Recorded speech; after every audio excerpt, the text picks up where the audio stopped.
What's up, YouTube? Welcome to another Reviews Corp podcast. We're on episode 14. I'm your host, Red Nevertheless Reviews, and I'm back here again with my good co-host, Unity Review and Analysis. What's up, Unity? Hi, just another podcast for fuck it. To be honest, I have no idea how popular this is. Percy Jackson. Yeah. So before we get started, this is just a quick reminder that we do have another channel where we put these podcast episodes following the.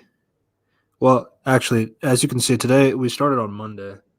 Um, and I think we might start using Monday as the podcast day and then uploading Mm. them on to YouTube on back again on Tuesdays. We'll still work that out. But yeah, you can basically find these archive videos on another Reviews Core podcast. Would greatly appreciate the subscription and share it with others. We also have a Spotify of the same name. All of these links are in the description down below. Sorry. Bless you.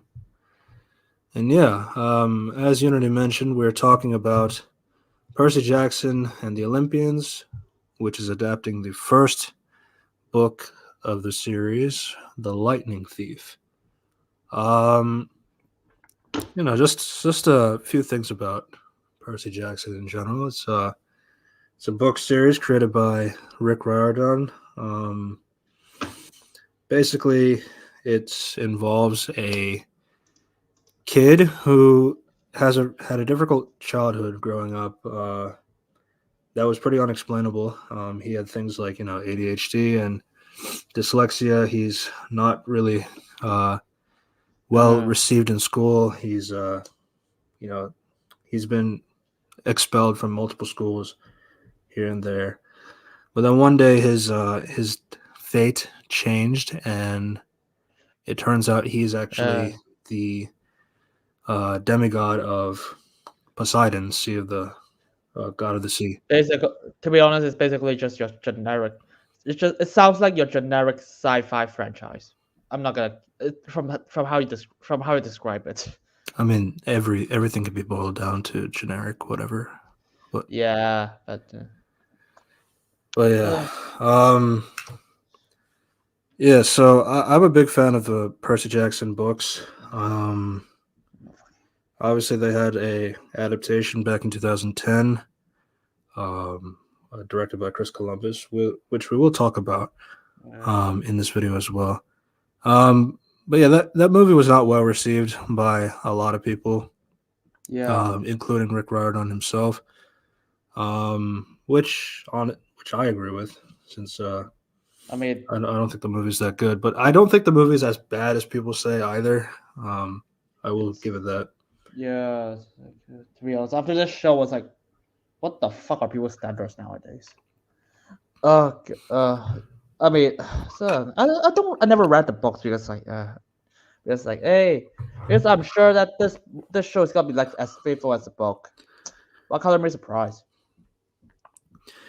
Yeah.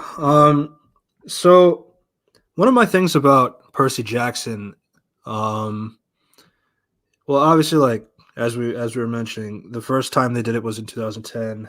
Then they had the Sea of Monsters book movie, and that did horrible, um, to the point where it pretty much dead the franchise in terms of live action adaptation.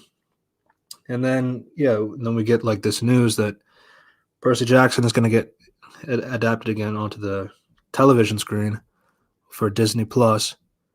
And yeah, I mean, obviously, and then Rick Riordan said he was going to be more involved in the production and the writing and stuff like that. So it gave a lot of anticipation for the show. And I do want to preface this by saying that I don't think this franchise really needs to be a TV show, in my opinion. I mean, I understand the value of like, like if we have a TV show, that means you can put more from the book and into the show. And I can understand the value, but honestly, the book is like about 300 plus pages, Uh, and that's not really a lot of material. just And saying. Yeah. To be honest, it's just the part for me. It's like if the episode's like 20 minutes, like okay, you can absolutely fit it as a show, like a sitcom. But they ain't do that shit. Yeah, I mean, cause the book kind of goes in like a more like as you say, like there is like some kind of sitcom element to it. Like like each episode is like a new monster fight or a new location to go, which obviously like with this with Percy Jackson being heavily influenced with Greek mythology and all that, you have a lot of elements from different Greek mythology stories, like the Odyssey or the Iliad or stuff like that.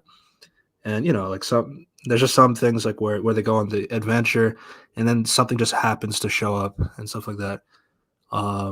Which that could be annoying, but at the same time, that's kind of like how the structure of the storytelling was for that. So it's like there are some parallels with that kind of writing with the franchise as well, which obviously we'll go more in depth with that during the discussion. But yeah, I will say that I was looking forward to the show um, prior to its release and all that, but I will also say that even with the trailers and stuff like that, one of the big things is like you don't really get the magic um, from the show like that you would get when you're reading the book.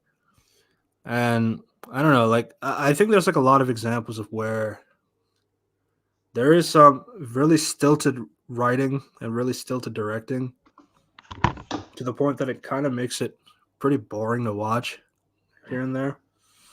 But I do think like I will also say that I watched this week to week for a bit, and Same. then I went to just binge it, and I think binging it was like a better experience than week to week because I don't think this show is like was like really engaging enough to be week to week in my opinion. But It's what the that's just something I found. I just fuck my life with this show. It's like, oh my god, I don't even know what to say about this. I was like, I don't even like care about this. It's like, you know what? Do you know that I was like lukewarm. I was like not too anticipating it, but it's like, okay, sure, I will watch it because you like it. It's like everyone just like, oh, I hate the book. Well, the showrunner is not involved. Well, to be fair, there's a good example called his Star Materials. Like what's it called? Oh right, uh, all The right, Golden Compass. yeah, the Golden Compass like failed, and studio interference a lot, and they have no choice. So it's like they made a show in HBO, which is actually kind of good. I actually recommend you guys check that out. So it's like, well, this has been done well before. I would say that. So it's like so I wasn't like God, not again.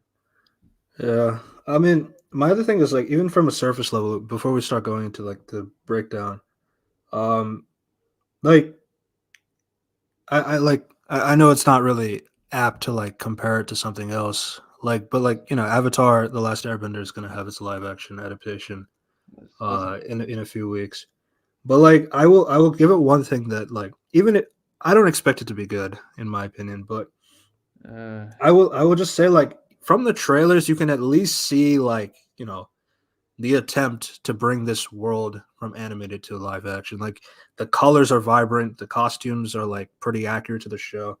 The character designs are pretty accurate as well. I mean, like you can like see like the element of like the wonder and mysticism of the animated show brought to live action.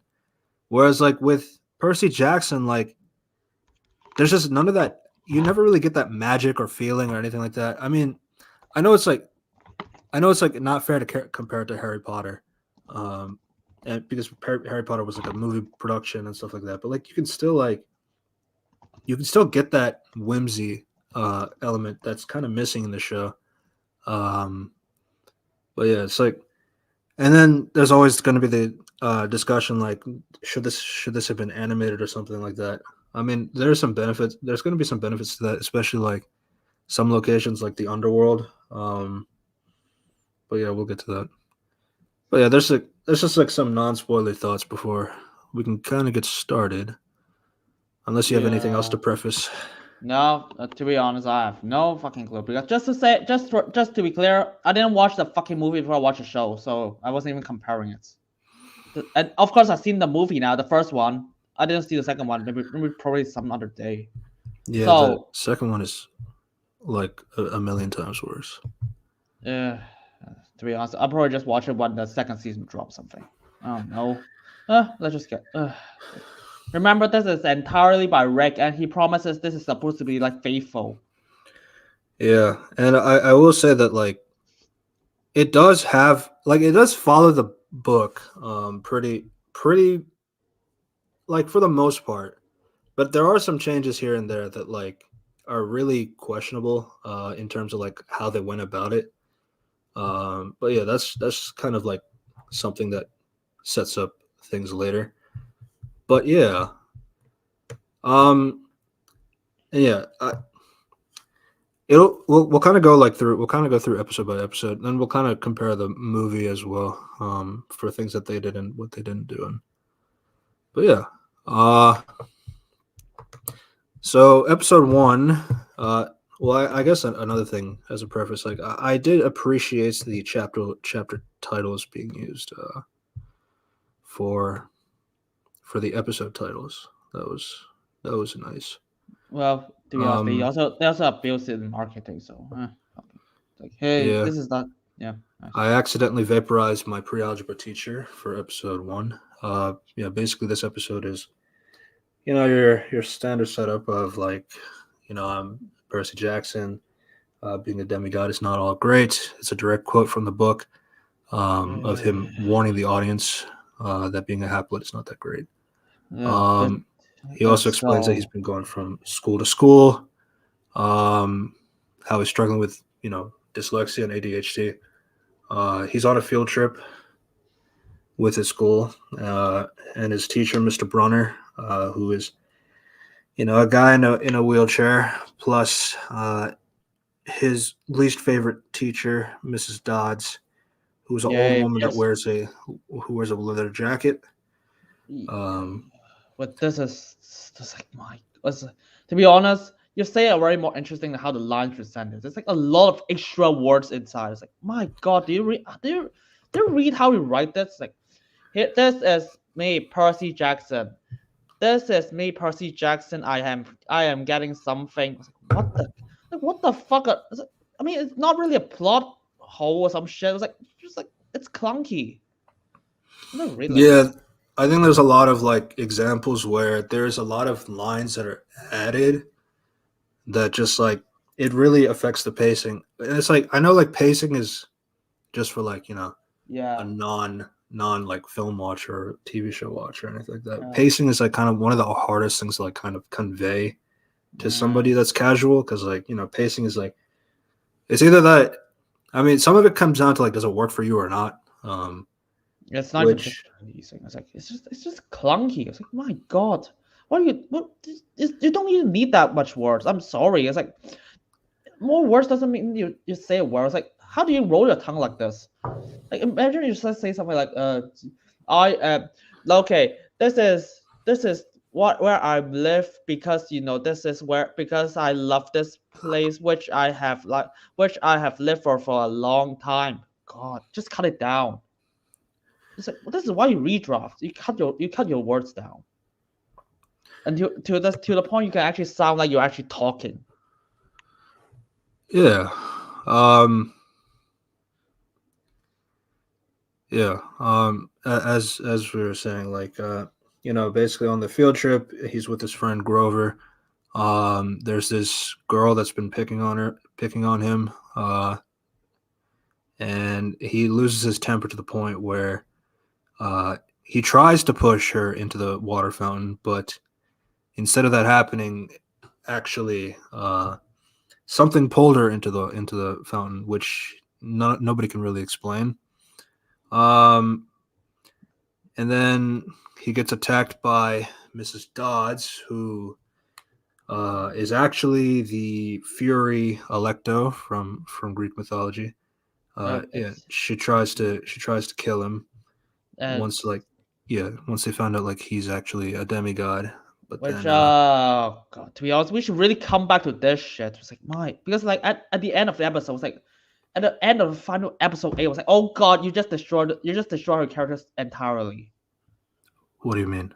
I was like, because apparently it's like what, you just want to helm. It's like, oh god, you should just say, where's the fucking helm?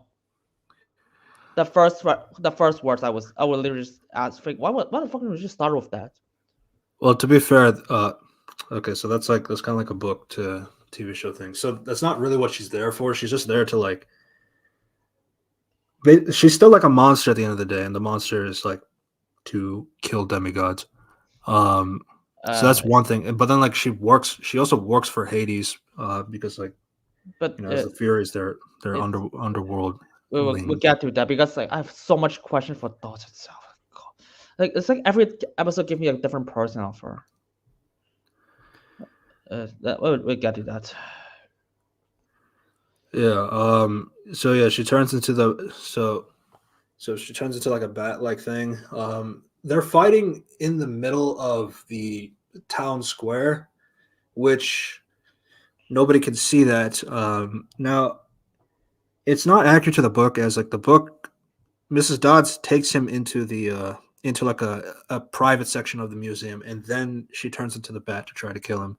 But like the thing is, like, it doesn't really break the plot per se, because like there's like the mist, which is heavily referenced from like the Iliad, which is basically like it kind of prevents like magical things being seen by mortals who can't process that information. So it's not like lore breaking. It's just it's a interesting decision, I guess. Though the fight was pretty boring. So before the fight happens, Mr. Brunner gives a pen to Percy, and saying like he needs to use it well. I was like, what? I was like, it's like, okay, what? It's like, what's just the fakest shit I've ever heard. I was like, what is that? I was like, okay, you use it for production. If you ever have a dangerous, press this button. Just press this button or something. You just say that. Yeah, and that's also different from the book, which the movie also changes that up too. So it's just kind of weird that like they can't get this one scene right, and this time Rick is the one writing it. Yeah, so basically like the fight happened like when Electo turns, like Mrs. Dodds turns to Electo, Chiron throws the pen to Percy right there and then, not like set way before, because otherwise like Percy doesn't know what the pen is for. Which then now like they're having the fight. Like now like Mrs. Dodds just falls on top of him, and he has the pen in his hand, which just turns into the sword, and that stabs her. Which is like lucky that you have your pen. It's like, okay, sure, I guess he's writing stuff on her. It's like, it's so weird. It's like because he just mad. It's like, oh, it's just lucky for him to do that. Yeah, it's just very lucky. Yeah, and like it's just also kind of lame because like also in the book, like as Percy catches the pen, it turns into the sword in his hand, and then he fights Electo like a legit fight, and then he kills her. But here she just like jumps on top of him, and then he just happens to have the pen in his hand, which just happens to turn into the sword to stab her. So it's not even a fight. So that's just pretty lame from that perspective. But yeah, after this fight, everybody forgot about Mrs. Dodds, because like the mist can like by the way, the memories of people, of mortals. Apparently this also tricks the half horse guy and Grover. They actually make this as a fucking what mystery box. It's like, how the fuck does the mist covers both of them? It doesn't. It doesn't. In the book they do know that they're bullshitting so that Percy doesn't question it. But to be honest, it's not conveyed very well in the episode. Yeah, at this point was like, wait, what? So you're attacking her? It's like, get him out already. Yeah. So yeah, there's stuff like that, and then so because Percy's being accused of pushing the the bully into the fountain. He's the principal. This is kind of stuff that is kind of cut off as well, because like when you when you hear that like he's getting expelled for pushing a girl into the fountain, it sounds kind of wild. Like that just sounds like detention. That doesn't really sound like an Yeah. expel worthy kind of thing. Yeah, in the book, Percy explains that like he's done a lot of shit. Like he's not a good kid, like in the sense of like he'll get into fights, he'll like mouth off to other people, he'll like he'll say stuff like that. And then the principal's final warning was like, all right, if I hear anything bad like that you do in the field trip, like even if it's like something like really minute, I'll have no choice but to expel you. So it's like at that point, like Percy has explained that he's done a lot of shit during the school year, um, due to his Uh, weirdness, based on like his demigod thing that he doesn't yes. understand at this point. Um, yeah, that like he's been so much of a disruption that like yeah, anything you do at this field trip, I have no choice but to expel you, and that's why he gets expelled. Um, but yeah, but here in the show, like it just seems they don't really go into that, so it's like it just seems kind of weird. It's like I pushed a girl into a fountain and I'm getting expelled for that. That just seems like a month's worth of detention to me. But like, Yeah, to be honest, yeah, especially like school has a lot of bullying, by the way. It's like, yeah, Jesus. It's like, and it's not just, and then it's like, of course, like Percy faded away. Okay, this happened. I don't know. It's like, and then it's like, I saw this. He pushed him with like telekinesis. Like, oh. It's like, no, that's not. But no, I guess it's never established. It's like, I just like, okay, whatever. It's like one of those things. At this point, it's like I don't really know Percy at all. It's just like he's trying to they just try to make him sympathetic than actually make him a person so far. I It's mean, like, I guess like in his opening monologue, he does mention like he has gone from school to school, because of like he keeps seeing these weird things, that he can't explain. Like he saw the horse with wings on the roof, so he walked up to the top of the school roof to like to see that, which is shouldn't be doing that. Um, but yeah, so you have stuff like that, but it's not really going to, and like he's not like really well. He's not very popular at school. He hangs out with Grover, uh, and people pick on him, but it's like it's not really enough to show like. And I think like one of the biggest things that's missing from Percy is like in the entire show is like he's pretty sassy. Like he's pretty like book Percy is very sassy. Like he's very snippy. He can like if you say some bullshit, he'll call it out like immediately. Like he's not the kind of guys like I mean he'll only like reserve judgment for like if somebody's feeling sad or like if like Mr. Brunner or something like that, Chiron. But like other than that, like he'll say his shit, and so it's just kind of weird that like he's very recluse and very reserved and very like he's not. There's just stuff like from like Walter Scobell's interpretation that like I don't know like, but yeah, that's kind of stuff that I'll kind of go through with more like the yeah, overall thoughts at the end. But yeah. yeah, one of the big changes that I kind of was really annoyed with is like they have Grover basically rat him out to the principal. Like, yeah, he's the one who pushed uh, the bully into the fountain, and yeah, it was yeah. I saw him do. He said he was going to do it, and I saw him do it, which is like it's really weird because Uh, well, it's just like Percy gets upset about it, which makes sense. His friend just ratted him out to get him expelled. Um, but yeah, and then it was like, oh, okay, it's like it's like a lot of things. Like, oh my god, so it's like when I look at this, like if one of the first engineers, like, dude, you guys should just get him on the car and just drive him to the camp already. Get him on the car, drive him back to his house, get his mom, get back to the camp. Got done. Stop it. It's like, well, dude, you don't have much time. I'm sorry. Yeah, so Percy goes home to his mother and his stepfather, Smelly uh, Gabe. Um, you know, which s- Gabe is is not a nice guy, but yeah, but this it's that's not about it. horrible, but it's not like oh my gosh, he's a murderous person. Yeah, Gabe has a lot of problems, which we'll get to at the end, especially. Uh, but yeah, he goes there. He sees his mother. You hear the Olivia Rodrigo song, Yeah, which is like I guess we're in that era now where it's like, yeah, I guess and Olivia Rodrigo songs are now going to be the thing. Which I mean, I don't mind, but it's also funny. uh, and then there's how much shit because like it's like the plot barely even started. It's like it's just a lot of I don't know what to say. A lot of like talking. I was like I don't know. It's like if I compare it to a movie, it's like I mean yeah, say what you want. They characterize the characters like really quickly. And just like I mean, is it effective? That's on you.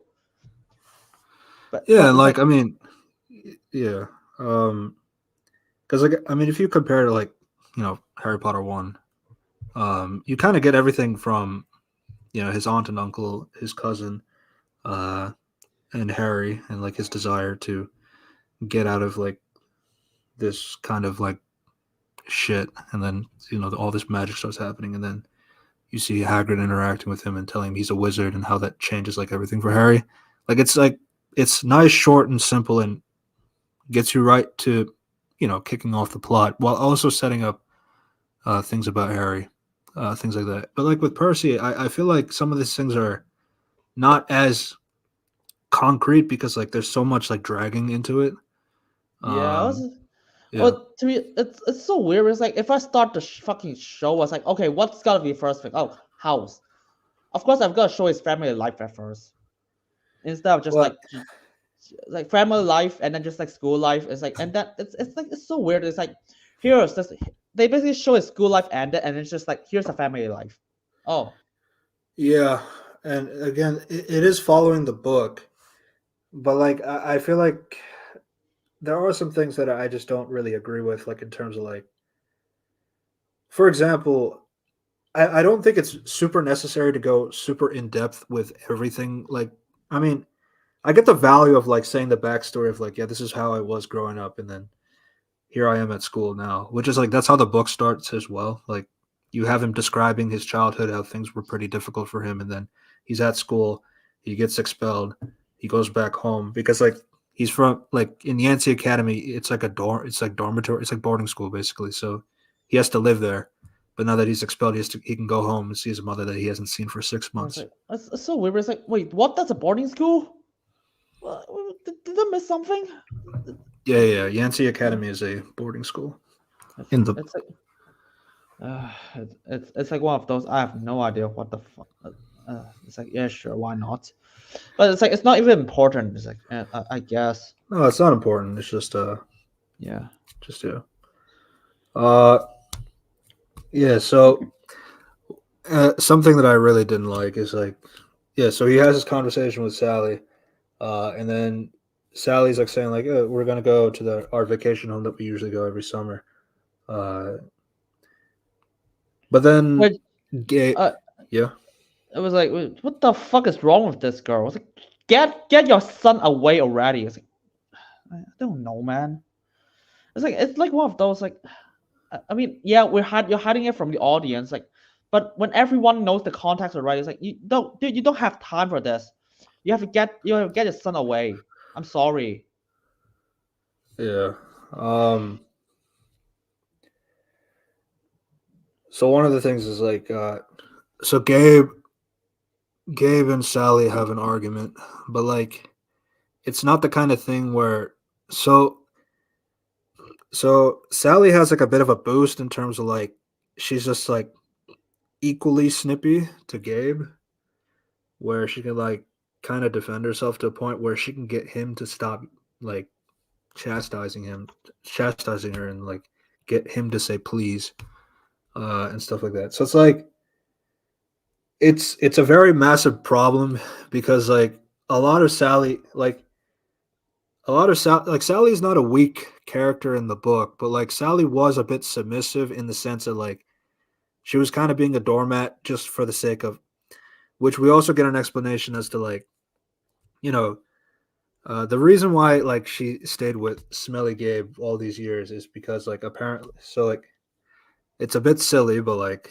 yeah, I mean the book has Uh, some charm to it. It was like Smelly Gabe is like so smelly to the point where like he can kind of like mask Percy's scent from monsters pretty well to the point where like he can like not have that issue because one of the things about demigods is like especially demigods of the big three like Zeus, Poseidon, or Hades is like yeah it's like he'll be more susceptible. Oh my god, he'll be more uh, spotted out by like the monsters, but that's pretty much so. That's why she stayed with Gabe for all those years, is because like like she doesn't like him, but like she kind of needs him in order to protect Percy in a way. So, yeah. but yeah, I mean, but the problem is like Sally like standing up to him is like uh the ending of Sally's arc in the book, which is not going to be justified. But to be fair, they changed the ending technically, so to get her away from the horribleness of what the book part did. Yeah. Whereas the book part was justified because Gabe is a piece of shit, like an irredeemable piece of shit. Yeah, if you compare it to a movie, even he is a piece of shit in that movie. God, it's like one of those. Are you sure? It's like, and then I was like, I was literally looking at the transcript. I was like, dude, did he? I was like, I don't. It's like, I didn't see that they actually got. Uh, I, I was like, I don't think they actually say that word that. They actually, why is she with Gabe? But she's smelly, so we have to cover her senses. Like, dude, I was like, I didn't hear this explanation in the show. I'm sorry. Did I miss No, something? it's not in the show. Yeah, Uh, that's what I thought. Grover, yeah, in the book, Grover does come up with a theory later to Percy while they're on the bus, but like yeah, it's kind of like hinted at, but it's not very strong. But no, yeah, that's not explained. And yeah, so they go out to their beach home, and Sally decides to explain like a lot of it to Percy that Yeah. um Oh, that he is a son actually, of God, a son of yeah, a god. yeah. That's like it's like it's one of those. I don't know what to say. It's like, it's yeah. So it's just yeah, it's like she's been telling him about this for a long while. I'll say this. Yeah. So yeah, she's been telling stories about like Greek mythology for a long while. I guess. I I don't know, man. I mean, Yeah, I'm fine with it in the it's like technical standpoint. It's like you can go whatever direction you need. yeah. So she basically explains stuff like that. Then Grover shows up, uh, saying like he needs to get out of here, get to the camp, and all that stuff. Because like so he's like, but we also find out that he's a satyr, so he has goat legs and horns on his head. Um, Uh, I and guess the yeah, mist. I guess the mist doesn't kick off during. I was like, yeah, this is like why you need crutches. Like, what the fuck is your plan now? yeah. So they get in the car and they start heading towards camp. Percy's still upset with Grover because like he betrayed him, whereas in the book that's not the thing because Grover was so loyal to the point that like there's no reason for Percy to doubt him. So it's like it's just one of those drama things. It's like I don't know. It's like it was.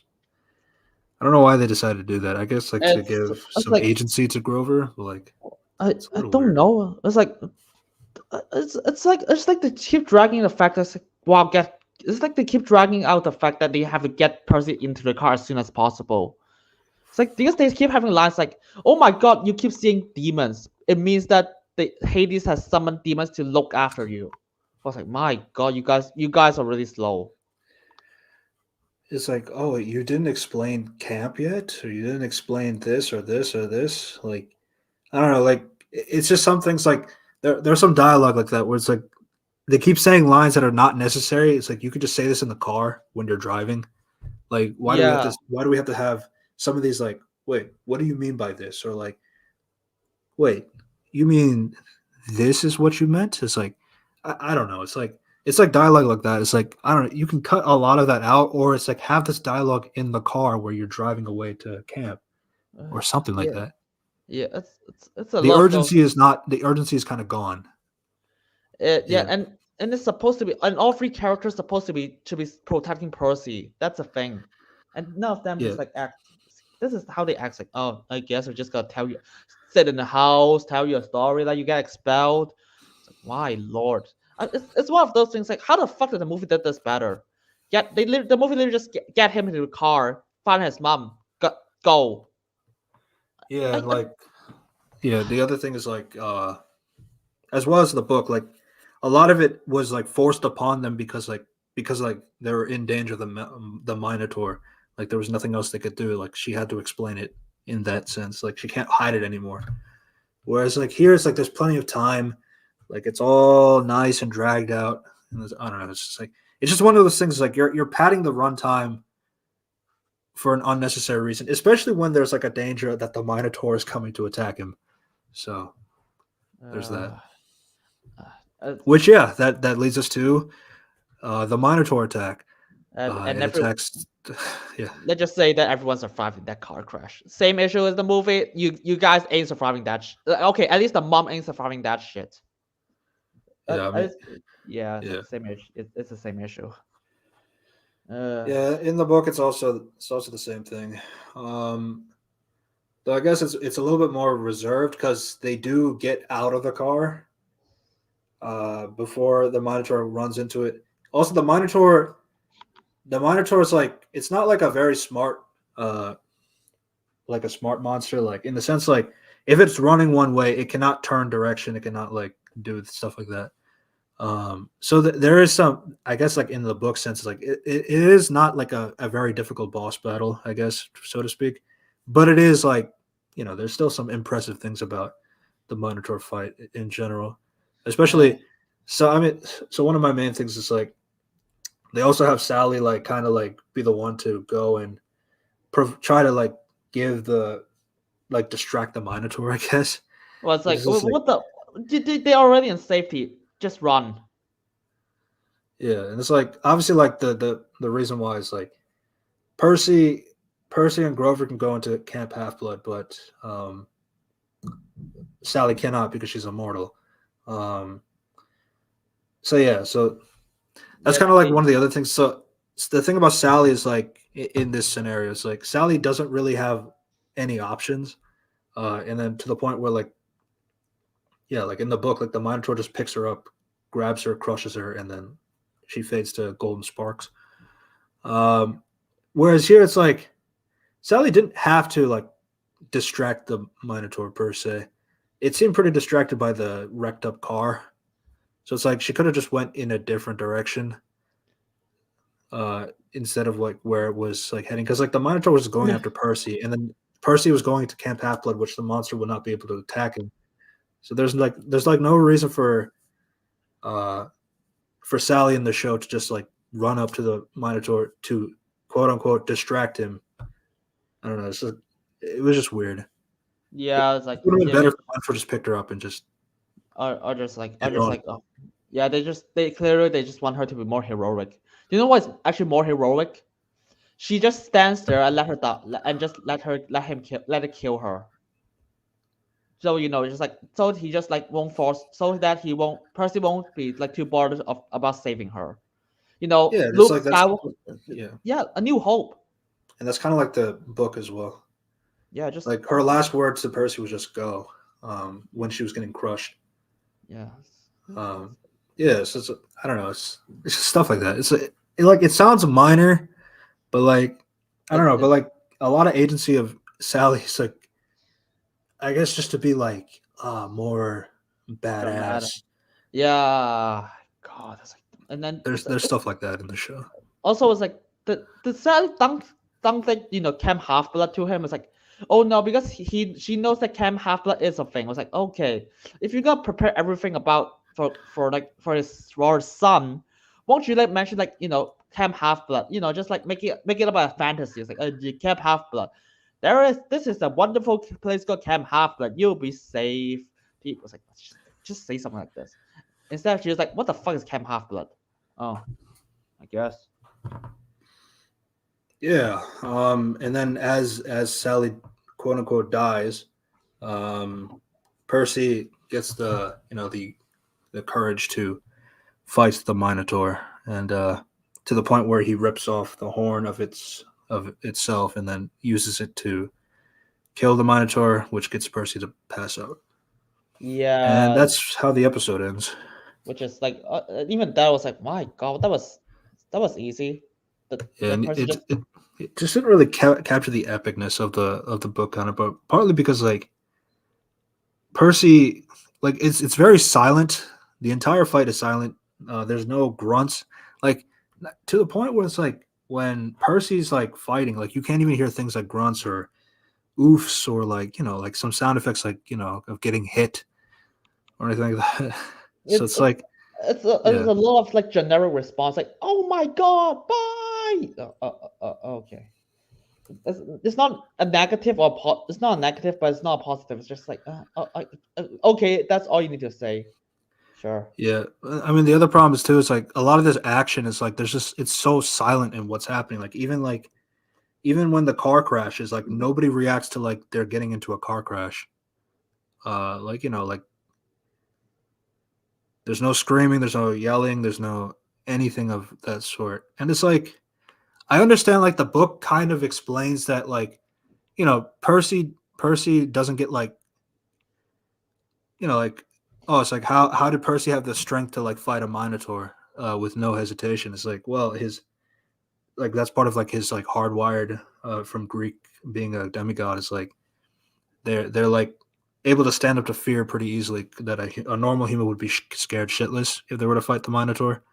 So it's like there's stuff like that, but like there's a difference between that and like getting into a car crash and just like not yelling at all. So Yeah. Uh, yeah, it's one of those. yeah, And that's how the episode ends. Just that's it. yeah. That was episode 1. It's Yeah, it's like I was like, what the fuck? I was like, I was so bored of my mind when I saw this episode. Man. God, I was like, it's like I know nothing about Percy at all. After I finished, it's like, oh, what is he? Oh no, he loves her. He likes her. He likes her mom. His mom. Yeah, yeah, that's it. yeah. The It's a thing is lot. like so it is like it's going through the book, but I think like my big thing is like the way it's conveyed. It's just like a lot of it is just like it's just like too saturated of like filler lines and like filler moments that like you just don't really capture that urgency that was in the book, or like just like in the sense of like and then plus like I feel like some of the performances like the acting performances too were just not hitting as well, which I don't know if it's like I'm gonna blame direction more than I'm gonna blame acting, unless the acting is like really that bad.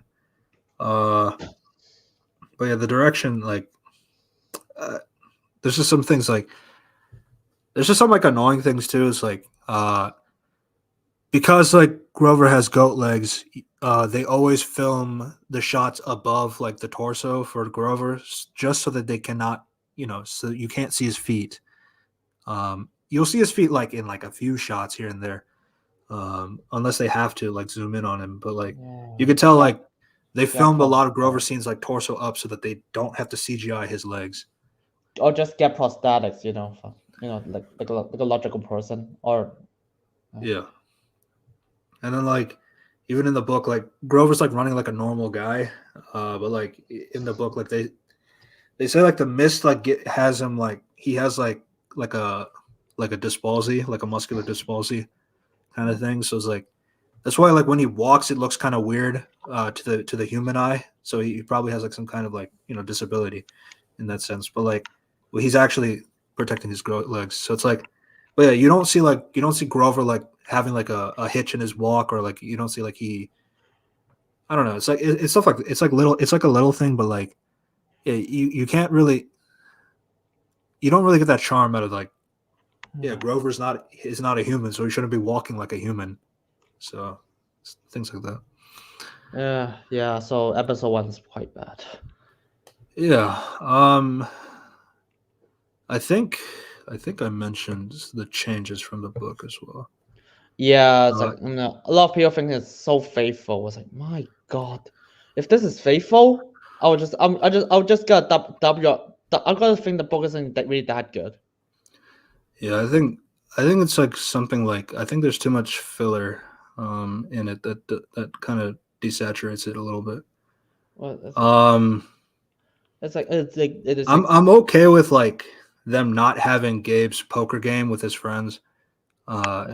Like yeah, you don't need to have like side character number 1 and 2. I mean, which is fine, but like he needs to be more of a piece of shit to Sally. I'm sorry, but this Gabe guy's like Rick tries to write him. It's like, oh my God, he says so much, but he's like so deep. It was like, do you know why I will rewrite it? I'll just have Percy come home and Gabe immediately slaps him in the face because you got expelled.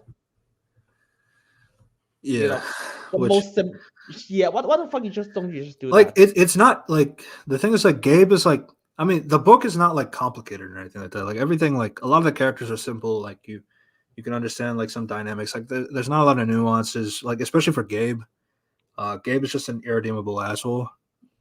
All he cares about is like the luxury of like Sally being submissive, that she can do whatever he wants, and all that. And then yeah, but like there's like some later scenes from the episode 8 aspect that is missing that I would also add more for that. But like that's like one of the big things with Gabe. And then the only other note is Grover says he's 24 in the show, but he's 28 in the books, which is like that's fine. Sure. Satyrs, they age like half the pace of humans, so he physically and mentally acts like a 14 or 16-year-old. But yeah, even though he's technically not, so that's just that was just it. But yeah, that was episode 1. Episode 2. Episode 2 is also written by Rick. Oh yeah, that's the last episode written by Rick. I don't know why isn't he writing a finale? So because both episodes are they both dropped at the same day as well. I became Supreme Lord of the Bathroom. Yeah, that's like a line from the book as well. Yeah, so as we mentioned, the last episode leaves off. He passes out from the attack, and then he's taken back to the infirmary inside Camp Half-Blood, which is the training grounds for Half-Blood offsprings for the Greek pantheon. And then we got Annabeth being a cunt while he's asleep. Let's be real. Yeah, I have a lot to say about Annabeth as well when we keep going. He sees that, but like he doesn't really, he can't really, he's unconscious at that point. So like there's nothing he can really say. Then he wakes up again, which this time he sees Grover. Yeah, so the Minotaur attack was real. His mother is gone, and he's trying to get out, but like he ends up seeing the camp director, Mr. D, which is the god Dionysus. He just yeah, and it's like, oh hi. I was like, I just kind of like this one. Let's say, oh it's Peter Johnson. Yeah, that, and it's like I thought it was hilarious when he was like, "Oh, I'm your dad." It's like, "Dad?" It's like that was pretty fun. It's like, yeah, I'll tell you whatever you want, like father to son. if you just go give me a beer. And it's like before he can do that, Mr. Brunner comes in, who's not actually Mr. Brunner. He is Chiron, the centaur. And yeah, and then he's like, yeah, you're not supposed to do that because Dionysus, he's he's been exiled from Mount Olympus and he is banned from drinking for 100 years. So yeah, So yeah, um, that's yeah. yeah, that's So fine. Chiron the centaur. I mean, they missed out the opportunity. Like the thing to say like Chiron the centaur is like he's also the same Chiron the centaur who trained Hercules, um, and other demigods before him. So I don't know. There's just some extra Greek lore. Yeah, Uh, that's and then this episode established that Percy wants to find his dad. It was like, huh? What's the wow? That was fast. yeah, that's also like very different as well because like Percy was kind of like Percy learns like being in this camp means like he has to be his father has to be a god. We just don't know who it is yet at this point.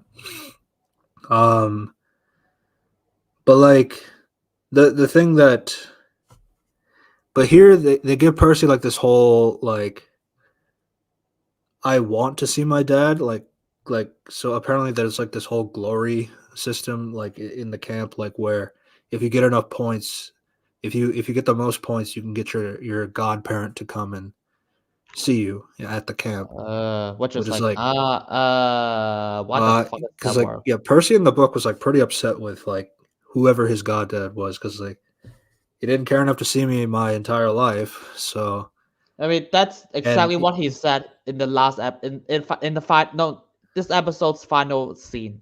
I was like, wow. yeah, I was like, yeah, that should be your motive. It's like, that should I'm have so been your point of view from the beginning of this episode. Yeah.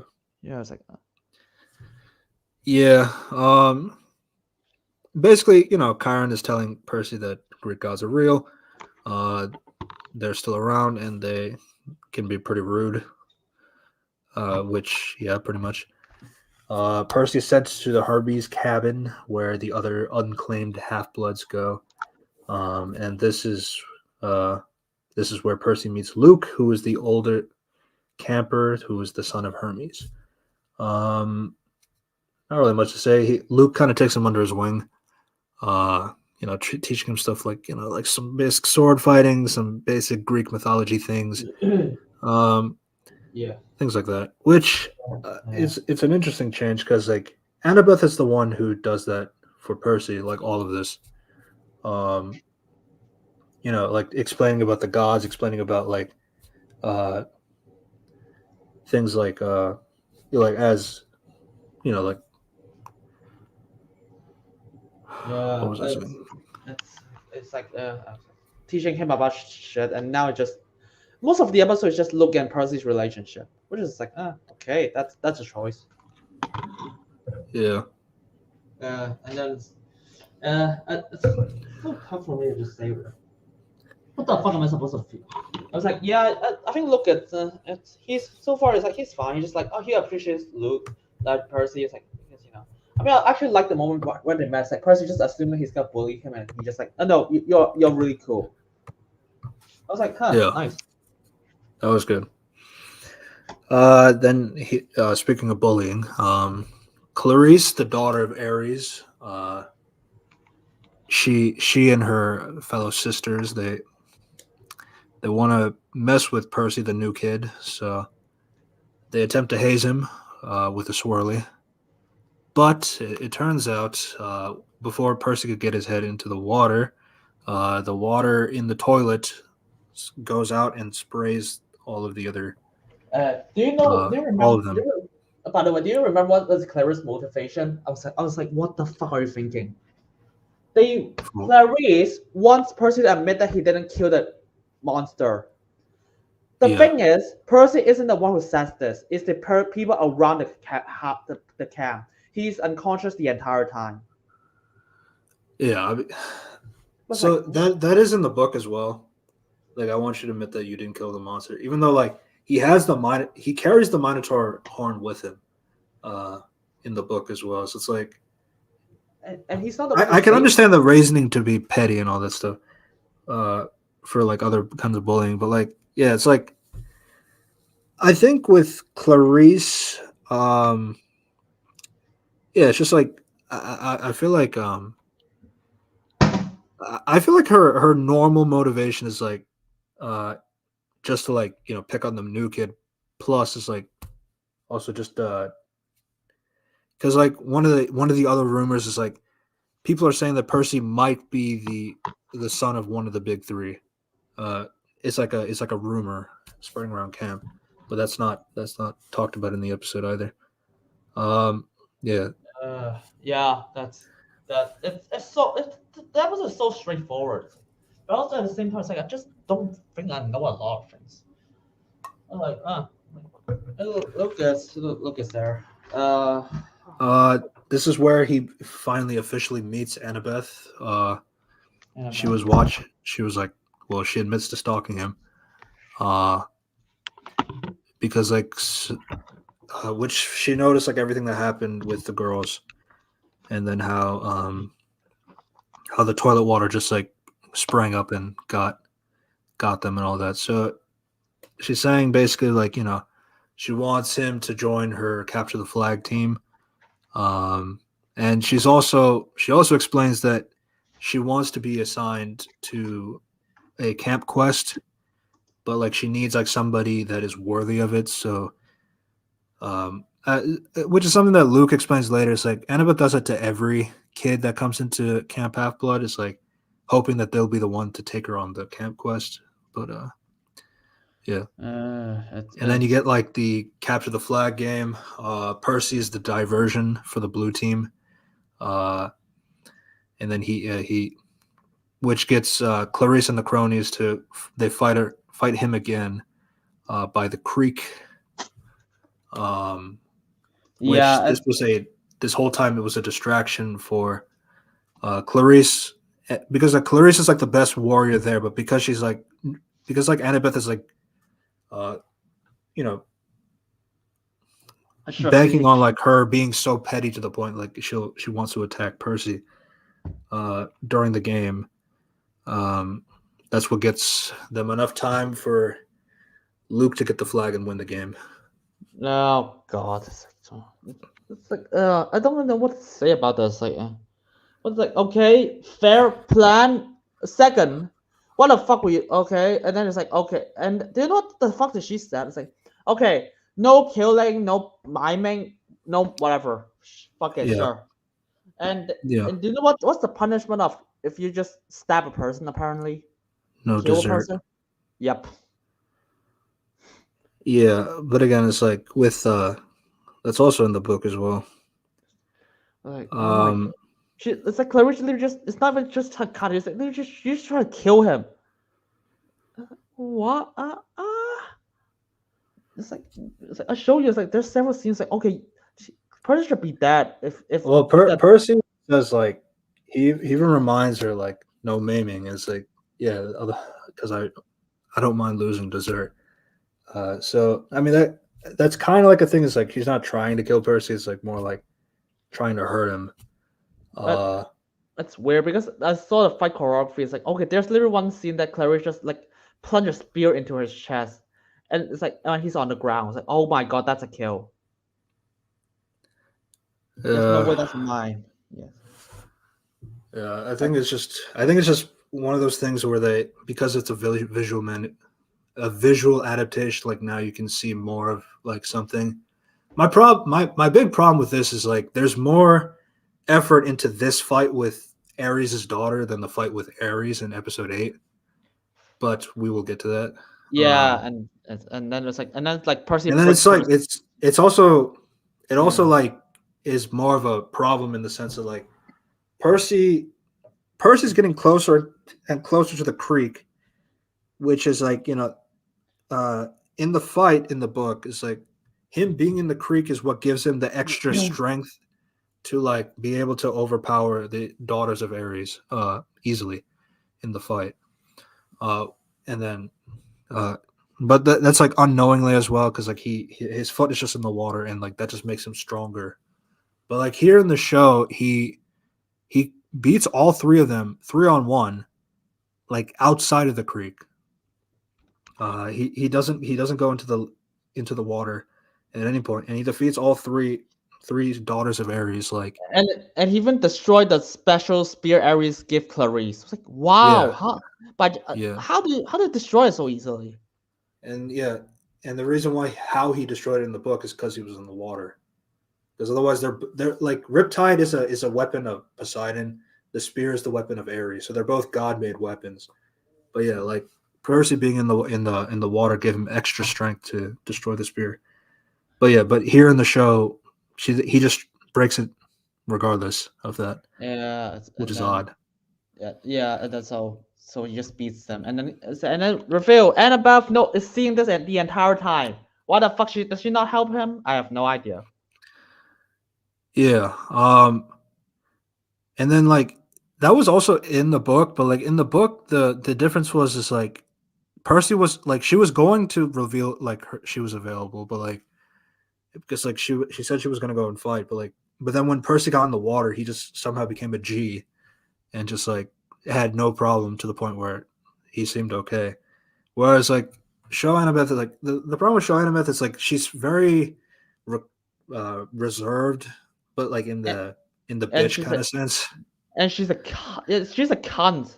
I'm sorry. It's like what the fuck is your okay? So your plan is to get Clarice, attack him, distract him. Good. Annabeth, that doesn't mean that you should watch on the sideline. You should really help him fight at Clarice. And then also it's like she was there the whole time. Um, the whole time. So I don't know if that also includes like when Percy was taking a piss on the rock and she was there too. We don't know. So that's kind of Uh, weird. and then so he Um, won. Yeah. so blue team wins. But then before the surprise that happens at the end of the book, because Percy was never in the water, we don't know he's the son of something yet. So Annabeth decides to push him in the water for no Because reason. I was like, okay, I know, I get that you see the Percy has used water telekinesis, like, but it's like, are you sure he's gonna do water healing? Well, This is like one of those yeah, like it, I I think her explanation is like it's like I want to see something, but then like pushes him in the water. But it's like again in the book, like he was in the water already, and then she's the one who notices. Look, you're healing, and then yeah, like he's healing, but like I don't know. It's like there's just like some things that are missing in terms of making that moment a little bit more special. Because like the thing that made it special is like when you see the trident over his head, the entire camp sees that Percy is the son of Poseidon, um, and you know, like, and there's the thing that like in the book, like everybody bows down to Percy as they see the trident over his head, since like being the son of a big three is like a pretty big deal. Even like you even see like uh, Clarice do that as well, even though she's like really mad at Percy for breaking her spear. But yeah, like that's just not in the movie in the show, and it's like that's kind of disappointing from an adaptation standpoint. And it's also like I first had to see Annabeth push him into the water for seemingly no reason, um, yeah, I which was is like, just what? Why don't you just do the box? I was like, what the fuck? Just do the box. yeah, it's just like just let him be in the water on his own accord. Like he was literally like just like a foot away. If he just like stepped into the water, none of Or this would have happened. I was like, Like why that. don't you just position him into the water? By the way, I was like, we'll just put him in the water. Just like, okay, distraction. Here's water telekinesis. Kill them all. Not literally, but you get the point. Yeah. But yeah, and then you also get some things like it, like the explanation that like it was pretty odd that like Percy being the son of Poseidon because there was a there was an oath between the big three, brothers to like not sire any more mortal children for a lot of reasons. One of the in the book, like they do explain that like the reasoning is because like during World War II, um, the sons of Poseidon and Zeus fought the son of Hades, which can like it can like trigger like a massive like kind of like human destruction kind of thing. So World War II was that big example. So that's why they made the oath not to sire any more children. Which we do see that Thalia, the daughter of Zeus, was an example of breaking that code, and Percy now is that second example. It's like things like that. Yeah. So Yeah. basically, Mr. D and Chiron tell Percy that there's like family problems happening on Olympus because like Zeus's master thunderbolt has been stolen, and Zeus believes Percy did the deed at his father's behest because gods believe that demigods were used as underlings to help commit the treason that their godparents would want. Yeah, because like gods can't steal from each other. That's their own thing, but they use their demigod children to help be that that bypass to help them steal whatever they want them to steal. So that's why Zeus believes Percy did it. Yeah, sure. Why not? It's like okay.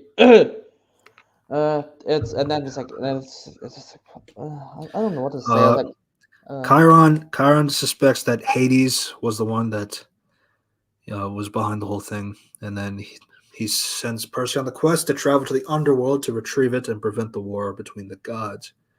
And then that's how that episode ends. and then it's like what? Yeah, that's how it ends.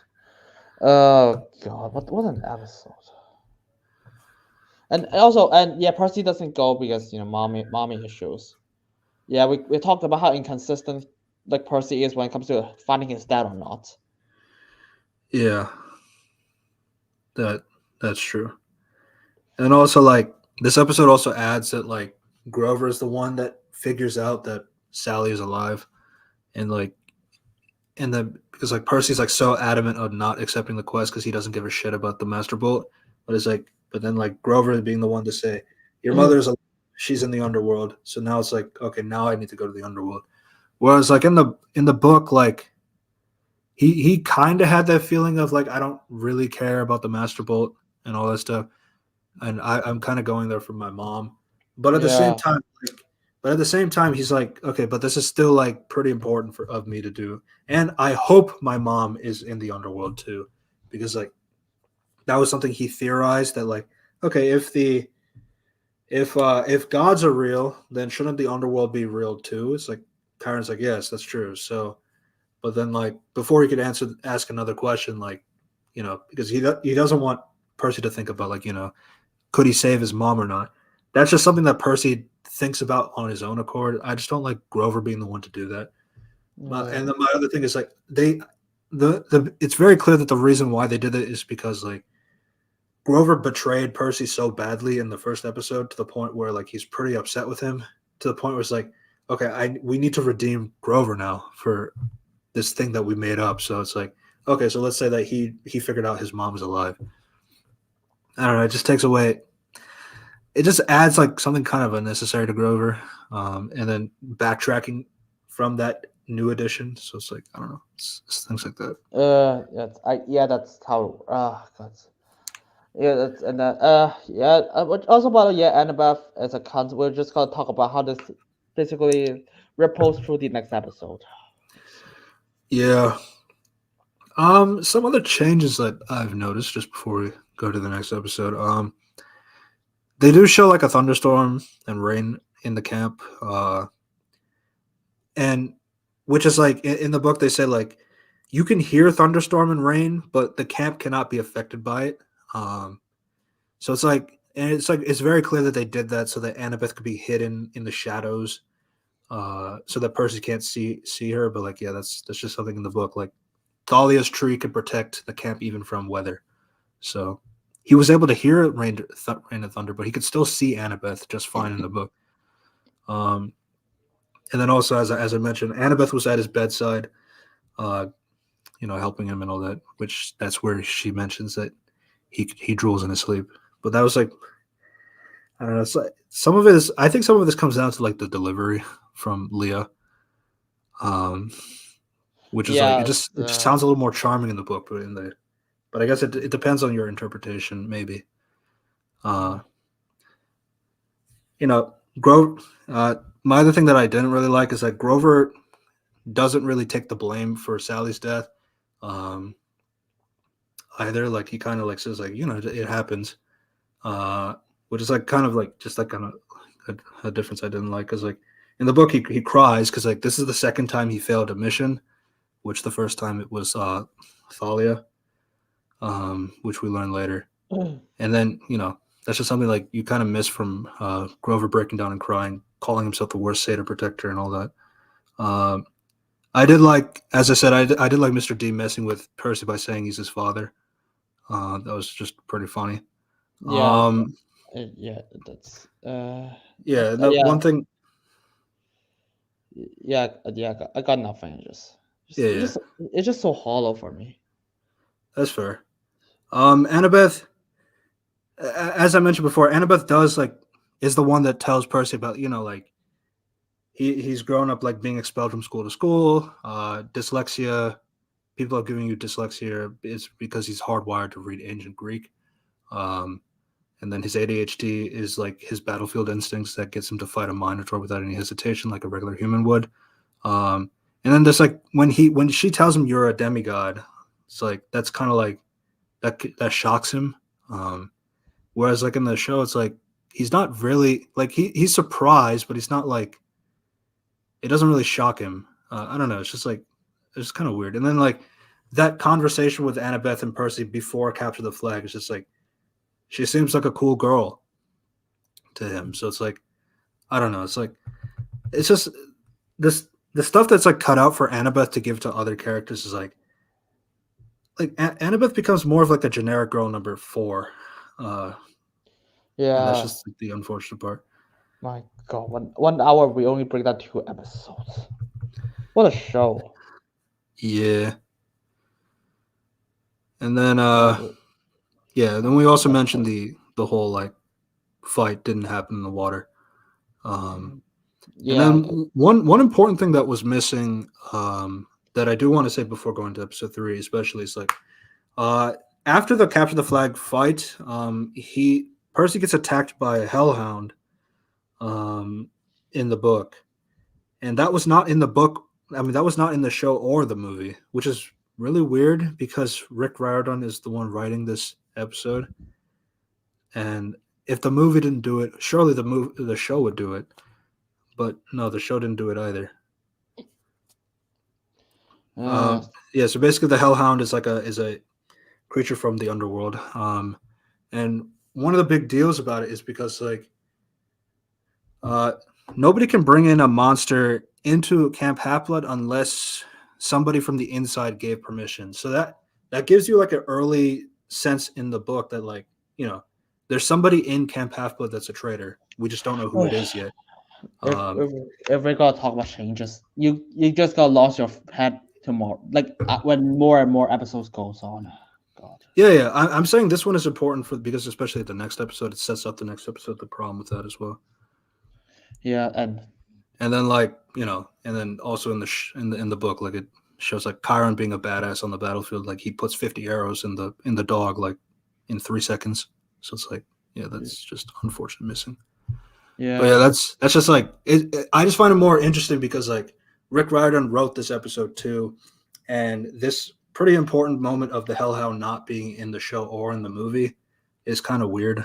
But yeah, because it's pretty important for the rest of the mystery box that's like explained later in the story that doesn't get like expressed. So find that interesting. And yeah, that leads us to episode 3. We visited the Garden Gnome Emporium. nice. Fucking. Yeah, great. So how does it start off? Oh yeah, some ghost tell her like you could get betrayed. Sure. Yeah, so before he can go on that quest, he visits the Oracle, which pretty much gives like a like a prophecy of what is to come. He has to go. He has to go out west to get something. He's going to be betrayed by a friend, and then and about how he failed to rescue his mother or something like that. Yeah, so it's pretty word for word, and then like the green mist that spills out is out of the woman corpse is like his stepfather for some reason, but that's also in the book as well. Yeah, so Grover and Annabeth, they get tagged along for his quest. They explain that the large pine tree that used to be their friend Thalia, 7 years ago, she didn't make it over the line and had to be transformed by Zeus to save her from death. It is also the thing that keeps monsters out of Camp Half-Blood. Yeah, he just Luke. felt that. So yeah. Yeah. And so Percy picks like Annabeth, and which immediately I was like, why? This is my first question. Why the fuck would you pick Annabeth? I mean, they give him a reason because he wants someone to push him, like make him die. Basically, just like even like, let him die. I was like, what the fuck would this be your mentality? So he gives like 3 reasons in the different episodes based on it's pretty bullshit is what I want to say, because like the first time he explains it at the end of this episode is I wanted to get you because you're not my friend. So it's like you can't be the friend that would betray me then. And then it's like later he says like I also wanted you because you'll be the one. It's like if I were to sacrifice myself, you'd be the one to continue the quest. So it's like those are 2 different reasonings.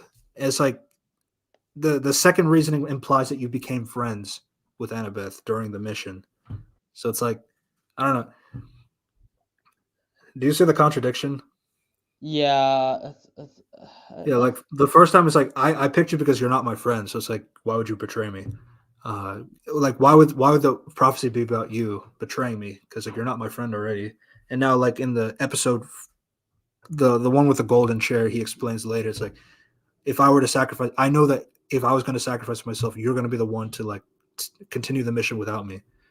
So it's like that's not really this. Those are 2 different reasonings. That depends on your friendship of her or not. So yeah, I mean, I just guessed like, yeah, it's so weird. And then it's like one of those like, okay, well, it's like if I was like because they spent this all Luke or like no all Percy thinks of like what the fuck is it? Annabeth is that she's an asshole in episode 2. yeah, and then and then like it just kind of like goes to question. It's like why didn't he just like ask Luke to go with him? At this rate, because like he's way more trustful of him. But then again, it's like that's kind of the problem when you like explain too deep into like his reasoning as to why to pick each of his candidates of his quest buddies. I don't know. It's like whereas like in the book, it's just simple. He asked Grover to come with him, and then Annabeth requested to go with him, which he was like cool with because she seemed like a cool person. Yeah. But yeah. Yeah, to be honest, it's so weird because like when I'm watching the movie and the fucking show, it's like they're both inconsistent characters. In the movie, it's like my god, you're Anakin Skywalker. It's like oh my god, my mom is dead. I was like oh my god, monsters, nice, yay! Oh my god, do you remember your mom? You just lost your mom. Yeah, and then like my other thing, the movie also like I've said my things about the movie. I don't particularly like any of those iterations either, but like I mean, one of the annoying things about the movie is like Chiron like specifically tells Percy not to go on the quest, but then Percy decides to go out of like disobedience. It's just kind of like like that classic teenage trope of like let's overwork the let's rebel against the authority and all that, which is like it's pretty stupid because Chiron would not do that. If it's a quest to go to the underworld to get the lightning bolt, why would he tell him not to do that? That doesn't make any sense. And then, yeah, that's that. There's a lot of problems with the movie, but like, Yeah, and then just like there's no guards just like stopping him from going. But it's one of those things. Like, look, the movie established the character so quickly. Even Luke was so established so quick and effective. I mean, it's like he's not as good. Okay, to be fair, I don't think the show Luke is bad.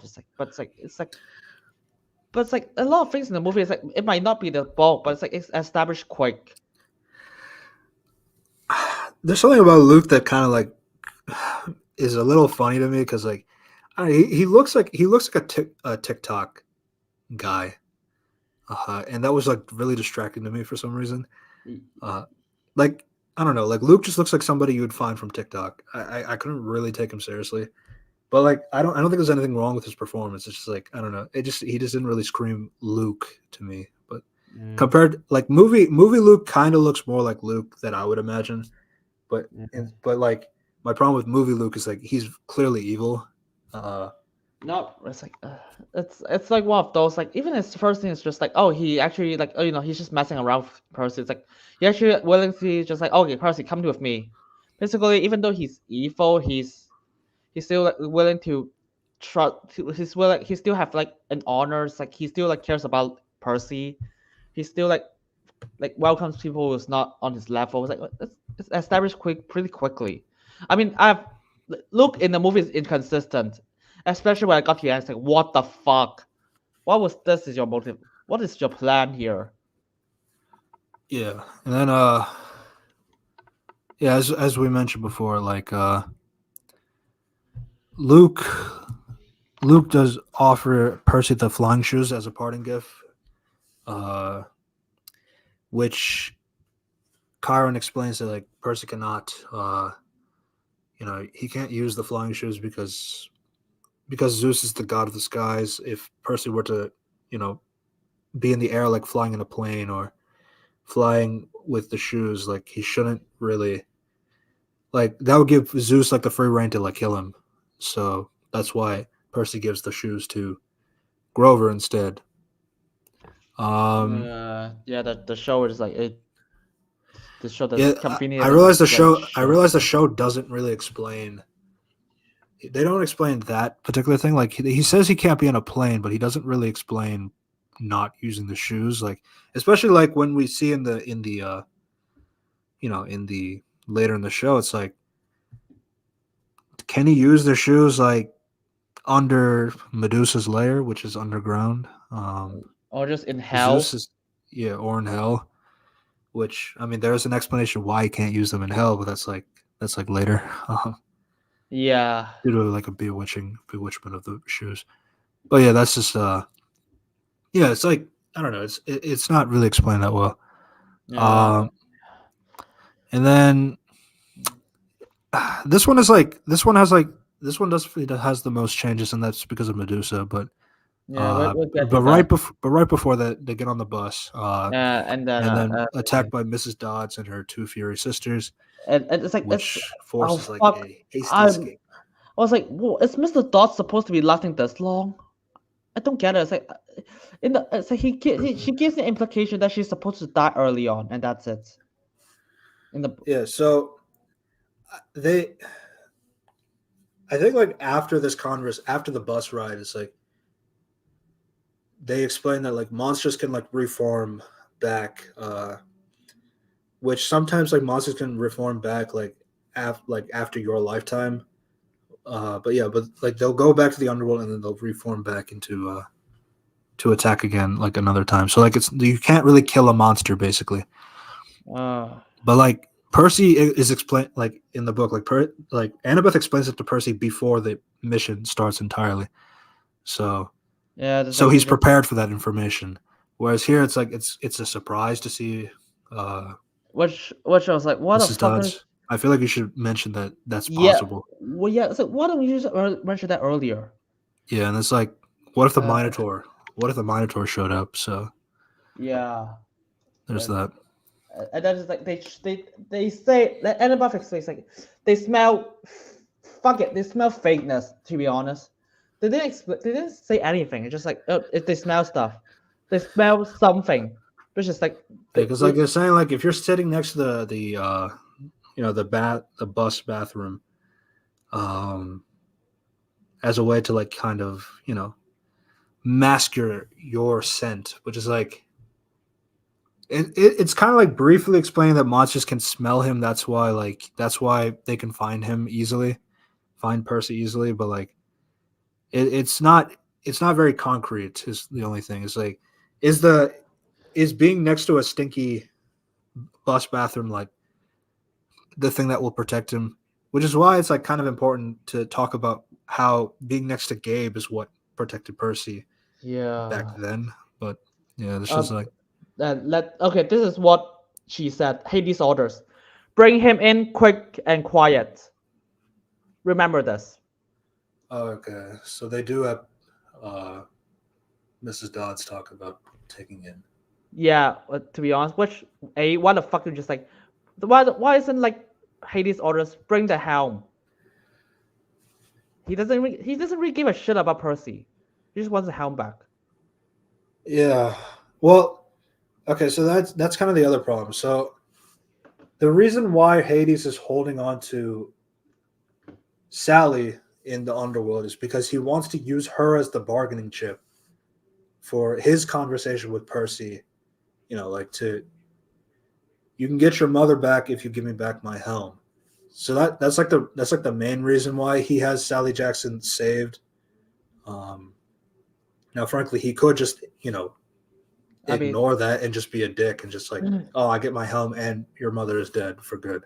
But like the one thing I like about Hades in this interpretation is that he isn't evil, like most Hades adaptations would normally do it.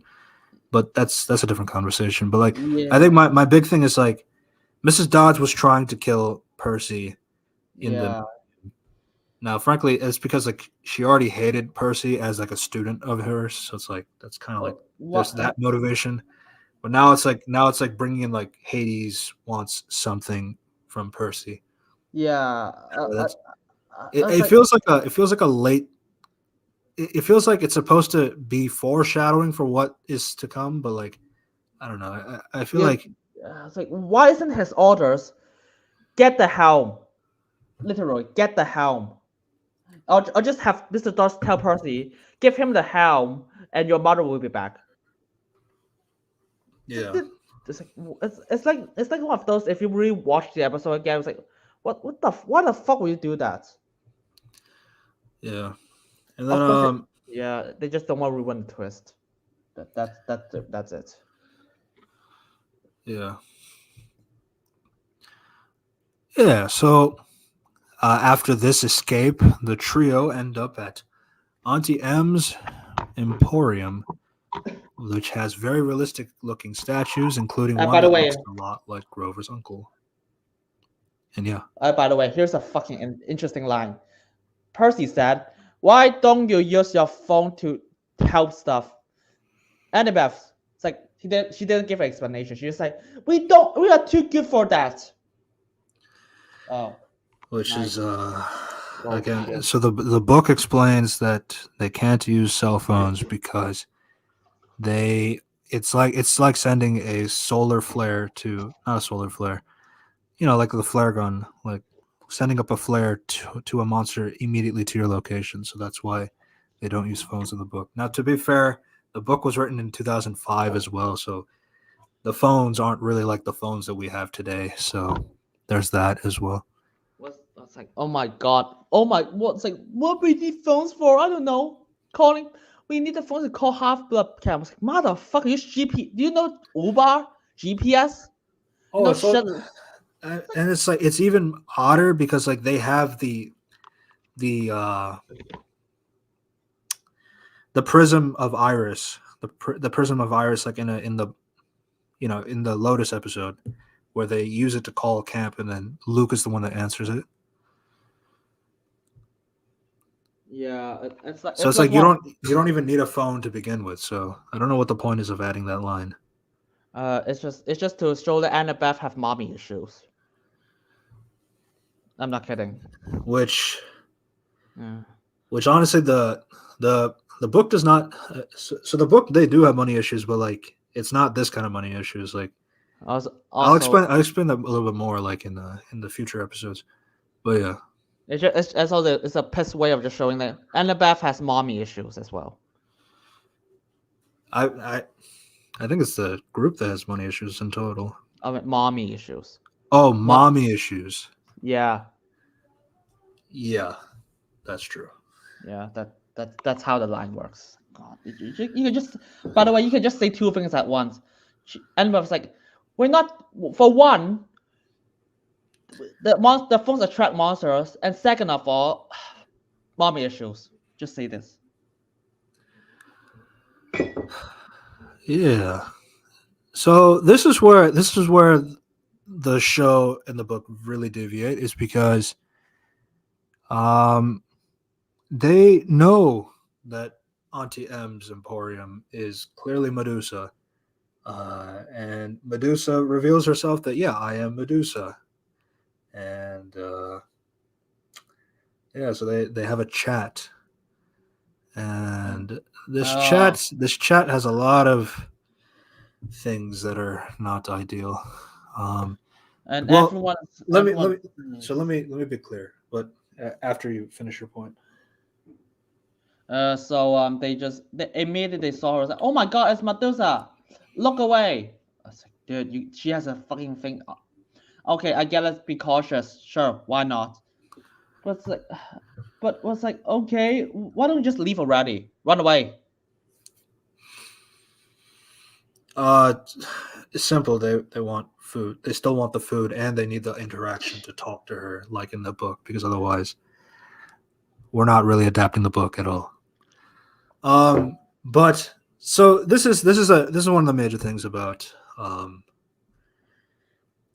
So when it was written back in 2005, 2004, um, the way Rick wrote it is that Medusa was just another one of your generic monsters that you fight. Um, uh, there is like a conversation with her before she reveals that she is indeed Medusa. Um,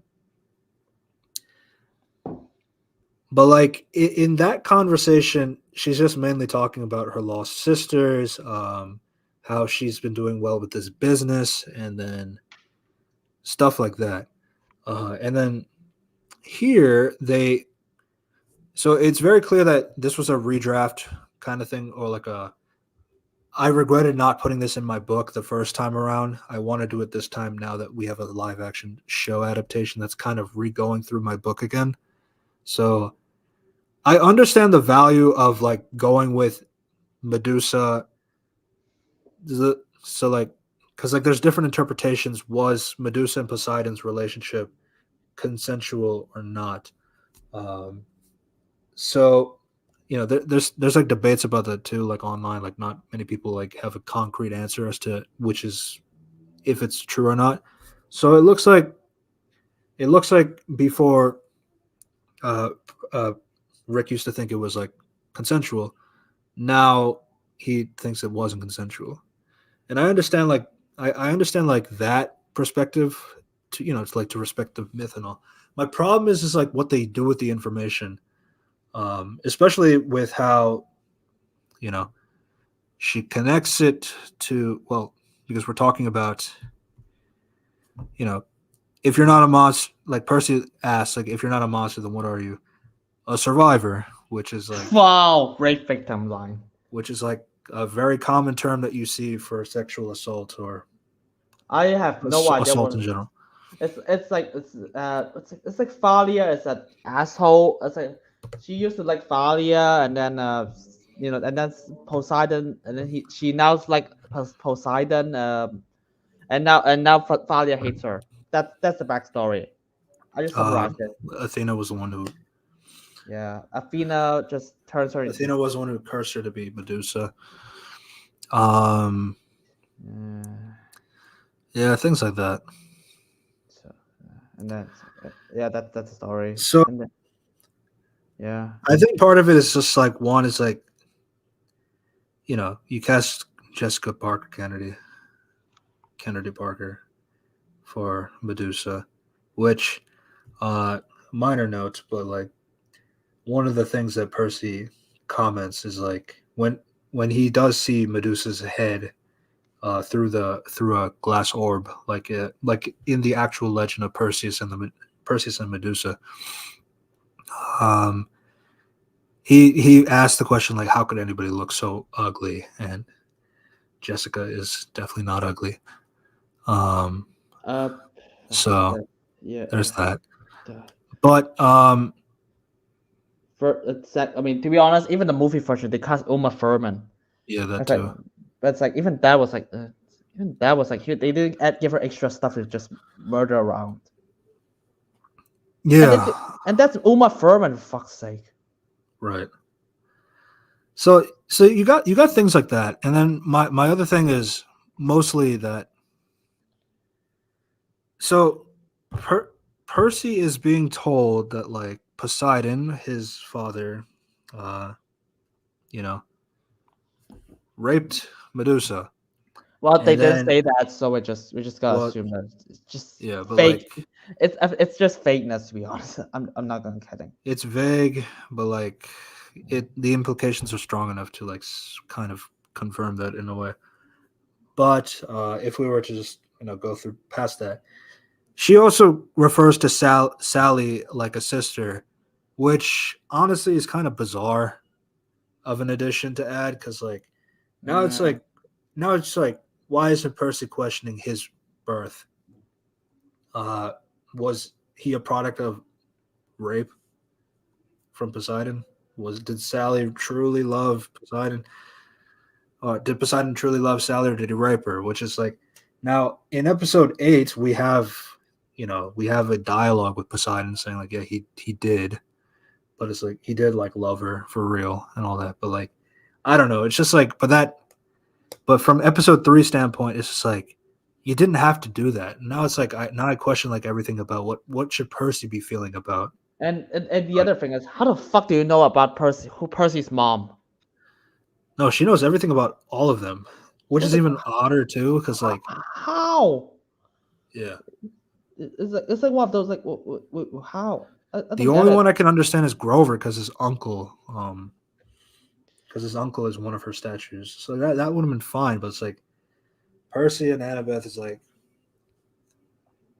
yeah. So again, the book is like Medusa's a lot more generic. She's just like another monster that you fight. Uh, there is a conversation with them, like like she's saying nice things. She's being very polite and kind, and that's like kind of getting Percy to go closer and closer to her until like it's like stop. That's Medusa. And again, it's like I understand why they wanted to beef up Medusa away so that she's not like that lame. But at the same time, it's like I don't know. It's like You there's create some like there's some it, additions like it kind of questions everything about Annabeth and Percy with relation to their parents. and she was like, if you give me Annabeth, I will save your mom. Uh, girl, you could just do it yourself without telling him. Just saying. You could you. Yeah. So yeah, that's Yeah, and then that's you can really see that they've been really trying. So they have an underground fight, uh, which it's super obvious to me that they did that because they want to hide the CGI of her hair, her snake hair. even though each episode is like 15 million. I'm not fucking. It's like 15 million. Do you know how much money is that? Where do Yeah, you spend so all the money? probably Mount Olympus, but even that is like volume. So the volume tech. Yeah, I don't know. And And again, then, it's like you could do like practical snake hair. Like that's not impossible. yeah, I would look at guys. What is the Percy Jackson show budget? Just in case I missed something. Oh, 12 to 15 million. Yeah. Fuck my. I'm Yeah, because sorry. yeah, This is. Do you know how much money is that? yeah, because like her hair doesn't. Her hair moves like a little bit, but like it really doesn't move like snakes. At any point. So that was kind of weird. And And then yeah, so Yeah. So she's like walking around. She's still saying her lines like just like come to me. We can. Annabeth is Uh, a bitch. Let's take her out, and then you can just go with yeah. me. I was like, why would you? Was like, what was like? And I then just keep thinking, why do you think this was persuade her? This will work. It was like, if you want to persuade him, just don't take off your fucking mask off. If you just like still try to convince him. This character is so stupid. yeah, and one of the so then the way that she loses is that Grover was flying away because he forgot how his shoes work. Um, yeah, and then he crashes into like a box which distracts Medusa to in a way, and then at that point, Annabeth has her invisibility cap on. She puts the cap on to Medusa's head, tells Percy to now look at him to stab her, No, stop. to Slice slice her her head. head off, and he Uh, does. He slices her head off. Um, it's so accurately. I was like, how do you accurate. know? How do you know where her head is? Yeah, he does it accurately. He's able to cut the head off, and he's also the hat stays on her head, uh, even as it rolls onto the floor. Uh, So I don't know. It's like that is the hat like that durable? Like it just can't fall off. Like I don't know. It's kind yeah. of weird. Different issues of the movie version. I And think my yeah, movie. that's yeah. Yeah, the movie version issue is just like how stupid the entire resolution is. It's it's like, oh god, like let's just crash a car on her. Oh, great job, guys. You guys like how do you think this will just like why do you think you got to resolve it like this? Crash a car. Yeah. So yeah, basically, Percy then uses the head to kill Yeah. Alecto again with the head, Yay, because and which isn't in the book, but by the way, it's okay. it's funny that the head is facing in that direction. They somehow know it instead of like the other way around. Yeah. To be fair, he Annabeth did say like make sure that is the right side of the head and not like pointing at you. It's like yeah. So I guess like you can feel her nose or something like that. Mhm. It's weird to think about, but like yeah. Yeah, I guess it's like I love. Yeah, sure, why not? There's some dumb lines in this moment too, and I think this is like where I've noticed like this is just really editing, bad editing in terms or bad like not realizing what should be cut out or anything like that. I don't know because like there's just like some lines here like all right let's make a plan of what to do with the head, and then it's like that's a good idea. It's like no that's not a good idea, and like now they're arguing about like why are you acting like a bitch? It's like, because like you're acting like a bitch. It's like, yeah, but you're not being fair to both of them. So it's like, I don't know. It's like it kind of it dragged on too long is my thing. I understand the value of doing it. It's like, where the three were like separated, but now they're more closer together after they killed Medusa. I understand that. I feel like it's just I feel like you can cut it down, like you can cut out 10 minutes and like that works just as well. And plus, they have a lot of these moments where like the dialogue is like really there's a lot of pregnant pauses when Yeah, they speak too. So it's like it's I understand like I understand kids don't talk like super coherently like every time, but like at the same time it's like if you're gonna wow. put so many pregnant pauses all the time just to be accurate to the kids, so it's like I don't know, it's just pretty weird. You just dragging the runtime. Sorry, it's like Ahsoka. It's like hi, I am Ahsoka. Fuck off. It's like, my God, how slow do you talk? Yeah, and one of the dumbest things is like so Percy suggests to like why don't we bury the Medusa's head with the cap on, and then nobody will be able to see the head ever again. And Annabeth is the one to say, yeah, that's a good idea. It's like, no, Annabeth, that's your cap of invisibility that your mother gave. Why does Grover need to explain that to you? And that was I hated that so much. It's like Well, it's like what don't you put a piece of cloth on it? That's all it's you do. like I don't know. It's like is it because like she was horny for Percy or something, like to the point where it's like she just forgot all reasoning. I have no idea. I don't know, Also, man, but like ignoring that, it's just like Percy says to keep the cap on her head so that while they bury it. What is like, okay, then why don't you just put it face down, take the cap off, and then bury it?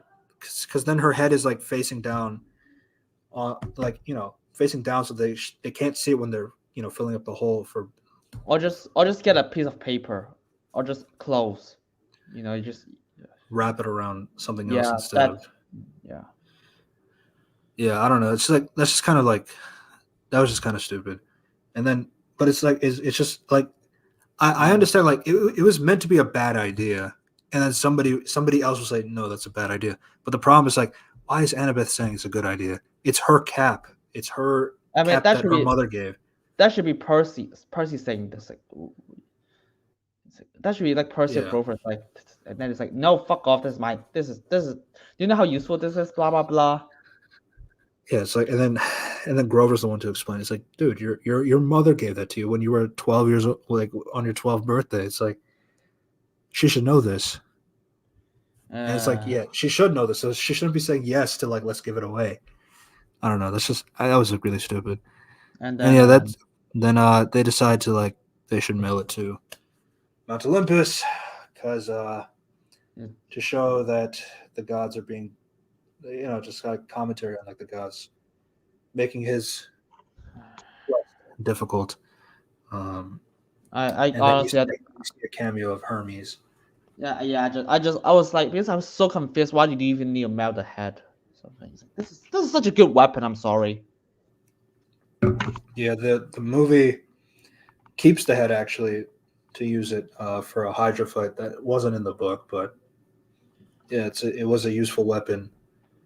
Uh, yeah, and again, like in the Legends of Perseus, for Greek mythology, it's like Perseus was like he also used the head as a weapon. So yeah, Yeah, it's like the movie that I don't think the show explained well. It's like I don't know. He just wanted prideful, I guess. yeah. In the book, like Percy gives it for a few reasons, just to like show that I can do this shit too. Even though I'm 12, I killed Medusa, so it's like that's one reason, and then the second more prominent reason is like, yeah, the gods are making his journey difficult, and he had to let him know that he's a serious kid. And that's pretty much it. It's like it's not super complicated of a motivation, but like, yeah, Yeah, it is there. Gosh. yeah, and that's pretty much how the episode ends with Hamilton getting the box to Mount Olympus.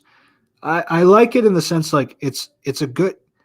If he was only there for that cameo, I'd be fine with that. But then Yay. we learn Give me, he comes back. it's like, and then it's like, dude, it's like, I don't know. It's like the casting in this movie is like, okay, let's get him as Hermes. Like, that's an odd choice, but sure. I remember a lot of people just did not understand the casting at all. Yeah, I was like, who's that? I was like, okay, who did the movie? Like, Nathan Fillion. Oh my god, what the? Of course, Nathan Fillion is gonna be better. What the? Yeah, and then like I also liked it in the sense like it also lets the audience know that the Empire State Building is where the Mount Olympus is. So I liked it for that without actually saying it in the dialogue. So that's one thing I'll give it as a positive. Yeah, so that's pretty much the end of episode 3. The main thing I mean we talked about most of the things already about like what was changed, especially from Medusa.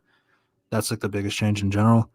I did like so I did like the reveal of like Grover looking at his frozen uncle. You know, in the book, like he just like it was kind of like not serious because like Grover already kind of accepted that his uncle was dead because like all other satyrs have like failed their mission, so it's like that's pretty obvious that they probably died somewhere. So he kind of accepted his uncle's fate. Now, like when he realizes, yeah, that was his uncle Ferdinand, it's like it doesn't really hit him as hard, like, but like I appreciate the show like changing it in a way, so like to give him like a it's more worth it. somber ending. Uh, Yeah. and then like I also like the addition is like he's look at all the other statues like they're scared and terrified, but like he just stood there without any fear in his. That was a nice one. Um, and Uh, yeah, that's pretty much it. I mean, episode 3, I will say from just like from the outside perspective, a lot of people have kind of discussed episode 3 onwards is like that's where you really see the a lot of deviations from the book and just like in general, it's like well, okay, we're just going like remember a strange direction, so to speak. remember that the people hate the movie for this for not being the books. So let's keep it consistent. Yeah, and fun fact: the ending of this episode is supposed to be is like halfway through the book, chapter 11. Uh, Wow. chapter 11 out of 22. So that means the last 5 episodes is working with the same amount of content that the first 3 episodes has in total. Yeah. What's the next episode? Yeah. God. Hey. Yeah, and the next episode, I I fell I down. plunged to my death, Nice. and yeah, So nice. Yeah. So that's how it works. Well, so they that's how so it they starts. Hey, so it they starts off with so you dream get like sequence. an abstract dream from Tartarus is Yeah. shown, and Grover mentions it's basically like something from this dark pit is like tempting him to go to the dark side, basically. And Grover mentions his original god pen is missing and is presumed dead by all the other satyrs, but every satyr has gone to search for him but hasn't returned. Grover still wishes to join their efforts despite this. Yeah, so this was something that Grover revealed earlier in the book, but I am okay with it like revealing this information now, just to give him some go, just to Uh, put all of his information at once instead of like he reveals these informations at different points in the book. So let I just can understand that change. let's just get some good things out of the way. It's like, I like the fact that Annabeth just like opens about her relationship with her mom. Just like, she just tried to prove it to her. It's like she doesn't have it earlier. It's like, okay, that's actually kind of good. Also, And then they kind of talk about her dad like having a difficult time with the stepmother, and they kind of talk about it, just not as much as I would like.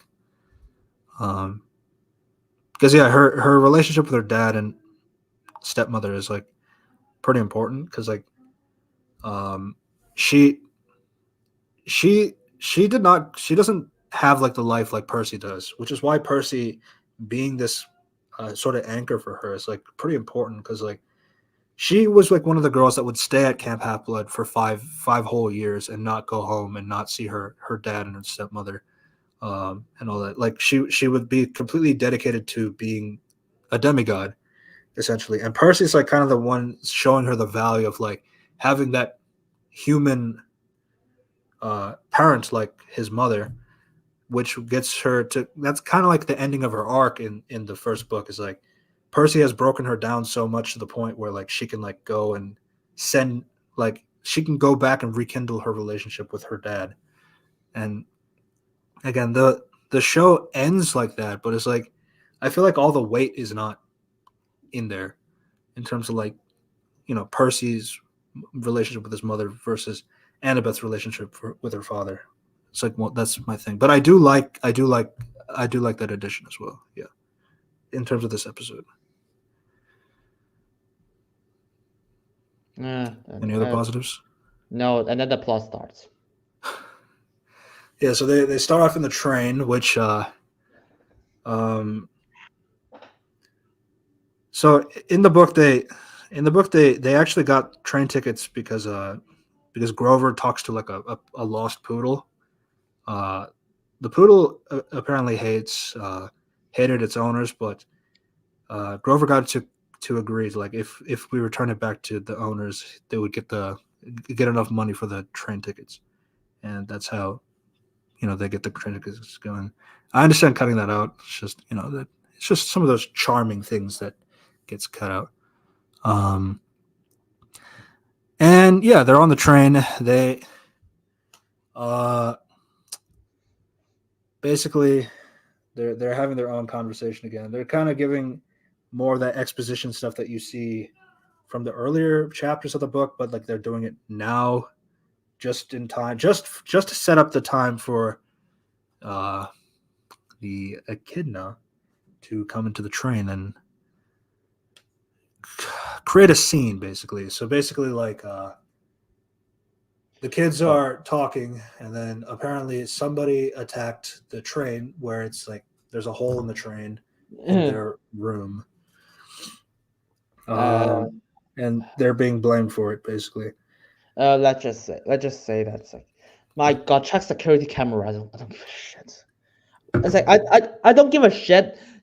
The security cameras could not hide the fact, will not fake the fact that the kids are not in this room, Yeah, are not on the other side of the train.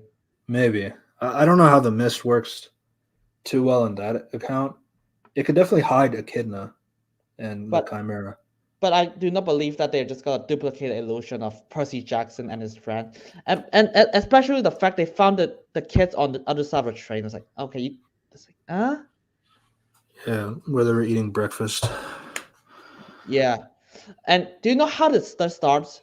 Because a cop just like, get okay kids, and the person's like, do you call me a kid?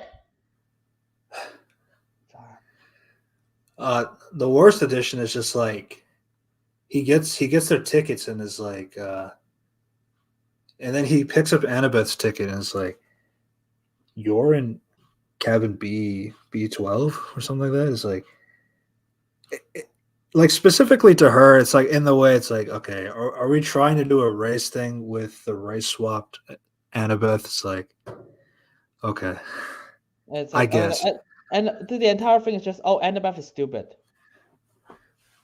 And yeah, it's like, and then there's like the whole thing where like they say like who, because like it's their cabin. It's like, how did this happen? It's like, uh, nobody can explain it. It's like, and then like Annabeth is saying like, are we getting charged for this? Which is like, then he's like, I don't appreciate that tone. It's like, then she says it again. It's like, yeah, I get it. It's like she's supposed to be badass. Like she doesn't care. It's like, again, it's like this is such a dumb like addition because like in the book they don't have this conflict at all And then it's like, because and yeah. and Annabeth should be the last one to lose her cool like this. It's like, oh my God, uh, what the fuck? Of course Well, you're. to be fair, yes, it is, but my problem is like it's like Annabeth would do this. I'm not saying that she wouldn't.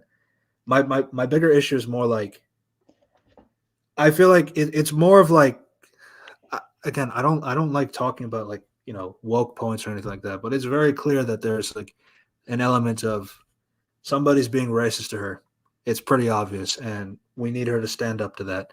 But it's like it's such a dumb addition in general because like again, it's just not in the book. It's like they don't have any conflicts on the train. There's no police officers that come and talk to them, and then clearly not talking about like comparing her race to other people, which is like a bizarre change in general. But like even if I ignore that, it's like It's so. I look at the transcript. It's like they just like the officer said, "Can you tell me what time you left the cabin?" Annabeth, are we under arrest? No, just say no with that shit. Just say that. Just give you a valid. Just give him a valid time. That's all you need to do. and Instead, dude, it's like dude, she's 12. It's like why are you making such a big deal out of her? Plus, the other problem is like Percy and Grover kind of like. Well, Percy also says something like in the same tone. It's like says it just makes it more apparent like this was the point of the scene, which is just really stupid. And then yeah, we see this older woman like kind of she's talking about like my kids like they were just terrified of this stuff. It's like I don't know what happened. So like a suspicious looking woman, and we see her again. She has a conversation with the kids, um, and we and then find out that this is actually the mother monsters. oh, by the way, the police just left them talk about it. It's like, oh, what, no, no, no. that's not how it works. But Yeah, so Echidna arrives much earlier than expected.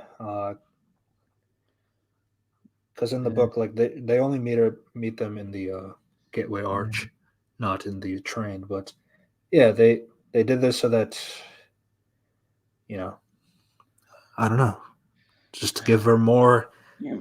characterization, I guess, to talk more to the kids and to be Well, more. I mean, it just boils down to I'm a mom. I want to train my kids to be tougher. Done.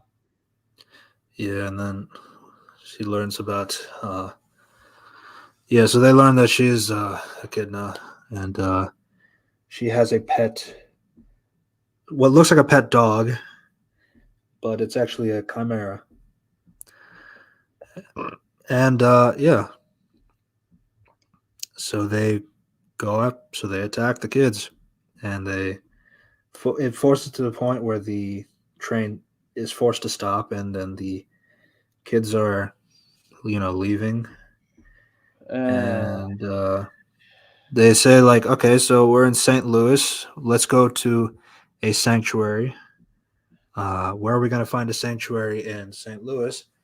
Annabeth, apparently, my mother, she has a temple here in uh, St. Louis. It's like, where the hell is there an Athena temple in St. Louis? Actually, it's the Gateway Arch of St. Louis. I was So like, wow, lucky you. yeah, so it's like conveniently the train just stops at St. Louis. Conveniently, the St. Louis Archway is now Athena's temple, And and conveniently, the police are in the other side of the room instead of the others. Instead of just surrounding the kids just in case they run away.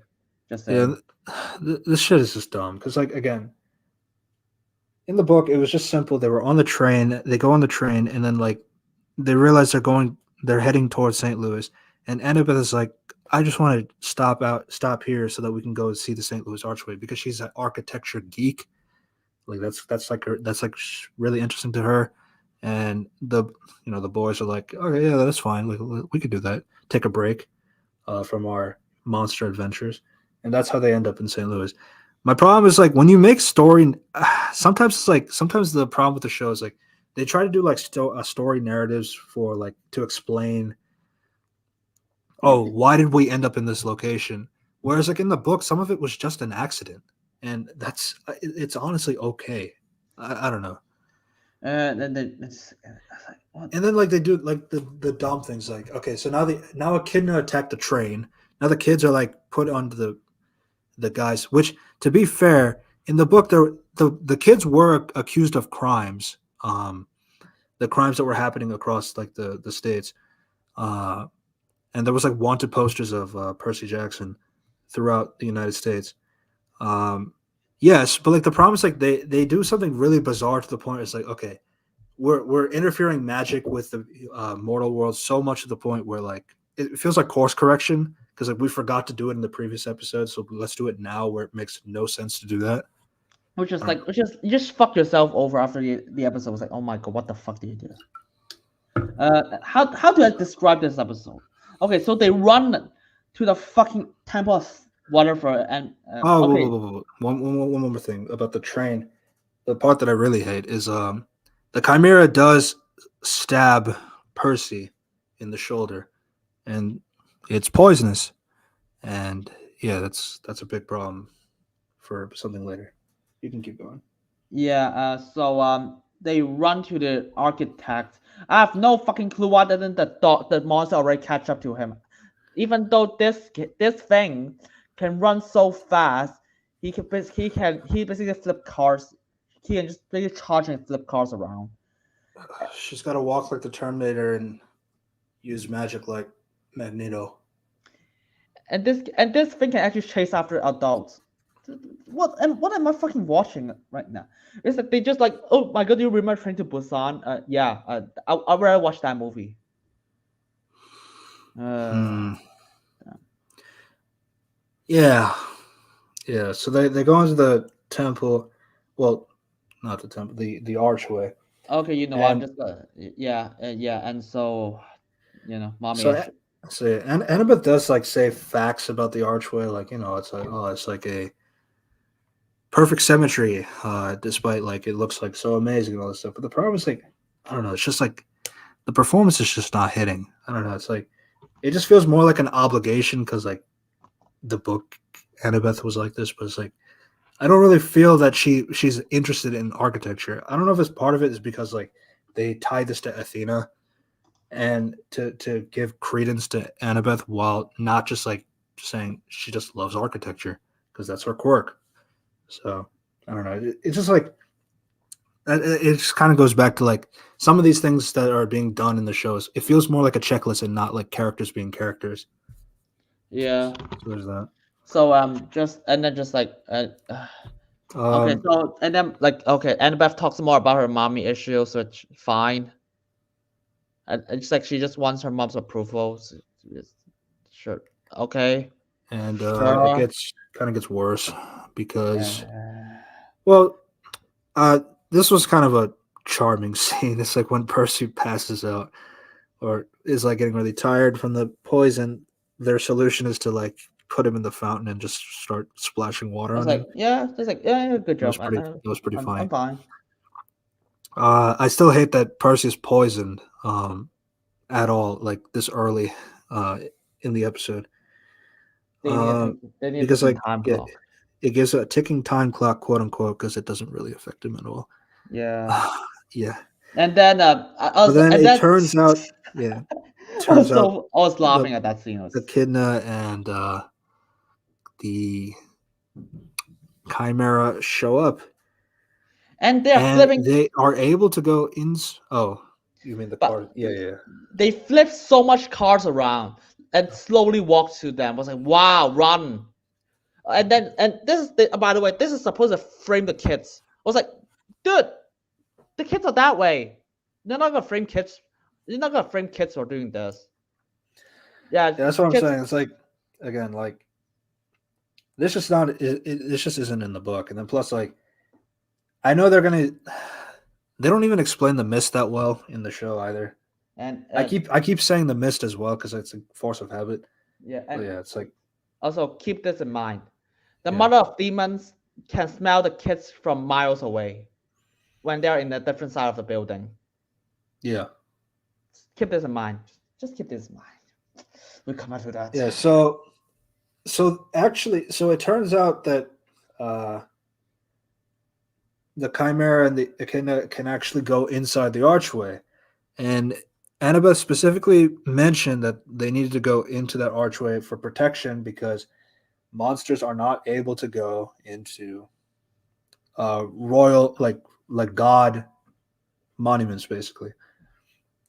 But with them coming in, Grover tells us that like the only way a monster can enter a god's monument if the god or goddess himself or herself gives permission to do that, which Annabeth which they look at Annabeth as like, yeah, it's like so it looks like my mom is trying to kill us. And yeah, so that's the very explanation is Annabeth apparently sending Medusa's head to Mount Olympus pissed her mother off so much that she sent the mother of monsters to kill her daughter and friends. Oh god. Where do I even begin with this shit? And again, it's like I understand like it's like, oh, let's put a thematic reasoning as to explain like why these monsters are attacked. No, it's like all the reason why monsters were coming and attacking Percy and the friends so easily and so often is because Zeus was pissed at Percy for stealing his bolt. That you know, so he's sending monsters to go and attack to attack him and the gang.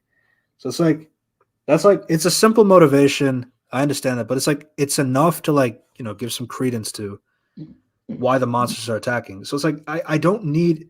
So now it's like Athena is so embarrassed by the chopped head of Medusa being sent via mail that like she's sending monsters to kill her daughter. Uh, and friends. why are you fuck it? I don't even know why you're embarrassed that she sent a head of a monster. It's like I don't Plus, know. I was like the monster that Athena was the one that like turned first, Medusa into Medusa in the first place. like dude, this should be celebration for you. Yeah, that and it's like at the same time, it's like she's the goddess of wisdom, and this is just like a really stupid plan. Uh, yeah, and again, Zeus doing something dumb is like kind of like more acceptable because like it's Zeus. But like yeah, but Athena, the goddess of wisdom, sending monsters to kill her daughter. I don't know what do you achieve from this, except making you look even worse. And now it's like, but then like episode 5 course corrects it, quote unquote, with the whole golden chair thing, and we'll get to that in a bit. Yeah. But yeah, so basically, one addition I did like is Percy. So Annabeth is saying like, I'll fight the monster, and you guys go. It's like, and then Percy's like, he hands her the pen. He looks like he's about to hand her the pen, but then he pulls her hand, puts her in the steps, and then he goes inside, locks the door. He stays in. I like that. Um, though, it is the start of Percy's. I need to sacrifice myself to save the world. You guys can do this. You guys Yeah, I mean, shouldn't do this without I me. was like, I mean, I get it at this point. It's like his poison. It's like he's not. He's just saying he's gonna die. And it was like, yeah, fuck it, sure, why not? I'm fine. I'm fine with it here. The problem is like he does it like 3 more times in the season. Uh, so yeah, well, like that was like a moment. I like that, and it seemed like something Book Percy would do as well. And then yeah, the Chimera is there. Echidna is there. She's still walking like a Terminator. So Uh, slow. Um, yeah, and yeah, and they then the chimera and stuff. Just charge at Percy like in the train. He just like let's just slowly breathe fire at him.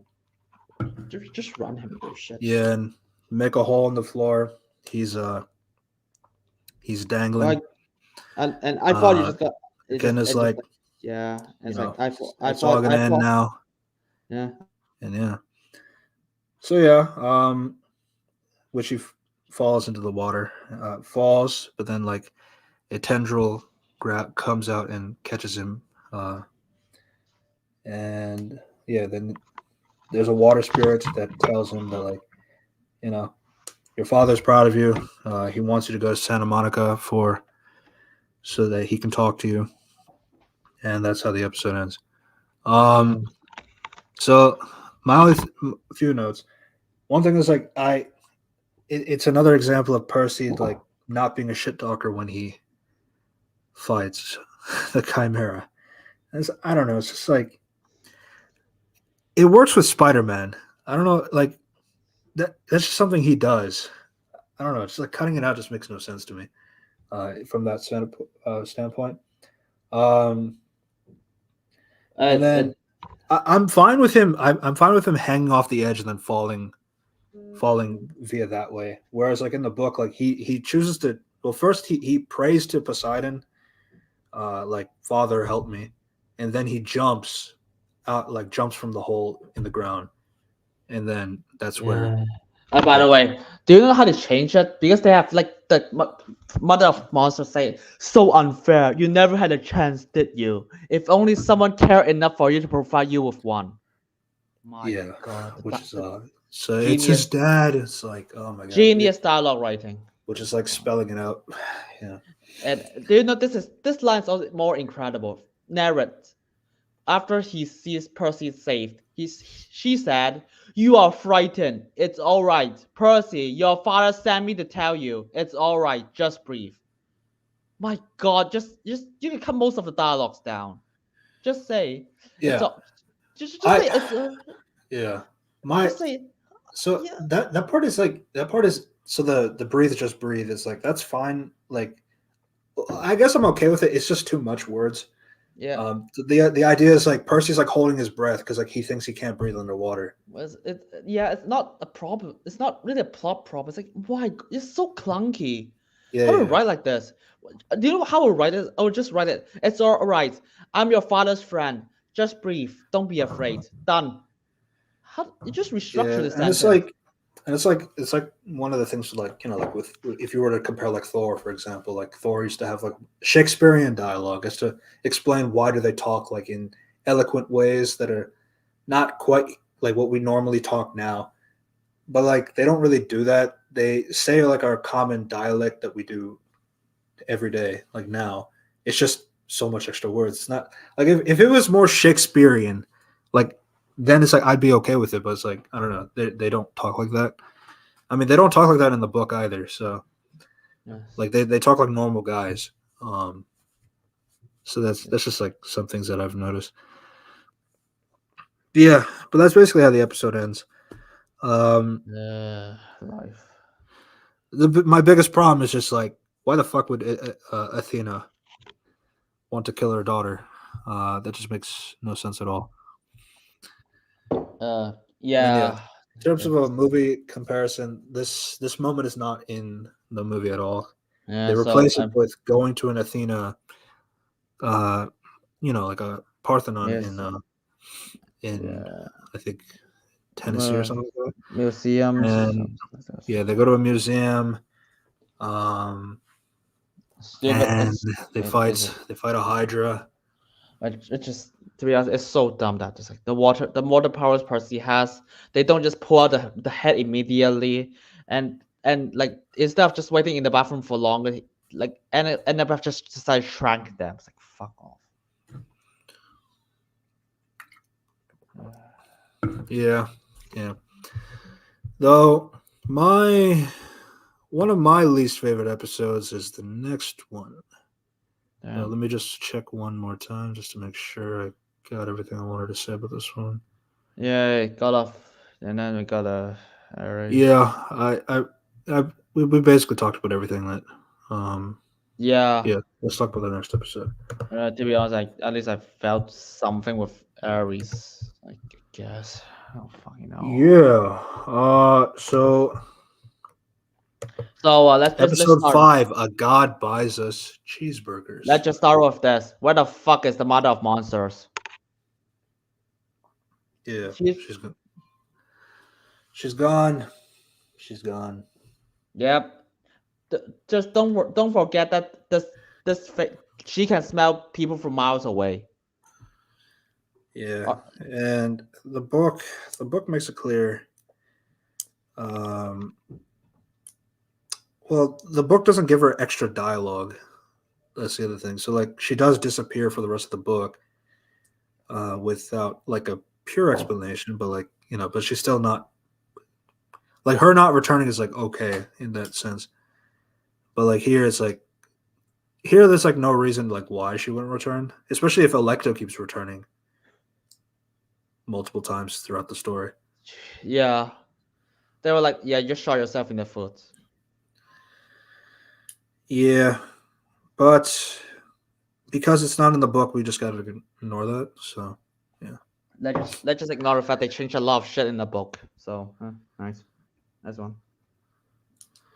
So they got the kids are so get yeah, arrested. It's yeah, and then there's like the kids are so the kids broadcast, are still being accused for the crimes, like especially in St. Louis, which and is bullshit. If anyone has security cameras, witnesses, brain cells, let's just say this. yeah, and again, Mm. like the only thing is like the only thing I'll say is like in the book, the only destruction they had was the bus from the like that bus like where they were fighting Electo and her sisters on, and then the the bottom of the archway getting a hole. That was like the only destruction in the book, like that Percy was being blamed for. Like he was blamed for like crashing the bus, and he was blamed for creating a hole in the bottom of the top of the archway. Yeah, But like here in the show, they have Echidna destroying a train, uh, flip destroying like cars a bunch of around. cars, and most of it is like unnecessary. And then I was like, yeah. Then police was like, yeah, that's definitely the work of a 12-year-old. Oh my lord, what are you? Yeah, and they also have like so they also have the part where so this part is in the book where like where Gabe is like pretty much on the news like blaming Percy for all of these. He's like, yeah, that sounds like Percy something Percy would do. And then he's like, yeah, it's like my wife died in this car crash or something, but we can't find her body for some reason. Uh, It's like, yeah, it's like so it's like again, it's like it's stuff that like Gabe did do this in the book, but it's like there's at least some semblance of like okay, I can see some reasoning as to why you think because like Percy was found in those areas, especially and then like those two destruction like crashing a bus is not that hard. Well, it's not that difficult compared to crashing multiple cars, making them flip in the sky and onto the ground like that, and the crash destroying an entire cabin of a train. I don't know, but like that's I don't know. Some of it's like it's like it sounds like a nitpick, but it really isn't. Um, yeah, and then it's like and it's like one of those like movie did it better. I'm sorry, but like I think the movie has a better reason of just like okay, why the fuck are they framed for murder? It's like it's simple because they just they did crime because like his father is an asshole, and he still he took his wife and Grover attacks him with a bunch of eyewitnesses. Is it? yeah, And also this shows like we also get involved with the FBI. God, yeah. The FBI. so the FBI is also in the book, but again, like the crimes are much smaller in scale than like what the show is like putting. But yeah, that's yeah. So it is in the book. It's just one of those like translation kind of thing. It's like yeah, it's not quite what it was. Um, yeah. So Percy gets out of the river. He has a side quest from his dad to stop by Santa Monica before going to the underworld. Uh, and then their decision is to well, they can't get trains. They can't use a train anymore because now they're being wanted by the government. So they decide to walk, start walking. And then during the walk, they are By the stopped way, by a motorcycle. yeah. By the way, they don't. I don't know how they know where's the location to the hell or some shit. Like Yeah, they they don't have seem to GPS. go. They still need to go west. So that was kind of like one of the other things. Like Grover in the book, like he has a very good sense of direction as well. Knowing like where's like north, south, east, west as a satyr. But that's not discussed in the show. So there's that. Yeah. So a motorcycle pops by. I mean, they're trying to hide behind the one of those car protections that prevents you from going outside of the lines. Um, but yeah, the motorbike stops there, and then we see The God of Hate. this big guy, Yeah, that's Ares. a, played by actual wrestler in real life. It's like Yeah, Mr. Edge. it's like Uh, yeah. I was like no, no yeah. He's not really bad. I was like he's not bad in the role. yeah. Uh, yeah. So he's having a conversation. It's like, say, I, you guys are way behind schedule, and if you want to, if you want to help to like get to the underworld faster, you meet me at this diner, and I'll tell you how you can do that. So they don't really have any choice, so they go. Um, yeah, they have that. They have a so like Aries, so they're in the diner. Aries has all the Oh, by the way, what cheeseburgers out.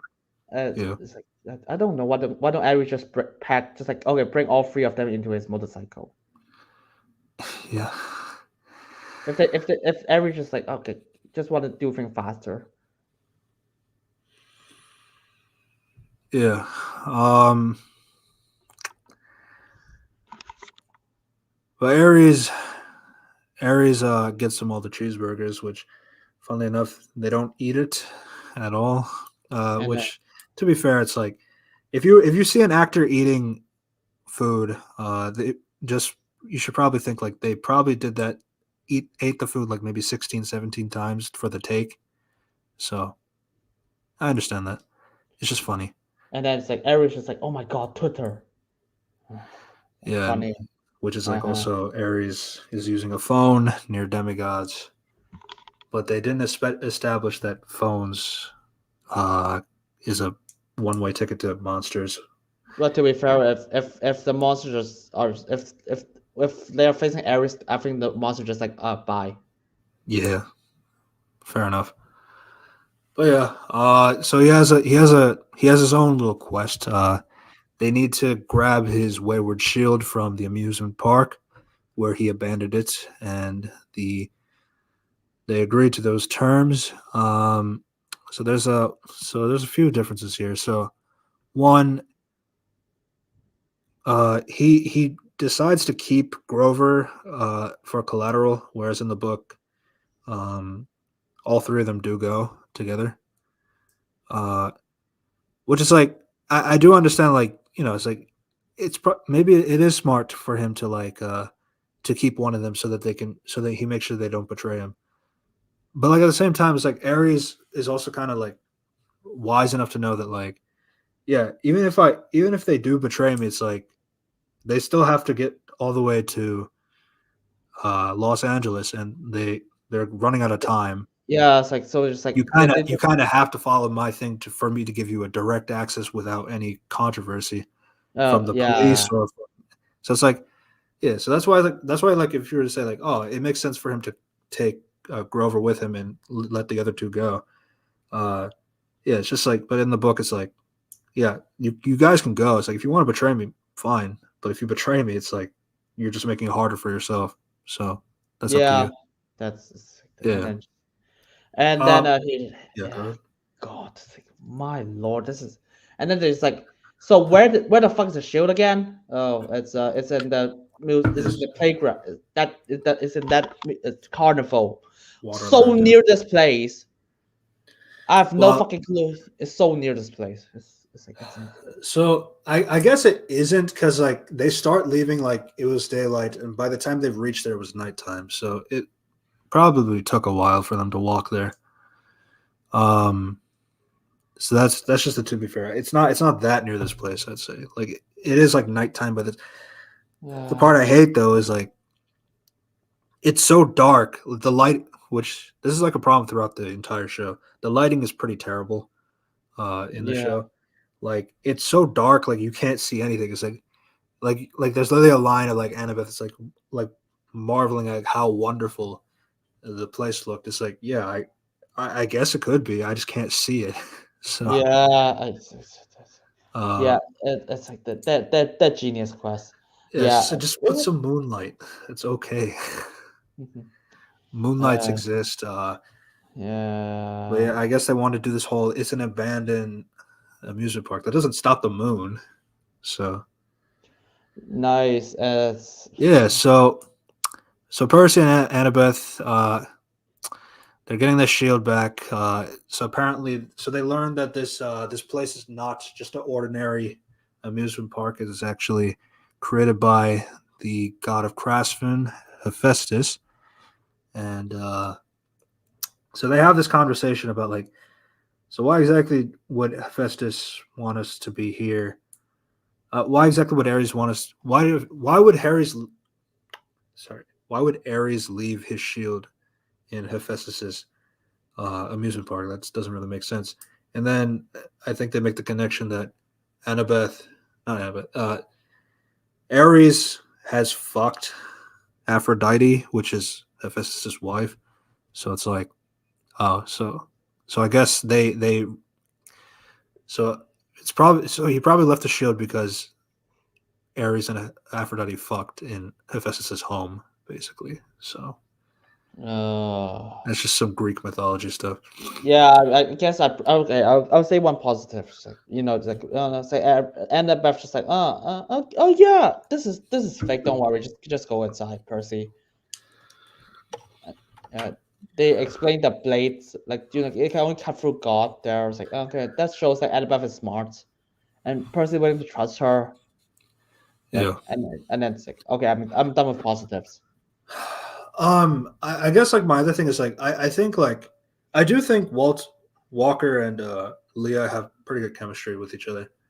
I think this episode is a little bit better in terms of like their conversations because like now they're like kind of talking more like kids and not like the heavy expositional talk like in previous episodes. I don't know, like I feel like this one they feel more like kids, especially when they go into the tunnel of love and they have conversations about each other and they're kind of vibing in a way. Yeah, I mean, I will say like the actors do have good chemistry with each other, including the Grover actor as well. So yeah, I feel like it's there. I feel like I think my thing is some of it doesn't convey very well because like some of the dialogue they give is like so jarring. Like some of them like they talk like really long like soliloquies like an adult would, but they're like 12 years old, so they shouldn't be doing that. But yeah, that was just something I noticed. I feel like this one was like probably the better episode of like Percy and uh Annabeth just communicating with each other better. Yeah, so just like her Hephaestus hates Ares, so that's all you need to know. Yeah, and this once again another change from the book, which is the trap used here. But So oh fuck right, Percy explains stuff for Annabeth and stuff the other way around. yeah, Great. uh, right. So again, once again, this trap, the golden chair, Hephaestus's golden chair, it is a reference to in mythology as well. This was not in the book because Hephaestus.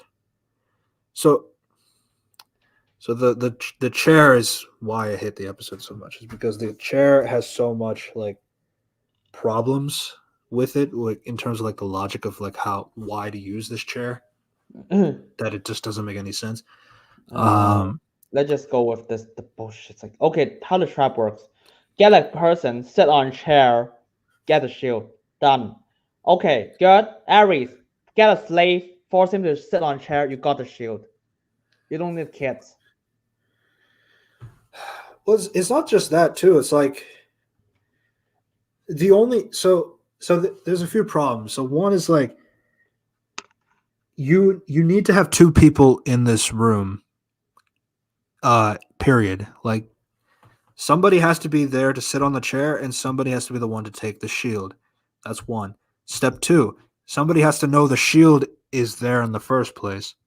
So who else would know that other than Ares and Aphrodite? Number three: if Ares and Aphrodite did come back to fuck there, I guess it's like which one of them is going to be the one to like sit on who's going to decide to sit on the chair and the other one to take the shield? Aphrodite is not going to sit on the chair for Ares to get his shield back. That doesn't make any sense. I was like, what? I was like, dude, Ares the God of War. It was like, what the fuck? I would expect him to just destroy the place before he's gonna do the trap. Yeah. And then yeah, so that's like a few points. I think I have a little bit more after I kind of go through my thoughts. One of my main things is like so yeah, so Percy's like explaining how the chair works to Annabeth, which is just really weird. Which is like, what? This should be the reverse. What? And I understand that like they say that yeah, my mom used to teach me Greek mythology stuff back like when I was growing up. It's like I understand that, but my thing is like Percy, yeah, like in the book, Percy does have a little bit of knowledge of Greek stuff too. But it's like on the other hand, it's like he is still that insert character. It's like I don't know everything about Greek mythology, so I'll ask questions about it. I mean, I just feel like it's more relatable. It's like I might know like a few things. Like I know some of the gods like Zeus, Poseidon, Hades, Aphrodite, Athena, stuff like that. Like I know that stuff, but it's like, can I explain like this intricate details? Probably not. And that's why I felt like Perseus was more relatable in that sense. Just like with him explaining basic concept of myths with Annabeth, it's just like, well, that's kind of Annabeth's thing. So it's like, why would you? I don't know what the point of that is. So it doesn't really make sense to me. Uh, Um, and then secondly, well, not second. Well, yeah, my other problem is like Percy is like kind of like beaming at the idea that like I have to sit on this chair to sacrifice myself so that you can go get the shield. I also have to tell the audience again that you are better than this than me. Um, so uh, so great. yeah, so so again, I was okay with the idea of Percy like thinking about sacrificing himself in the last episode, though it is kind of questionable because he is, as you know, a 12-year-old. It's not mentally sane to have that kind of ideology. But then again, not neither is being a hero at 12 years old. So there's that. So I was like, fuck it, sure, why not? So yeah, so he sits on the chair. He's starting to turn into a golden statue, uh, and Annabeth so the shield drops, and Annabeth is pretty upset. But then she thinks about trying to rework the the mechanism in the chair. To which this brings Hephaestus to come out of his office, Which I and was like, what? Ares, just kidnap the guy and force him to give your shield back. yeah, that, and it's like too. It's like, what is he doing here? Like, why is the god of craftsmen hanging out in the abandoned amusement park? Like, he's a god. Like, why aren't you in Mount Olympus or your forge? Um, Yeah, to be it's, honest, my theory is that he's a robot. This is a robot. I don't know, but I mean, he is good enough to be a craftsman. He could make a LMD of himself, I guess. Nah, just kidding. Of course that's not gonna No, happen. it's the real Hephaestus, and that's Yeah. but the robot is a better idea than this. Uh, yeah. So he's asking, it's like, once the curse happens, like that's it, man. You can't get him out. And it's like, and then Annabeth has like a speech about like like I don't really care about your family dynamics, but like Percy is not that guy who cares about it either, and neither am I. Which is kind of like I guess it's like kind of like a mini arc with Annabeth, like in the show, is like how Uh, she's kind of like she had like some value of like her family and all that stuff, but then she kind of like lost it after like how Percy like has shown her yeah. the the beautiful nature of that is like humanity, Also, her and mom. then that's like Oh, enough that convinces Hephaestus to reverse also, the also her mom chair. tries to kill her. So there's that. Yeah, I that mean, too. I Which it and it's good. this episode kind of it's a fine speech. It's a very wonky thing. It just causes a lot of problems. Like the chair itself, like has a lot of like plot holes in terms of like how it depends on this working exactly the way they wanted it to, and then it also relies that Hephaestus is even here for some reason. Why? Oh God, And then not just that. It's just like Hephaestus is here, and then like Annabeth can reason with him to reverse the magic, which he said that once it's done, it's done. Like I can't reverse it, but he does anyway. So so yeah, it's like there's a lot of there's a lot of issues with it. and then she's just like, oh, I'll put up good word for your mother. Uh, Yeah, so that's supposed to explain why she won't send any more monsters to kill her daughter. By the way, But this guy's supposed to be hated by God, isn't it? Her fastest. Hephaestus, well, not they don't really like him, from what I understand. Yeah.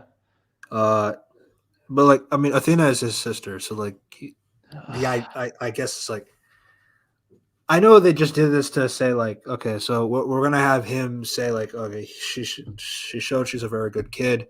Let me tell her mother so maybe that she could stop trying to kill her. It's like, okay, that's I don't know. It's just it's like a I wrote this in to feel smart, uh, Yeah. kind of thing. I was like, you need a through line. I'm sorry.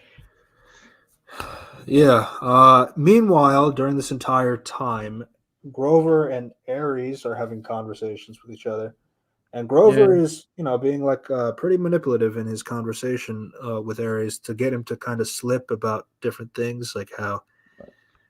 So Mm. yeah, like trying to like butter him up by saying like, yeah, Yeah, sure. I'm a big fan of you. I appreciate some of your smaller wars where like not many people died, but there was still a lot of damage uh done, stuff like that. So like, and then it's like, I mean, it's like you hate Athena, right? Like she keeps like talking about like how she's so super smart and all that stuff, and it's like it's not really fair Yeah. to you and your wisdom. It's like, yeah, and then it gets to the point where like he kind of gives loose that like, so he Ares played a part in stealing uh the bolt to some capacity, which is and he unwillingly says this. So it's like, I again, Grover's changes is kind of interesting to me because like it's getting Ares to confess more than he should have in this moment, and plus like the episode ends with him saying like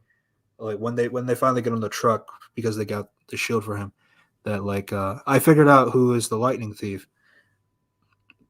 So yeah. Yeah. It's Oh, like, and I guess Annabeth calls Percy the seaweed brain, so that's yeah. reference. So, and they just like, she's really smart, by the way. Also, yeah, let's send monster to kill my daughter. Yeah.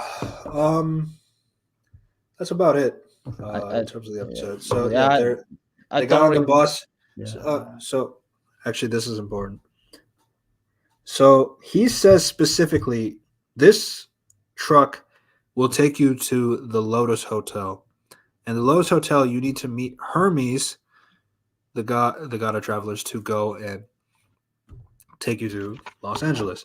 So it's like they do it again. Once again, it's like where this moment that happened in the book by accident is now the reasoning is there is to like, oh, you have to do this thing to meet this person to go to.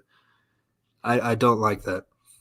Um, I understand it, like structurally, it would make sense to like have things be explained as to why we go to these locations and like not just like happen there by accident. But again, this is like a lot of inspiration from Odyssey. Sometimes like you go to a location and something accidentally happens. Um, so that's like one thing, and because like also in the book like the the truck was supposed to take them all the way to Los Angeles. In the book, the reason why the gang stopped at the Lotus Hotel is because Grover learns from the animals that they're abused. They get abused by the people in charge of the truck, and he wanted to free those animals, which is why the next episode is we sent a zero to Las Vegas. Um, so yeah, it's like that's their explanation as to why they ended up near the Lotus Hotel, and then that's when they got into the Lotus Hotel. So it's like stuff like that. Um, but yeah, that's just something I didn't like. Plus, also like now that now that Grover had so much conversation time with Ares, he can kind of make his own deductions about like, oh, like yeah, I know who the lightning thief is, which is his theory is Clarice, his Yeah. daughter, which makes sense because if you think Ares stole the bolt or has the bolt, then he probably used his daughter to help steal it. So there's some logic there. Okay. Um, so you have any other points on this episode? Yeah, not really. It's just like, I don't really mind the conversation between like Grover and Aries. It's just it's fun. I mean, Yeah. it's just like it's like that's that's it. It's like, God, this is supposed to be a good one. No. Yeah, I think my main issue is like Grover and Ares having a conversation to the point where Ares is like talking a lot of information that's it. The problem is like it's taking away some of the mystery from the book, like in the sense like so now we have a character that can like break it down out of Ares because like Ares is as we learn in the end of the episode at the end of the series show, he's being controlled by Kronos. So it's like, but Grover like getting this information out of him this early on is like you're kind of like taking away from the mystery that happens during this later section of the book that still happens, and then it gets even worse with the whole Lotus Hotel thing. But like again, that's Yeah, for the next. I thought yeah, it's just like Hermes just hangs out there, which is better than I remember was just like Hermes runs the hotel. You fuck. Yeah, I guess like one main thing I should probably explain before we go. So I kept mentioning that like the golden chair is not in the book. So what was the trap from Hephaestus? So basically, the room is like made of like a bunch of mirrors um, from all sides. So basically, and the way the interpretation is Ares and Aphrodite like to fuck there because it has a mirrors in all directions. They can watch themselves fucking each other. So that's it's subtle in the book, but like that's what you get out of it. So Hephaestus's plan essentially is that when Ares is to go back for the shield, there's going to be like these robot archers, robot spiders, like attacking this area. So basically, the motivation is simple. Hephaestus wants to embarrass Aphrodite and Ares by and like so like they'll be attacked by these robot archers and robot spiders, get caught in this god net, and then all of this will be broadcasted to Mount Olympus that will laugh at them. Basically, that's basically it. Mm. It's still like it sounds goofy, but like you can still get the sense of danger because like you're sending robot archers or robot spiders to 12-year-olds. That's going to be pretty intense for them. So I don't know. It's just stuff like that. And then again, like when you have like a chair, it's like you have to anticipate that somebody knows about the shield. Somebody has to sit down, and that there's a second person to come and take the shield, while the other person sacrifices themselves. So it's like, yeah, it's like stuff like that. Which is like at this point, it's like my god, just destroy. Just I was like, just kidnap a person, just throw him in a chair. You go, so stupid. Yeah, and that Oh god. leads us to actually what I've found to be from discourse. Like this is like the least favorite episode of the entire show, the Lotus Hotel. Yeah, this is what an episode. We take a zebra to Vegas. So yeah, so as I mentioned before, the difference here was like in the book they made it to they went to the Lotus Hotel by accident because like Grover was like upset about like all the animals being abused in the truck. So he decided like they all decided like let's free them, so that they can like not be abused anymore and all that. And then that ends up like them near the hotel. They go to the hotel like for the intention to rest. But turns out it's a really fun place. You got arcade games, video games. You got roller coasters. You got like a lot of stuff here. That's part of a trap. Um, you know, and so it does that thing again from episode 3 where the kids already know that this is about the Lotus Eaters from the Odyssey. They even reference the Odyssey as like it was in this book. Like you should know this already. So it just like, again, I understand the value of having Annabeth be smart. I understand that completely. But at the same time, sometimes a 12-year-old just doesn't think about it and they just want to have a bit of fun. And it's okay to have a bit of fun. Well, it's not because like they get the consequences of that during the mission because of the Lotus Hotel and how time moves differently than it does outside of the hotel. But yeah, that's like I clocked the time, which is like what 4 to 5 minutes per second. Nice. Yeah, and basically they go in because, like as Ares said, Hermes, god of traveler, works there. He owns the hotel, and that just makes no sense. So why does that make no sense? Hermes is the god of travelers. He is also a god that like bails people out of danger.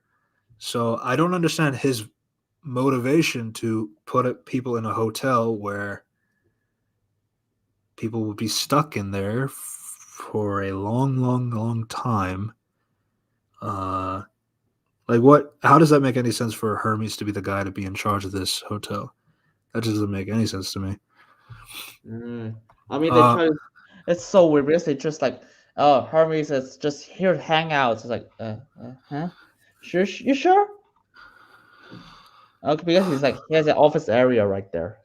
Or did I just miss something? yeah, no, they said he's the guy basically. Damn. I don't know. It's odd, but yeah, I mean, in terms of like, so as I mentioned before, Hermes is not in the book at all. In this book, he shows up in Sea of Monsters, and honestly, like, and we'll go into some of the more issues about that later. But yeah, basically, uh, as I mentioned before, one of my biggest cons is like, and for a lot of people, it's like these guys are in the hotel and they already know it's a trap. Like this is like, uh, they like this is like everything is like, oh, it's like everything is just here to keep you inside. Like in the Lotus Eaters, like they want you to feel. And like if you eat a lotus, it makes you forget, like from memories and all that stuff. So I don't know. But then the way they bypass it is like, oh, we have lotus gas in the air. So even if you don't eat the flower, all you can do is breathe it in, and you'll still have the same effects. Which is like, what is the point of that? Uh, do you know what? Let me ask you. It's like, how the fuck do you not know that this can work? Like, if you know that you can, we just eat and forget it. It's like, okay, why do we not know the airborne stuff? Because it's not in the Odyssey. And then like they just made it for the show, and now it's like now I question it's like for the book Lotus Eaters, like who were in charge of the hotel, why didn't they just make it into airborne? An airborne product is way more valuable than consuming a product, especially like if you want to, in terms of a danger that could spread out and like breathe it in and you're done, kind of thing. So it's like it's kind of weird to do that. Then the more important part is like it just like takes out the mystery, and like one of the things about, and again, the movie gets complaints about the scene too, um, but like the difference, at least in the movie, it's like there is a sense of like all the guys split up and they're having fun in the hotel, and then they do this annoying thing where he's about to eat the flower, Percy's about to eat the flower, but then Poseidon has a voice in his head saying like, "Don't eat the flower. That's what's keeping you locked in here," and he's explaining everything to him. But then it's like the show isn't it is the show is honestly worse though, because like the show they fall for everything. Like I mean, they don't fall for anything. So it's like there's no danger, there's no intrigue, there's no mystery. It's like yeah, I know they're there to look for Hermes, but it's like there's no danger. It's like there's no danger there. Um, because yeah, and one of the things is like Percy has shown like physical strength fighting the Minotaur and those other monsters as well. This was like in the book, like this is a moment where like Percy notices that a kid was using 1970s slang, and that's when he realized something was wrong. Um, and then like because like one of the slang includes like your mother, your mother, your mother. I don't remember the exact quote, but like that's what got him to break out of his thing is like the mind control. Like oh damn, like I'm not supposed to be here. I'm supposed to be on a mission or something like that. And then he talks to Annabeth, gets her to break out of her mind control, which she was also mind controlled too. And then they get Grover out. I don't know. It's like, but that like shows like Percy's physical strengths and that's his mental strength. But here they don't get to do that. It's like, I So mean, I don't know. It's like the movie is just extremely contrived. It's like, okay, they have to get this pearl. It's like, what's the pearl? Oh, one of the marbles. Oh, how do you find it? I don't know. He just dead. He just walks around the place, even though the entire place is a fucking carnival. yeah, and the movie itself is like kind of like its own thing because finding the pearls like that's not a book thing at all. As you have already guessed, like they get the pearls at the end of this episode by Poseidon, his water spirit. So because Yeah, I understand why they did that. So they can go to different locations and then they can also get the pearl. It's like your plot MacGuffin that we need to get these pearls so that we can use them to teleport us out of the underworld. I understand that, but like there's pros and cons to that, I would say. But yeah, it's not as bad as people say, I would say, for the movie. yeah. It's like, okay, I think it could work if you just every single sequence is not so bad. It's stupid. Yeah. It's like, God, it's like, at least the movie version is quick. This And the one, movie version, it's yeah, dragged out so long. yeah, and this one, I have no fucking clue what's happening. Yeah.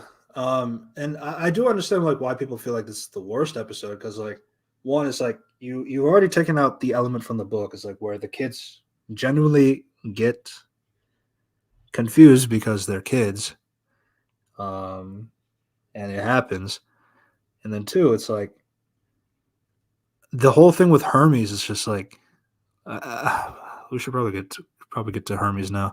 So Yeah, yeah, so they do find Annabeth and Percy do find Hermes. They have a conversation saying how like all the gods know that they're on a quest to get the Master Bolt and all that stuff. And okay, let's start with the first line he said. I love this fucking shit line. I exist beyond space and time. Kid, why do you think they put me in charge of delivering the mail? because he's the god of travelers. I exist beyond time and space. Which is like again, my thing is like all the gods exist through time and space. For either you're a fucking moron for saying that, or B, exist in time and space means that you exist in everywhere. Basically that's what you just said. Yeah, that's like the concept of God in general, right? Well, that means your speed is basically have infinite speeds. I'm sorry.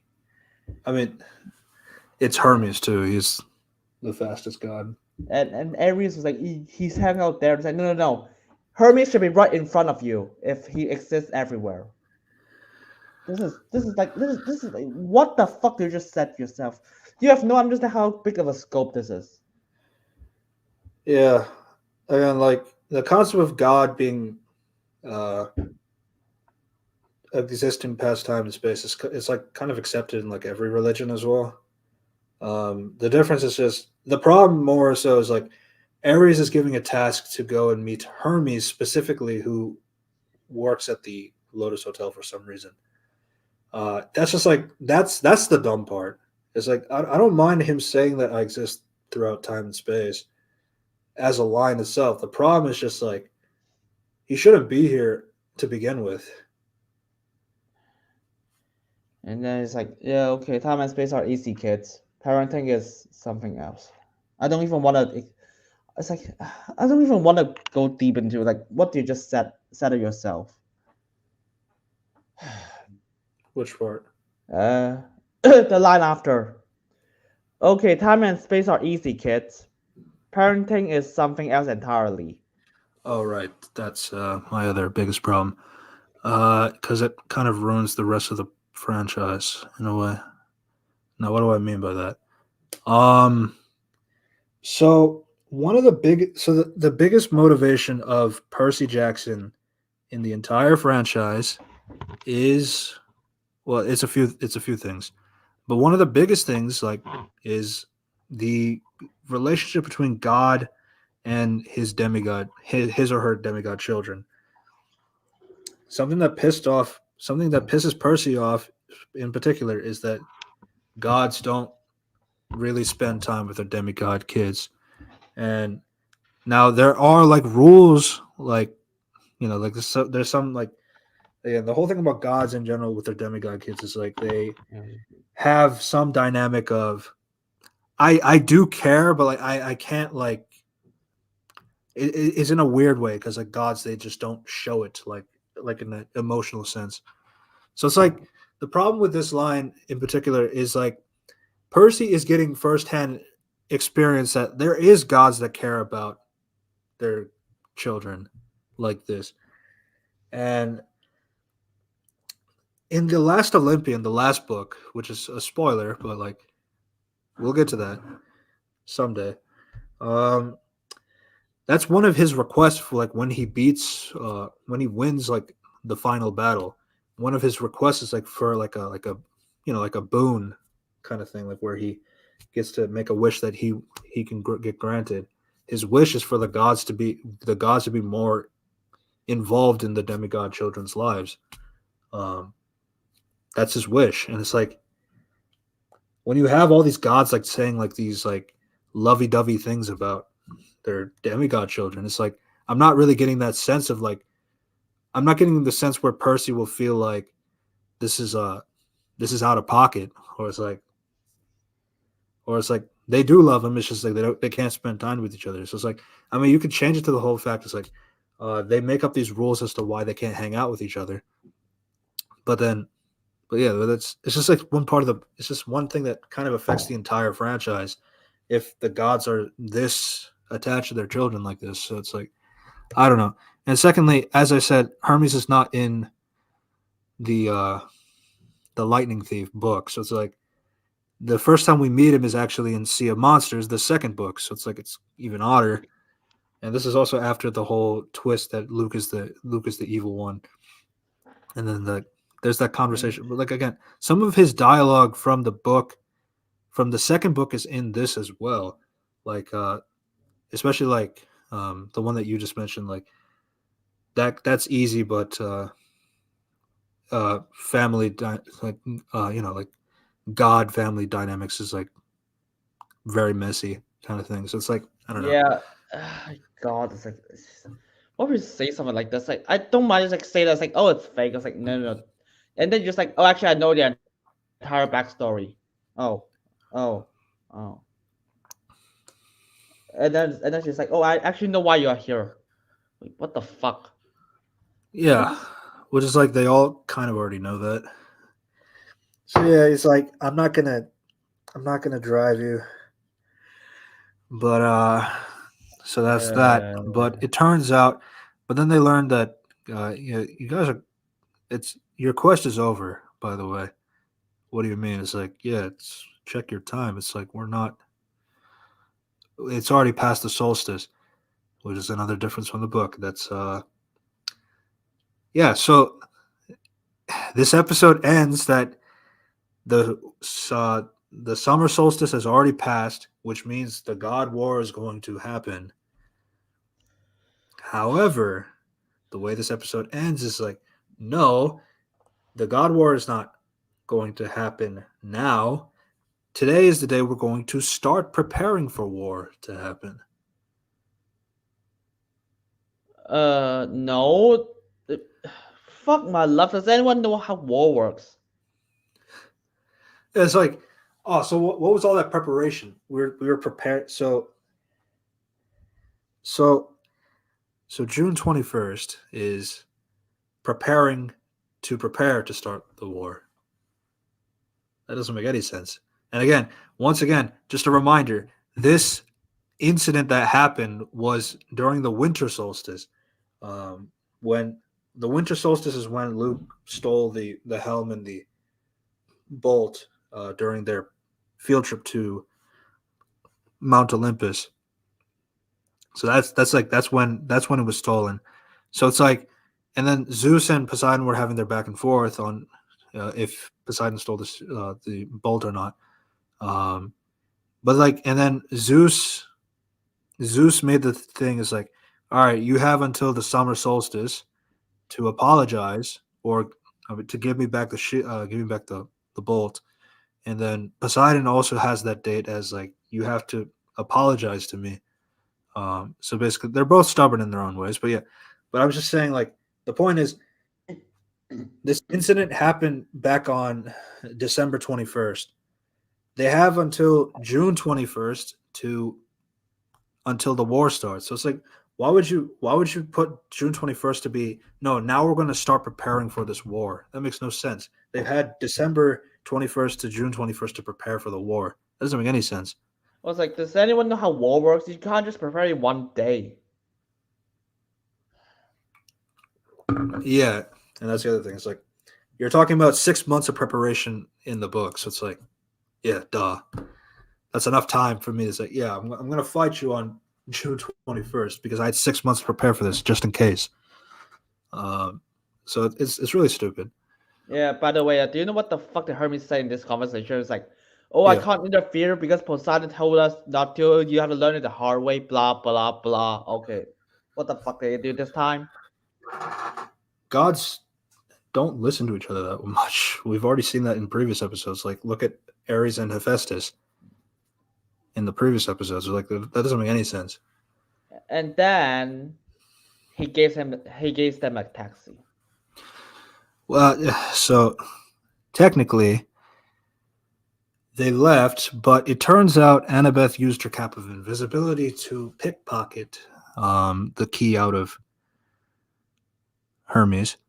Hermes, as a reminder, is the god of thieves. So I don't know how that's possible. But then it turns out when they go outside after they get Grover, so Grover has his own subplot where he found like another satyr, and this guy's saying like, yeah, I found Pan. He's in here, but like he's using that just to like mess with him. I don't really know why. The pass he gets is like, well, he keeps forgetting what his points were because of the mist. Because of the lotus gas, I guess. But yeah, so he pretty much tricks Grover to keep looking in the video game VR set. Yeah, they all leave. Grover lost like a lot of memory about like even like to the point where he doesn't remember his friends that much. But yeah, they leave, and this was also dumb too. It's like Percy had. This is like one of those things. Is like, why are we having this dialogue of like, oh, it's like I'm your friend Percy, and this is Annabeth, like, and like let me catch it. We're here to do a quest. It's like, why can't you guys just do this while you're walking out of the building? Yeah, I was like, drag him the fuck out of it. If like 1 second is like 45 minutes, I clocked the fucking timer. So I estimated the time, so 45 minutes is per 1 second. Yeah, so yeah, it's like it's stuff like that. Like there's like a lot of like the longer you're waiting inside the hotel, the more you're gonna forget because because Percy doesn't forget. Percy does forget like something too. It's like he forgot about Grover actually prior to this moment. So it's like I don't know what the point is like explaining to a memory forgotten Grover his old memories in the hotel that's making you forget memories. Or That's just stupid. it's like if you want to say something, it's like, oh, hey, I want to show you something cool. Let me show you. Grab him and run. So Yeah, that's pretty accurate. Yeah, and yeah, that's how they get out. They go to the taxi. It turns out Hermes already knew Annabeth stole his key. Uh, and by the way, if Hermes want to help them, it's like, why would you lure them into this table and just have them talk, just like spend more time here? What the fuck is your point? and if you could go through time and space, you could just teleport them out of the hotel to your taxi cab and not be a dick. Yeah, Which is he's like like, I understand. It's like, and then some people say, "Oh, but gods are always dicks." It's like I get that, but like Hermes has not given me any reason for that kind of behavior because, like, if you listen to him, he's so lovey-dovey about his son Luke and his family and like how he's all about family and trust and all that stuff. It's like to the point where it's like, so why are we not? So what's with the lack of it with Percy and Annabeth? That doesn't make any sense. And it's just like, yeah, Annabeth's like, oh, he tricks us to sit on this table. It's like, fuck my life. So yeah, basically it's just like, yeah, he has ill intentions. And turns out he doesn't have ill intentions. Like, which is it, you fucking show? Yeah, that's true. And then so it leads to a comical moment where Percy is trying to drive out of the garage because like apparently the magic of it teleporting wherever they want it to go can only work if it's outside. So yeah, so you got that. He goes outside and almost crashes into a truck, but just in time it teleports to the Santa Monica beach. And yeah, and then that's where And it's like, get that's where he Percy. goes into the water. He sees the water spirits. They said like, dude, this mission is over because the solstice has already happened. But then Percy's like, I don't care. I'm still gonna see this through. And it's like, okay, but and you know what's bizarre? It's like the final episode just really gives no justification as to why this had to be after the solstice in any sense. So it's like, what narrative purpose did it really do? Because like everything ends out peachy, anyways. Anyway, I mean, Yeah. Jeez. I don't know. It's like why couldn't this just be the day, like June 20th, the day before the solstice, like in the book? Why did you have to? Why did you have to specifically set it after the solstice? Nothing changed. There was no war going on. There was no no natural disasters happening in the area or anything like that. So it's like I don't understand what the purpose of having the dialogue of like, yeah, this is set after the solstice now, where you would feel like that should be dangerous because like that's the whole fucking point of the book is to prevent it from happening before the solstice happens. So it's like I don't know. It's just one of those things. Like, what was the purpose of changing it? Really, it I didn't. got It no it idea. did not change anything in the end. Uh, Yeah, that's how the episode ends. it's like, and then it gave 4 pearls. Like, to be honest, this just makes me question: can Poseidon just give them like 10 pearls? Okay, so you're right. That was another problem.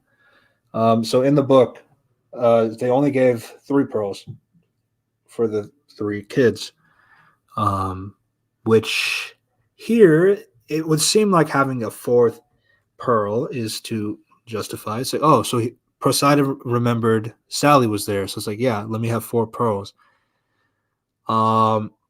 Which is like again in the book, it's like the reason why he doesn't have a fourth pearl for Sally is because her fate is dependent on Hades's fate, and he can't interfere with that. Um, so that's like one of the reasons as to why she doesn't have a fourth pearl for her when they go to the underworld. But now it's like now with the show giving 4 pearls, it's like to account for Sally. It's like now the book Poseidon looks like a dick for not having a fourth pearl. So I don't know. And And then then it's like, as you say, and it's like if you could put one more pearl, it's like can you put 6 more pearls? Who knows? you just give them like they give them a lot more. Just like, okay, if you lost one, here's a backup. I'm sure it will never happen in the show. Never, huh? Yeah, that is true. I think I talked about most of this. Yeah, I think that's it. I mean, I don't know. Poseidon likes Percy still. I guess like some cool things that were kind of like cut out from the book is like he makes a shark friend. We also learned that some other demigods have successfully made it out of the underworld, like Orpheus, Hercules, and Houdini, like Harry Houdini. He was apparently a half blood. Um, so that was interesting. So yeah. that was episode 6. Leads us to the Hades episode. Oh my lord! So We very find out excited. the truth, sort of. Yay! So let's start off the fucking flashback. Just Sally and Poseidon. Sally, mostly Sally. Just like fucking around the back for a backstory. Yeah, so it's kind of showing like how Sally is having a tough with raising a demigod kid. And then it's Um, like it's like the school is bizarre. It's like, well, Percy is weird. He has mental illness. Well, fuck me. That's what school is for. well, in terms of like not having the resources to like deal with students like that, it's like, especially like, so it's like he just drew like a horse with wings. Like, what's so wrong with that? It's like, oh, but he ended up on the roof because of that. It's like, yeah, well, But I what the mean, fuck? That's you your guys still have responsibility. cameras and staffing and all that stuff. You could have stopped him from doing that. Yeah, I was like, that dude. That's your fault, you dipshit. And yeah, it's like denying his education. I was so confused. Like, if this kid has mental illness, they should have known this already. Yeah, well, I guess to be fair, in that part, he is assuming that because of how, which is kind of bizarre. So like, so he's from a different school. To be fair, so he said like the previous headmaster told me that, yeah, this kid just like went on the roof because of some horse with wings thing that he apparently saw but doesn't know, and then he's like, we don't have the psychiatric like qualifications to take care of him, which is like, okay, that's kind of whatever. But it's more like, I mean, yeah, it is weird though. Like as a school, like not being able to like counter anything, and like obviously like his suggestion is like, why don't you just homeschool him? Um, there's that, I which mean, the show doesn't really go into like the detail. Like Sally only has a high school education in the book. Um, that's why like a lot of her jobs are like shit too. So like to be fair, you they can't really tried it. trust. You can't They really have her homeschooling him. But yeah, they did say that I was like, what he wants her to have a she wants her to have a normal life. yeah, That so the school. yeah, which is fine. Because like obviously like and then, but yeah, that's like, I guess we can finish up the flashback scenes because like they sprinkle them throughout the show, Yeah, so it just throughout to the build up. episode. It's like It's just it ends up with her basically crying, but then she lights a match that can summon Poseidon to her to talk to him. was like, what? You can just summon Poseidon like this? Yeah, and it's like I guess she gets special privileges because Was it like, was, dude, do it in episode 1. Summon Poseidon, just like get him the fuck out of here immediately. and yeah, it's like, can he teleport Percy to Camp Half Blood? I don't know. Was like, Because it's like like, because like if you recall in the in that the ending of the episode, the ending of the series, like Poseidon throws the pearl onto the ground to teleport Percy back to Camp Half Blood. What's to say that but Sally can't summon Poseidon to send him a pearl that can teleport him to oh Half Blood? fuck. I don't think they ever explain how the pearl works in the show. Yeah, the pearl basically teleports where they need to go. Yeah. I was like, dude, just give them extra pearls, just like just throw it on the ground. It's like, okay, I immediately got to Hades. Yeah. Um. And yeah, so it, that's kind of the other thing. So yeah, it ends with us knowing what Poseidon looks like. Honestly, I really like, just like, just for like a positive, I really like the Poseidon actor. I think he does a, Yeah, Toby Stephens from yeah, Black Cells. yeah, I liked him a lot. And I like Sally's like whole thing with this is getting pretty difficult, raising a demigod kid. But even though the easiest solution is just send him to Camp Half Blood so that they can protect him and like he can like but like she wants him to like remember what it is to be human, and all that, and then Poseidon's like, and that's what like that's what gives him like a great mother. It's like I would like a little bit more if she was better than how she was portrayed in episode 1. Yeah. By the way, they didn't explain that. Why the fuck did she marry the asshole? They still Yeah. didn't.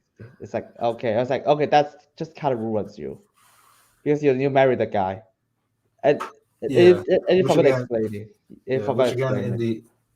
in the book, it's just like I only put up with him because he's smelly enough to protect my son from monsters.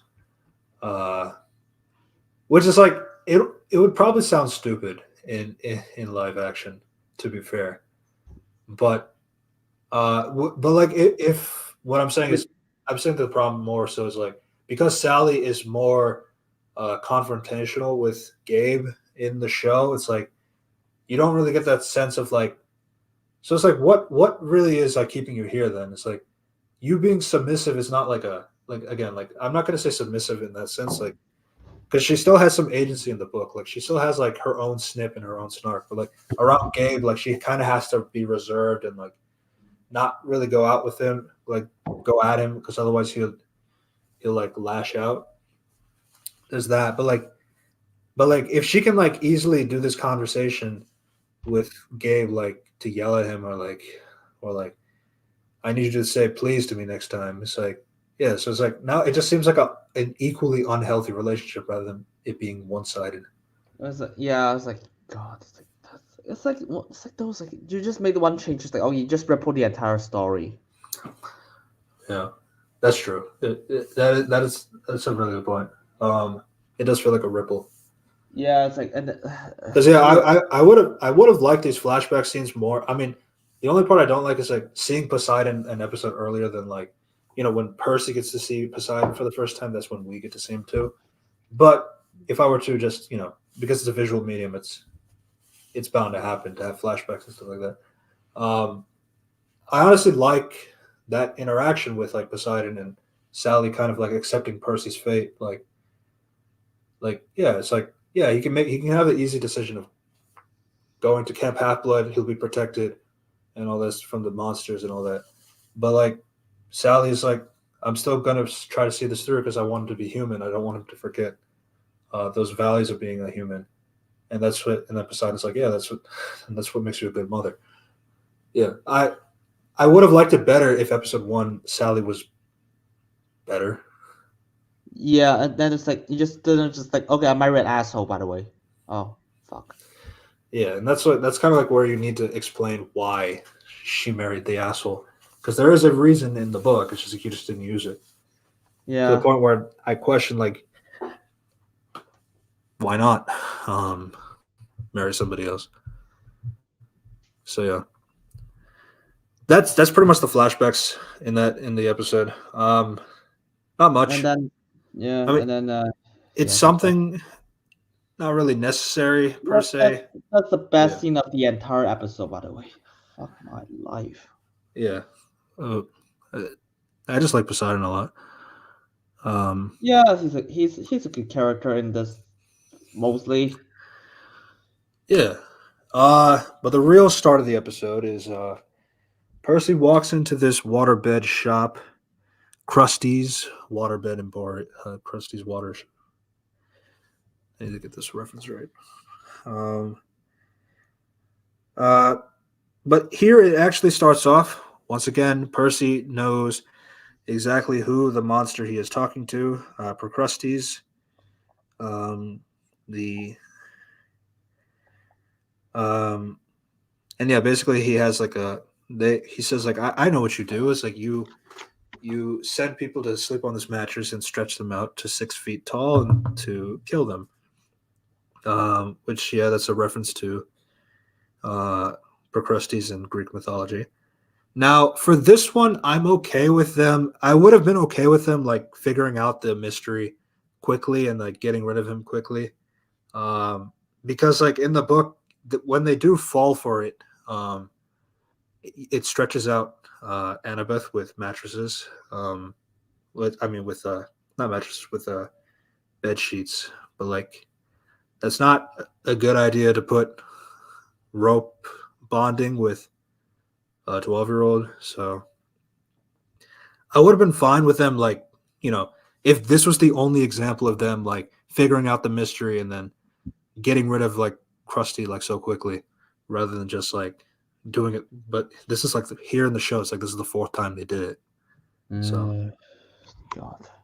Well, to be fair, just one scene. It's like, fuck it, why not? Even though it's like, yeah, do you want to sleep on the bed? It's like, great trap, guys, great trap. No, Krusty's waterbed palace. well, it's like, who's gonna fall for this shit? I mean, aside from kids, I guess.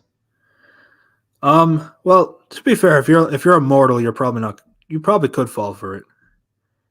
Now the problem is, like, I guess, like, if you have like 5 or 10 mortals in the room, you can only do it one time, where they all go to sleep, try to sleep on the mattress Was it? at Yeah, once. it was like if you have like several people in the store, it's like, what the fuck is the plan? Yeah, sure, try to get everyone to sleep on the bed, I guess. And just ignore the fact some people is like, I just want to buy it because I need time. Yeah. Yeah. Yeah.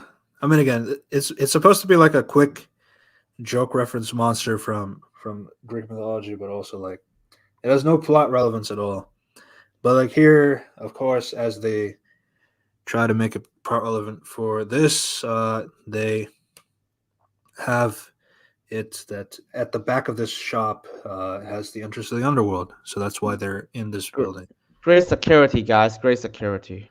Which actually, fun fact, Krusty the actor, he is actually the actor that played Charon from the Percy Jackson movie in 2010.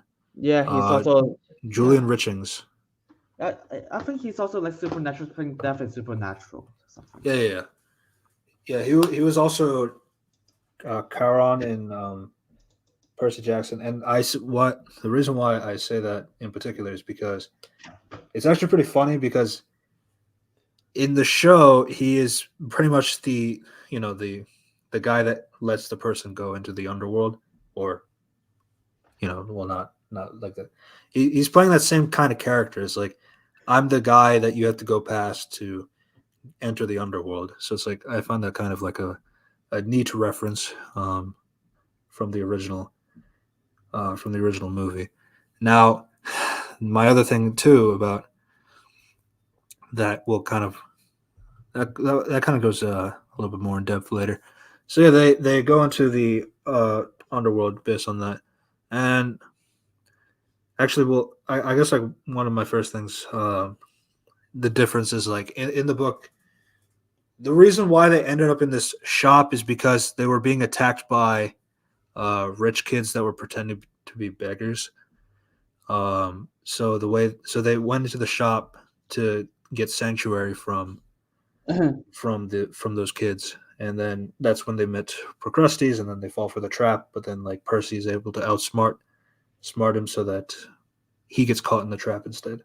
And this That's basically it's basically like a little side mission. It was also, they came in there by happenstance because, again, mythology inspirations, and then they end up at the DOA studios, which is DOA stands for Dead on Arrival. So that's your yay.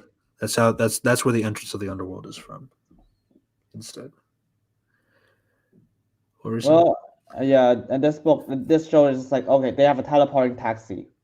Go.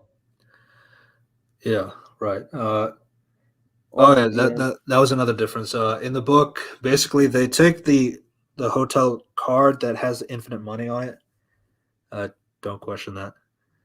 And then so they pretty much have the Las Vegas taxi guy, like a regular taxi guy, drive them to Los Angeles with the infinite money credit card.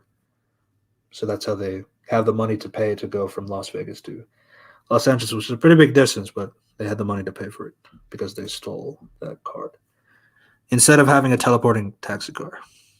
Yeah. So that's the only thing about from the last episode. And yeah, they enter the underworld. The underworld. I Like just okay, want to let's say, just remember in the first episode 3, it's like Hades commands to just bring Percy quick and quietly, quick and quietly. Motherfucker, you just was like, okay, Hades, come in here, grab Percy right now. You control the underworld. You mother. yeah. I think that's just like a case of like extra dialogue that hurts the show. Like, yeah, Yeah, just that's just not in the book. it's like I Uh, don't. Yes. I will say that the underworld looks like shit. I'm sorry. Yeah. It's just black and white, I mean gray. the movie version looks better. I'm sure the movie looks better. There's Yeah, actual like cities. now I People. understand like the movie is not entirely accurate to Greek mythology underworld. It's like with the whole concept of like, well, that's because like the movie goes like very heavy handed in like Hades is Satan and the underworld is hell. Whereas like in Greek mythology, it's a lot more nuanced than that. But like even then, it's like you could still add some color, like bronze and black for the more underworld aesthetic. That just would have looked better than like this whole black and white. Everything is like dull and lifeless. Um, and yeah, so they go to the underworld. They meet. So they basically do this whole. They do a New York joke basically where everybody's waiting in line, and it's like uh, nobody waits in lines if you're in New York. So yeah, they're trying to go through the front, which is kind of weird because like apparently like there's like this sidebar where they can just walk around anyways. So there really is no point to just not go on that side. Also, it's like they just got to death. It's like, oh my god, there's death and there's people. It's like everyone's like, oh, okay. Yeah. Um. Yeah. So. Oh, another thing is like they mentioned that Procrustes was another son of Poseidon, which was not mentioned in the book. One thing I hated about this one is like Charon in this show is just like a hooded figure, Red Skull guy from Infinity War, and Yeah, so nothing more. like the movie. But Yeah, the book one has a lot more personality. He has like he wears like a fancy Italian snazzy suit. And the way that Percy convinces him to let him go into the river Styx and like see Hades is like, I will, like he basically bribes him. Basically, like I will tell Hades to give you a raise. I will also give you all this money to help you buy more of your fancy, snazzy clothing. And yeah, which that which is worked out for him. what the movie kind of did. It's like here a lot of money. Take off them. Bring me to Hades. Done. Yeah, This movie, this show decided to have a different approach. he's Here's a just bunch like of so he's like, no, let me send the the dog to kill you. well, it's like how the fuck did Hades didn't prep everyone? Just like this is Percy. He has the helm. Don't harm him, or else we got to destroy the helm. Or like keep his mother dead. Yeah. Yeah, I was like, what the fuck is your plan? I mean, I get that you hate the kids, but you want the helm back. Yeah. And then it's like oh right, and like Annabeth mentions the river Styx, but it's like you can't see the river Styx anywhere. Uh I don't know, it's just like again, the aesthetic is just really bizarre for what they went for. Yeah, God, this show is shit.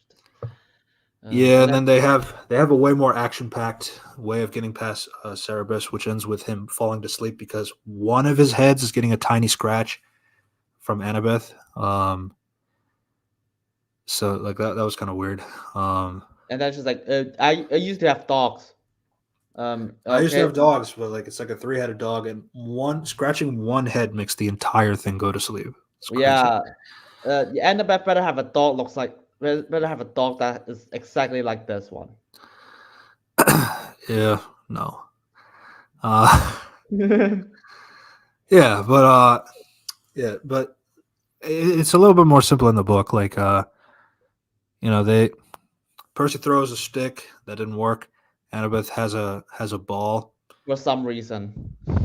Yeah, Annabelle has a ball, which apparently, I guess it's 'cause Grover was like stressing out and just gave him a ball, I guess. But here it's like, yeah, they use the ball to make him. Uh, oh right, the dog eats Grover, and that's how he lost his pearl. I So was like, now it's not three. wow, Now it's not four pearls anymore. It's three pearls, which is like, no. What was the point of giving them four pearls then? tension. If you're just gonna go back to like three pearls like in the book. Yeah, they just arbitrarily made this excuse, and then it's like, oh my god, you just swallow Grover instead of biting him. But that's lucky. Yeah, yeah. Like in the book, like Annabeth uses like a like a dominant female sounding voice. I forgot how she did that. I kind of zoomed past the book for this review. Sorry about that. But yeah, Yeah, basically, like she uses that voice to help to make it fall to sleep that way. yeah. To be honest, I just prefer the movie. Just like, here's money, get me to Hades. I was like, Yeah, wow. and then so then they Grover like uses takes Percy to fly him up, uh, but then like for Annabeth like the dog just like kind of like flings her to the cliff.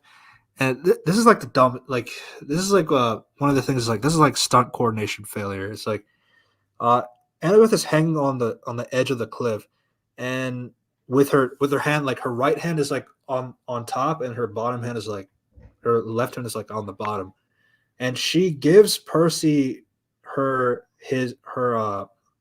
top hand, the hand to for him to grab onto and pull her up. The problem is that requires Annabeth to have insane like abs to the point where she can hold her entire body weight on the bottom hand.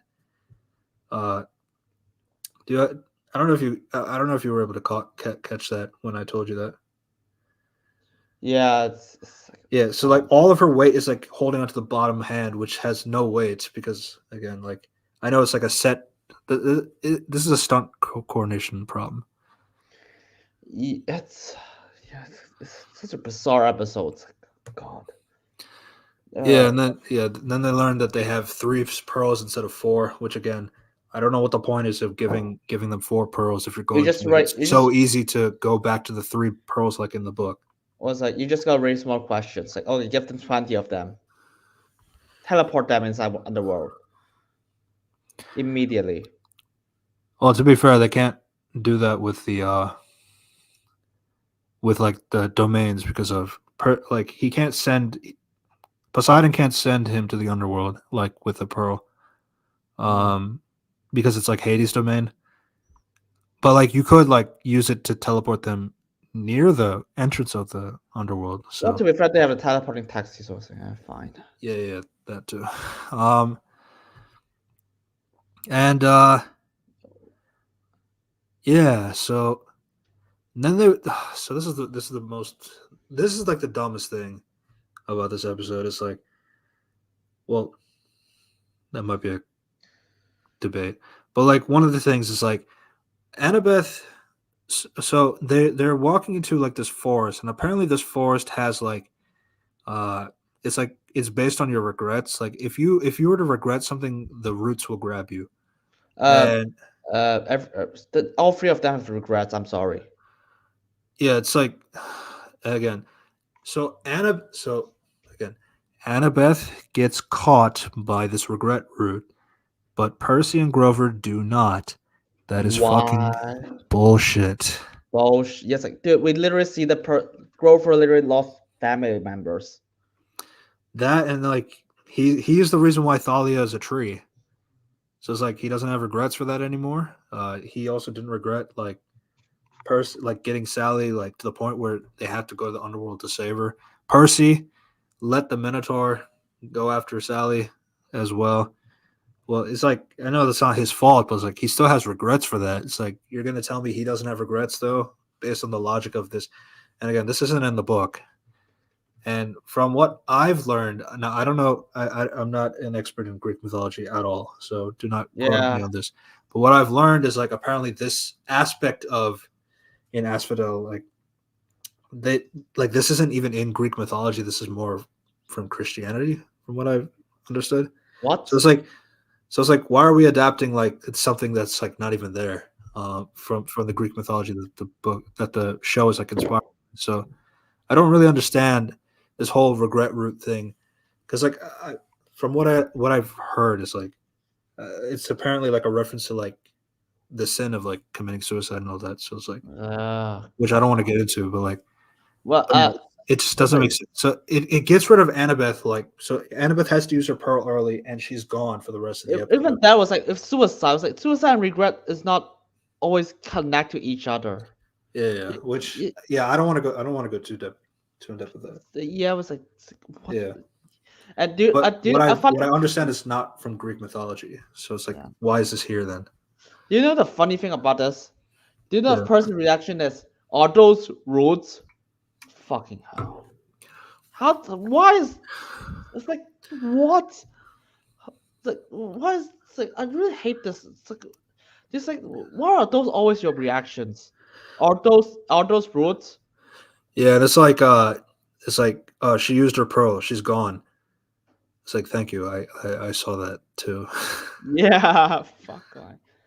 And then Yeah, and then and it's Percy, yeah. and yeah, Go on. like just the last thing is like with Annabeth is gone for the rest of the episode. Which again, Annabeth was there with Hades and the gang the entire time in the book, and I have no idea why you why Annabeth gets so much of the shaft in the show. It makes no sense to me. I Oh. my only possible explanation is like maybe Leah was not available for the filming of this episode off like as much like that they had to make up a way to get rid of her in the episode by using the pearl as the excuse. Which is like I mean, I guess it's just like what exactly was like I mean, unless she was like sick and like they had to like move past it because like she just really could not be in the scenes or anything like that. Maybe, but then like I don't know. It's like I don't know. Like it's such a bizarre direction. Like, why would you get rid of Annabeth um, in this Yeah, entire encounter? and they just invent this entire thing. It's like, yeah, that's how it works. Like, my God. And especially since this scene itself is entire is like this scene is like entirely invented, like as you said. So the fact that Annabeth is gone because of this thing we made up is pretty funny. At the Uh, same time. yeah, fun fact. I was like, okay, oh no, Percy. It's like, oh no, you're stuck in the room. It's like, okay, have you thought of using a sword to just cut it? It's like, what are you trying to just pull it away? Just cut it. You have blades. Fucking morons. Yeah, so that just leaves Grover and Percy, which means they only have two pearls left. Which yeah, and they end up in the sandy dunes of Moon Knight, uh,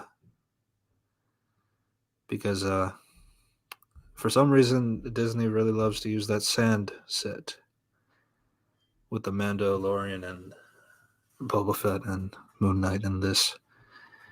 And yeah, they end up in the sandy pit of Tartarus, which that's where Grover's shoes start to fly towards the direction of the pit. Percy is, holding on with this riptide. And because the shoes are on Grover's like hooves, they slip out of him easily. So that's kind of so yeah, the shoes end up in the pit, and then Percy hits the backpack in the like on the sand, and like he hears a clang, which that's where he learns that he has the bolt in his backpack. And I just have to question, but Ares has said like this bag contains like stuff like Yeah, fun fact. Luke is supposed to recruit Percy, by the way. Well, right, right. They kind of changed a bit some things about Luke in the show. Yeah. So yeah, as you remember, that's Luke's shoes, and like the shoes are cursed to like try to send the user into the pit. So that's kind of a question there. Um, and yeah, they so they discover the bolt before meeting Hades, because like in the book, Hades is the one that points it out to Percy that you're the one who has it in your bag right there. Um, and that's how they find out. So it's an interesting direction. Honestly, like and like if you were to really think about it, it's like there is no reason for uh Percy to really keep going to Hades now. It's like now that he knows he has the bolt, he could just use his teleporting pros to go back to the sands and go out. Now the only thing I can give it a leeway is like I guess maybe going there will give him the knowledge about the helmet of the helm of darkness, and then the To be honest, see just his get mother. get her mother back. Try to Yeah. get her mother back. Yeah. That's It's just one of those things like I don't know, it's like one, it's like getting Percy to figure out the mystery faster than everybody else. It's like I don't know, it's just speed running the mysteries out, so like there's no mystery anymore. I don't understand it really. But yeah, they uh they end up in the underworld and have a conversation with God. Hades. Now, Hades is not the joke like in the movie, but I still don't like this Hades. I mean, they're both shit for different reasons. I'll say this. Yeah. I will give it one thing, like they don't go the over the top like he's the devil or anything like that, like how the movie does it. They do give him like do give him some kind of like like I'm I'm I'm a victim of this too. Like somebody stole my helm from that winter solstice party too, and the reason why I'm holding on to your mother is because like I would use her as a bargaining chip so that you can give me back the helm because I think you stole it too. Which that's his explanation as to why he's holding on to his mother. Which is like, wow, why the fuck don't you just clarify to Percy? It's like, oh, you just assume that he has the helm already. It's like, Yeah. So it's like they do a better job like keeping it more clear that like Hades is a victim in this, and people blaming him for like for something that he didn't do is like kind of on brand for a lot of people to do. So I understand the appeal to that. it's like, I, But like even the thing is like I still don't like how the thing is like Hades in the book is like he's like Percy describes him like this is the first time I saw him as like this is like where the god looks like the god like that I would imagine like he's like 10 feet tall, he's like big, he has like a big cloak of like of the faces of of like bad people that he has sewn into that kind of like altars. So like he has like a uber amount of don't fuck with me energy. It's like I don't know. It's like, and then here he's just like a guy. Like I don't know. It's like I don't know. I'm just kind of sick of those things. Probably they spent his $10 million on CGI this episode. Yeah, And and then it's like, and then like part of it's too is like they have like Hades be the one to walk to them when it's like he's the god of the underworld. Why don't you have them walk to him? yeah, it's sort of those like, what the fuck is Hades' plan here? It's like, yeah, I'm just gonna let them walk inside this death trap, and just like, yeah, hoping that they will lead to the castle. Oh my god, what the fuck is wrong with you? Just just have like your servant come down there, ask them to give them the helm, and they will release the mother. Done. Yeah, again, like in the book, like they still have to go through the whole aspect of the underworld to get to Hades, just like this. The problem more is like, um, his urgency is the one that I don't understand. because he's the one who doesn't have urgency. Really, it's Percy that has urgency to go to him. So plus the whole solstice thing with the returning the bolt and all that stuff. So yeah, it's just like I don't know. I feel like there's just some things like it might just be additional dialogue that ruins what was fine in the book. But yeah. So and then this part I also don't like. In particular is that when they have the conversation with Hades and then they learn that he doesn't have the bolt. So Percy is like already deducing that okay, that means Kronos is involved here. Kronos is the father of these gods. Zeus, Hades, and Poseidon, and all of them. And Hades is like.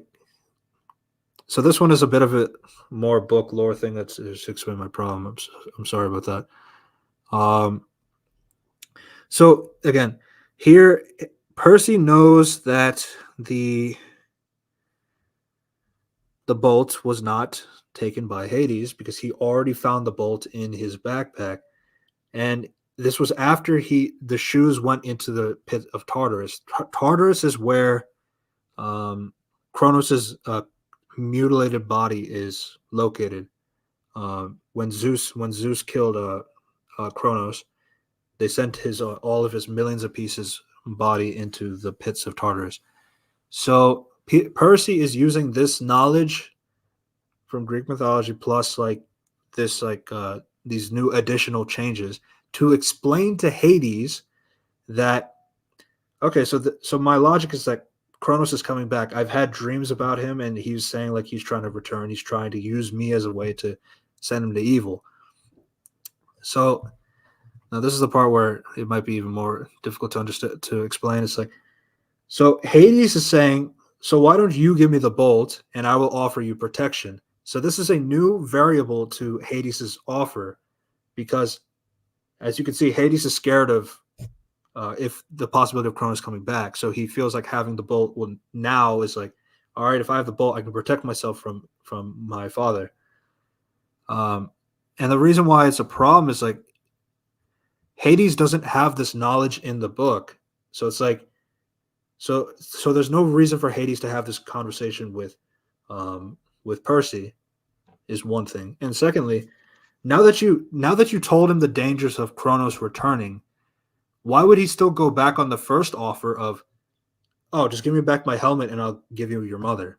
He could change he has more information is what I'm saying. He has more information to work with to make a better offer that protects him from his father and, and still keeps like the Helm of Darkness and the lightning bolt. So I don't know. It's like, that's one of the issues I have as well. Yeah. It's like what yeah. Why would you keep the same deal? What the fuck? Why would you keep the first deal? Yeah. Because like the first deal is just, it's kind of useless now. It's like, yeah, I get my Helmet Darkness back, but now I'm learning that my father's returning, so and the lightning bolt is going to be gone. So it's like, yeah, it doesn't make sense. Like the deal is still the same. Is my point. Yeah, it's like it's one of those.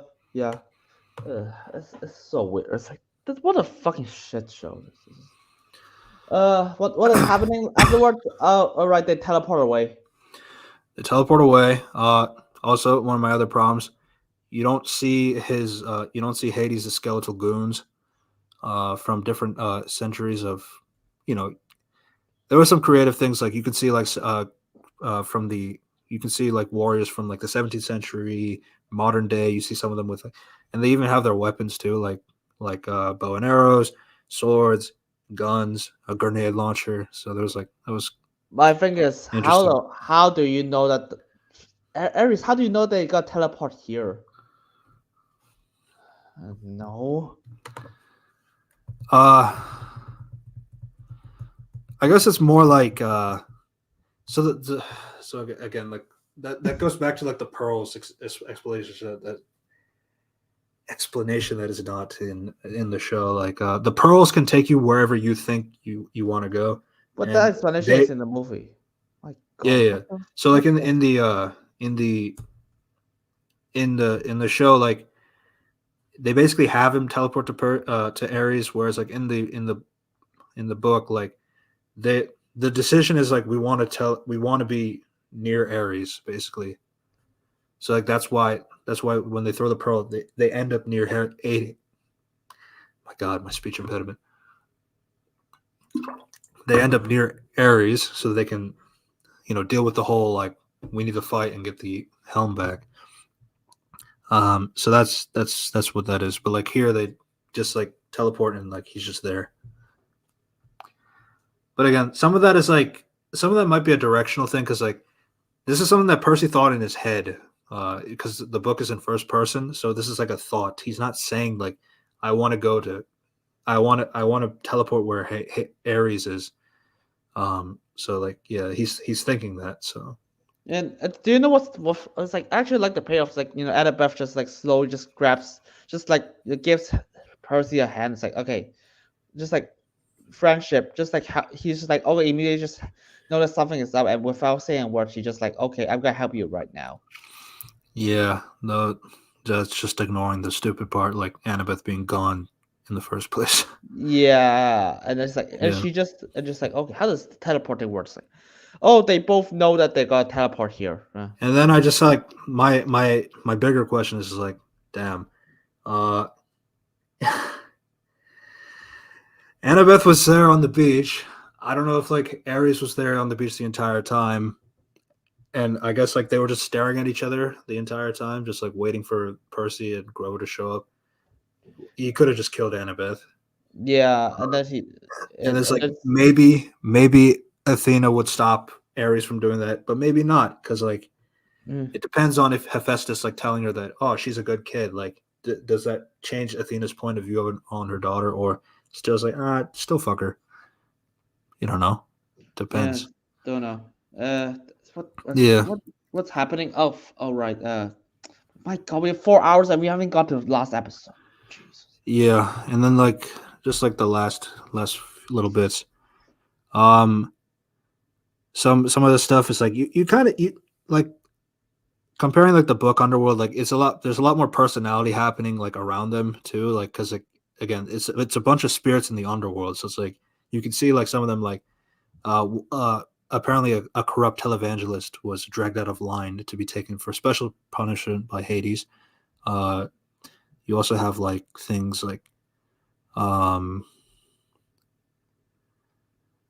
they To be honest, I got class tomorrow. So.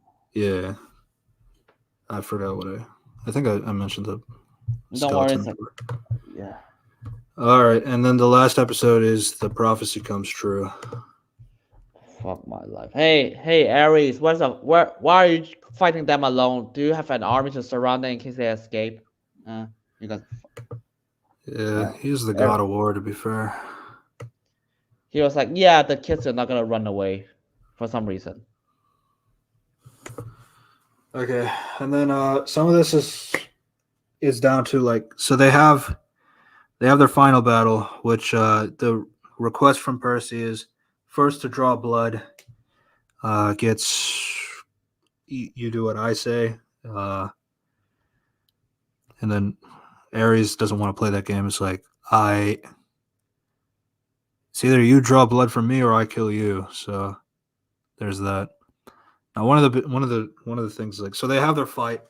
Uh, it's one of those classic examples of where Ares has like a few blows where that would definitely kill him, and a lot of instances where he could have just stabbed him, but he decides to throw him in a farther direction. Yeah, I was like, yeah, what the fuck, Ares? Do you know that this is the god of Poseidon? You know what? I'm not even gonna entertain him. Maybe he doesn't know that. He called him cousin, Okay, yeah, we're fucked. but then it's like Kronos is a little bit different because like he is being manipulated by Kronos. But my the bigger thing is more like it does that thing again where Percy and Ares There's a cool moment in the book where Percy summons the tidal wave to overwhelm Ares to get behind him and slash him in the ankle. But here in the show, they have him do the sea thing first, and then he slashes his ankle on normal dry land. So again, it's one of those things. Is like he's not really using the water to his advantage when it's there. When to be honest, when I look at it, I was like, guys, post Eris can just stab him right there. Yeah, he does it 3 times here. In the book, he does it the one time that like he kicks him into the water like that kind of thing. But like it wasn't like that was like after like when they had like quite a bit of like their own parrying and fighting and stuff like that. Whereas like and then Ares is also commenting like that he's having a lot of fun with this fight. As well, like because What's like, he says like he's like toying with Percy because he's finding this very entertaining in the book, whereas here it's like standard of no what's like talking. he was so mad. It's like he is so mad that he accused you of like just being a slave. Yeah, there's just like this is some of the personality from Ares is missing, which is really weird because like I feel like he has the most personality in the show Fuck. to some degree, at least. But yeah, so the fight happens. He gets slashed in the ankle. So Ares goes with his end of the deal. Though before he does curse Percy that you have made an enemy for life with this, and then before he tries to he turns into his god form, which should not be viewed by mortals, so they look away. And he disappears with the helm landing in where he was. So that's the end of that. Honestly, this fight is too short, but at the same time, it's still even with how short it is, it's still badly executed. Yeah, it was. It's like my. I mean, it's better than the Luke versus Percy fight in the movies. I'll give it that. Yeah, because like they're flying in the air, which again, as I mentioned before, Percy should not be using the the winged shoes, because Zeus would kill him if he were to do that. But like the whole movie ignores that rule because they don't explain that rule to begin with. So to be fair, whatever, I guess. But yeah, it's still you got that. And then they go to the beach house. Alecto is there. She sees that Percy does indeed have the helm of darkness. He gives it to her. She's like, make sure that Hades does his end of the deal, the bargain. Yeah, it's like she's just like, oh, this is my mission. I'm just gonna get the helmet back. It's like, fuck my life. Just say that. Yeah. Again, some of the things are like it isn't really in the book either, because again, Mrs. Dawes was trying to kill Percy in the beginning. Because like monsters themselves, like they have their own motivations as well. It's not like eternally servitude to like whatever Hades says, and that's the end all be all. So like when he gives the helm to Alecto in the book, it's like that gets her to stop trying to kill him, and like because like she can give it to her master just fine, and that also gets her to stop fighting Percy in general. So yeah, it's like this. It's a nitpick, I think. Also, it's like she just expects them to walk into a house to do that. It's like, my God, what do you expect, viewers? Just show it in Yeah, front of them. It's like, just like, okay, give me the help. That's it. yeah.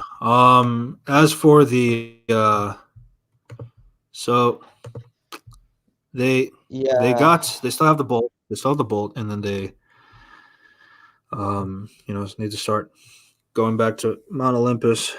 to give the bolt to Zeus. So Annabeth, she gives a necklace with her father's ring on it. Though they don't have her explain that's what the ring is on the necklace, which is a little annoying. It was like, why the fuck don't you just go with Percy? Yeah, so Percy explains that in the book. Like, he wants Annabeth and Grover to go back to Camp Half Blood and tell Kyra and everything, just in case if Zeus kills him, for like regardless of like bringing back the What? bolt or not. Well, Uh, now they have magic iPhone. They can't do that. um, yeah. So they they end up in New York. They don't really explain how they do that. In the book, they do take a plane to fly back to New York. The way they do it though is like they have Percy kind of like, well, so basically like Percy is like proven his innocence from the crime stuff, that like people felt pity for him and they gave him money to afford to buy plane tickets. And this time, so Zeus Zeus allowed Percy to go in disguise at that point, due to having the having the lightning bolt and trying to give it back to him. But that's not in the show, so yeah. I was so confused. Like, oh my god, did you Here they just just come up? teleport to New York I was straight like, up. okay, where is your teleporting taxi at this point?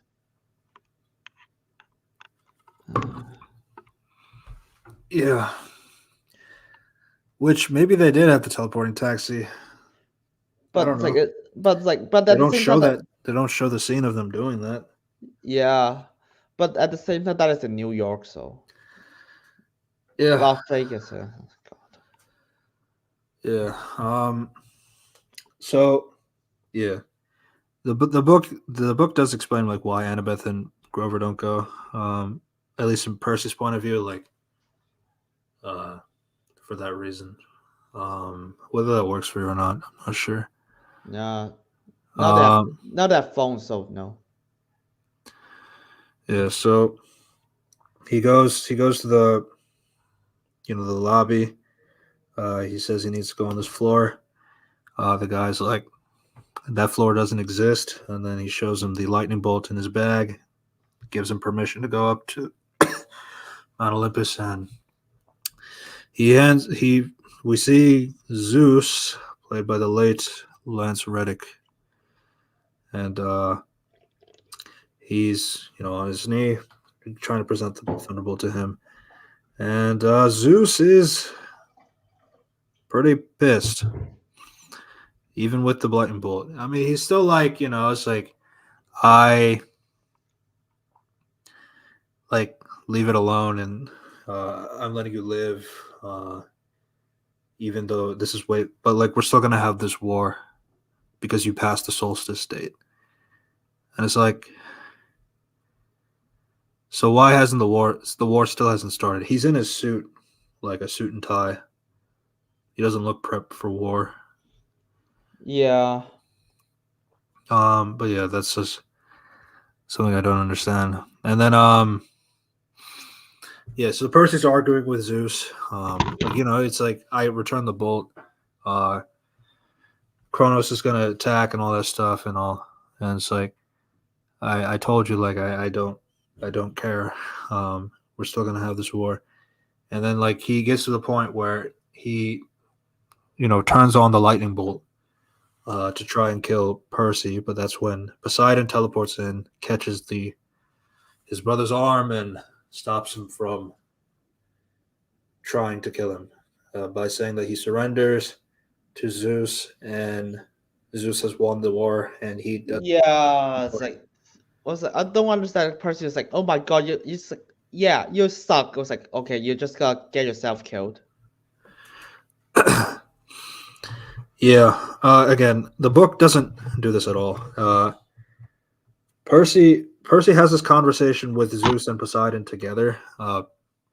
Zeus and Poseidon are also 10 feet tall in the book, So And yes, so just like the movie. yeah. So they have this conversation, and he gives him the lightning bolt. He says like basically the first thing he says is like, I'm returning this bolt to you even though I didn't steal it. Uh, it was definitely somebody from Camp Half Blood who was in cahoots with Ares to steal it.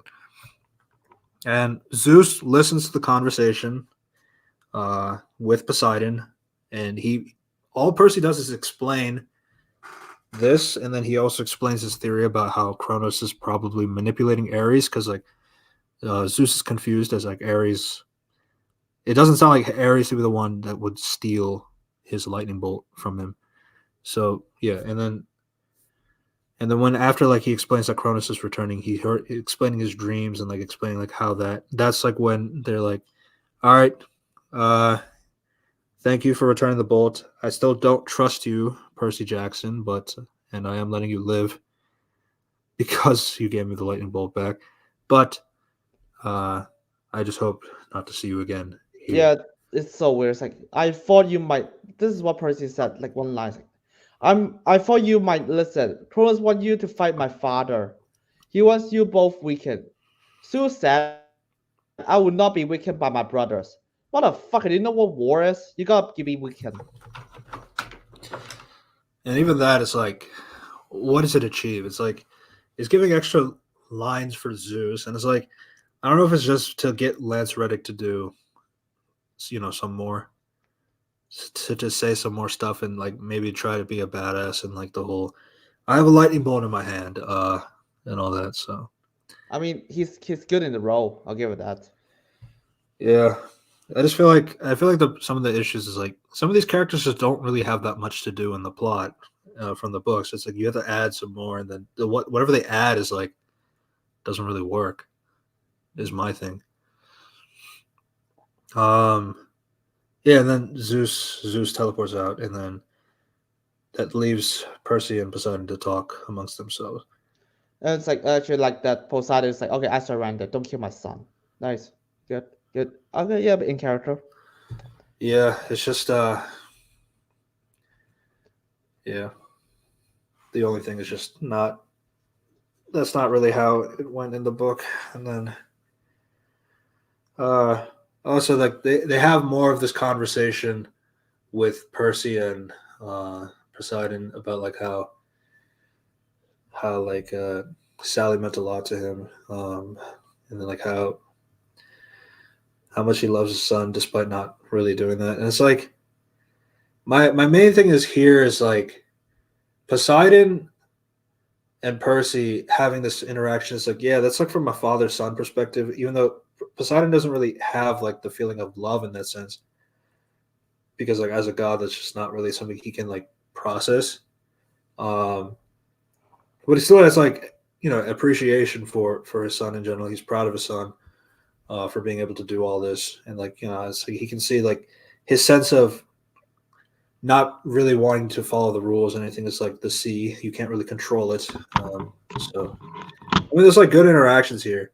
I think my problem with it is just gonna be like what my problem with it moving forward is like it's more for the franchise. It's like with how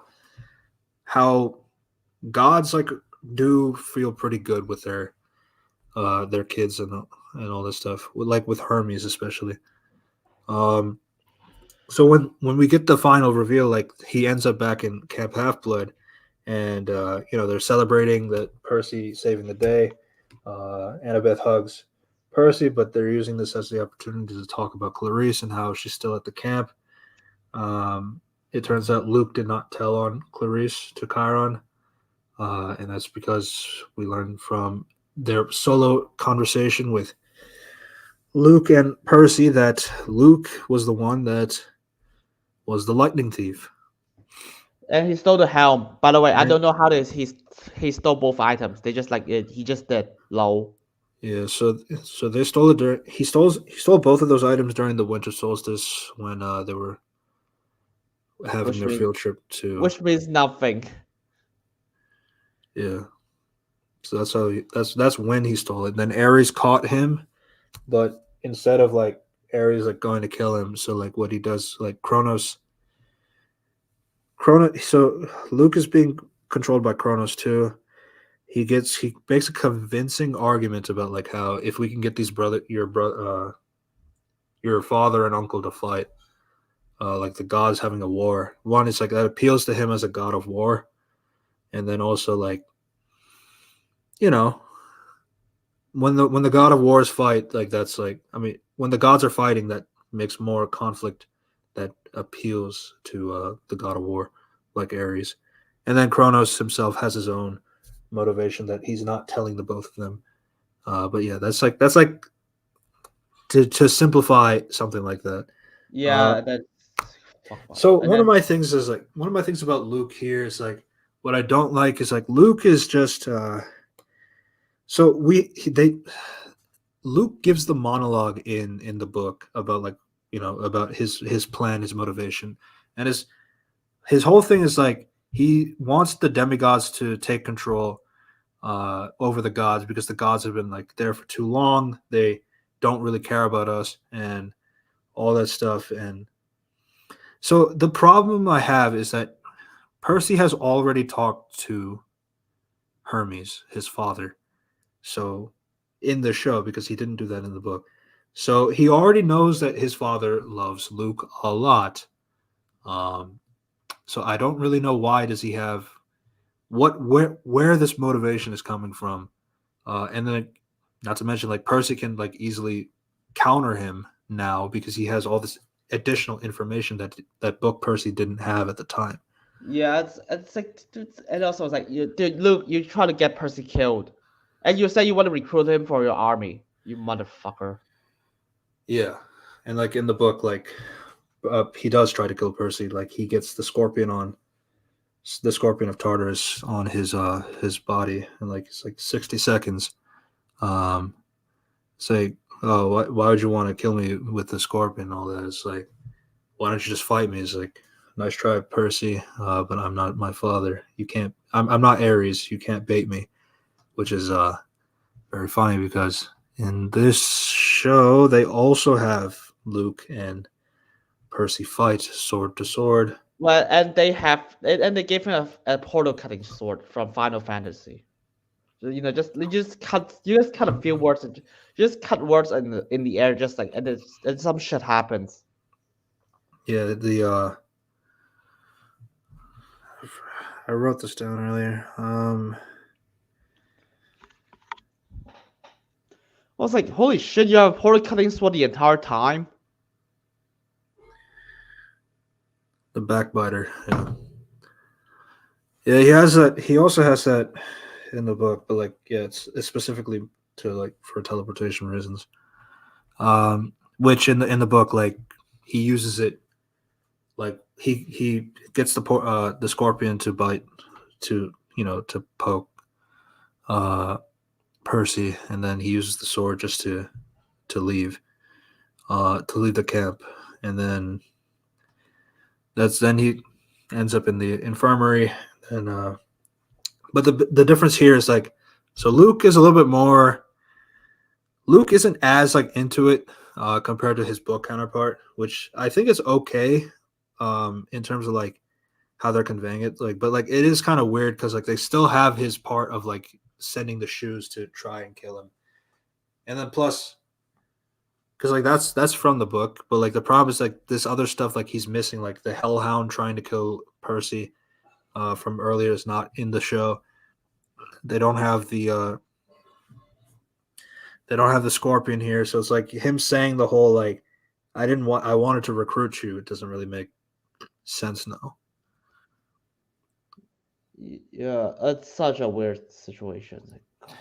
Yeah, and then my other problem too is like so it turns out Annabeth once again was there the entire time with her invisibility cap. She heard the entire conversation of Luke, and so yeah, then that's what gets him to leave. So one of my problem with this too is like, so in the show they do not really have this whole dynamic with Annabeth and Luke. It's like Annabeth has a massive crush on Luke in the book, but in the show it's like more of like a brother sister thing, which to be fair, Luke treated Annabeth like a sister to him in the book as well, but like Annabeth had like a massive crush on him, so it's like it wasn't like equal. But like here in the show, it's like they both saw each other like brothers and sister. And the weirdest thing for me, with this change in particular, is just like Annabeth. Annabeth, like in the book, like even in the fifth book, she has her sword raised to Luke, she's still hesitating to like try to kill him or anything like that. It's like she still had like some feelings for him in the fifth book is one thing, and like secondly too, it's like the show also goes very heavy handed in like Luke like kind of like raised Annabeth like a sister like for like 5 years, so it's kind of odd. She is so she's not really betrayed by Luke's betrayal, and plus like she's going out of her way to save Percy, somebody she met like only like this week, versus Uh, the guy she's known for 5 years, and she's not like Book Annabeth was broken when she found out Luke was a traitor. So it's like here it's like it's no big deal. That's yeah, my they just they just move on. They just move on. they move on. And yeah, so he uses the sword to escape, um, and yeah, they you have all your wrap ups essentially. And then just like Annabeth. Oh, my dad wants to show me Disneyland. My God. Yeah. Apparently, do you know what? There's a fun, very interesting line beforehand. I need to tell my wife Athena to organize this meeting. Meaning, this guy approves what Athena did, kill her daughter. Who said that? In the scene, like Poseidon Sue scene. Jesus. Oh, uh, yeah, that was. I'm not. Yeah, I forgot about that. I'm not even gonna entertain how stupid that is. These people was like, that makes sense because Zeus hates Zeus, Zeus is murder mania, but he has a soft spot for. And the was like, no, he approves her wife to kill her daughter. I'm sorry, I don't think. I think it's his daughter. but he specified that Athena works for her. Works for her. Yeah, I mean, all the gods are like working together, like in that council, basically. They're Yeah, just having a meeting about. I don't, which is weird because like in the book as well, like when Percy talks about Kronos, like he's like saying like just like let's drop the matter entirely, whereas like here in the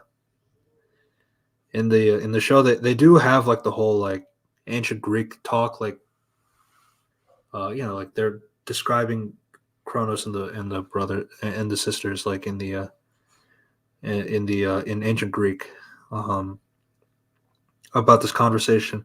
That's like that should have been enough. Like I don't know why they had to specify Athena's whole thing in particular. The whole Kronos thing was what the meeting was about, uh, in the book. So that was a weird thing. Uh, and yeah, so Athena, Annabeth, is going. Percy, he decides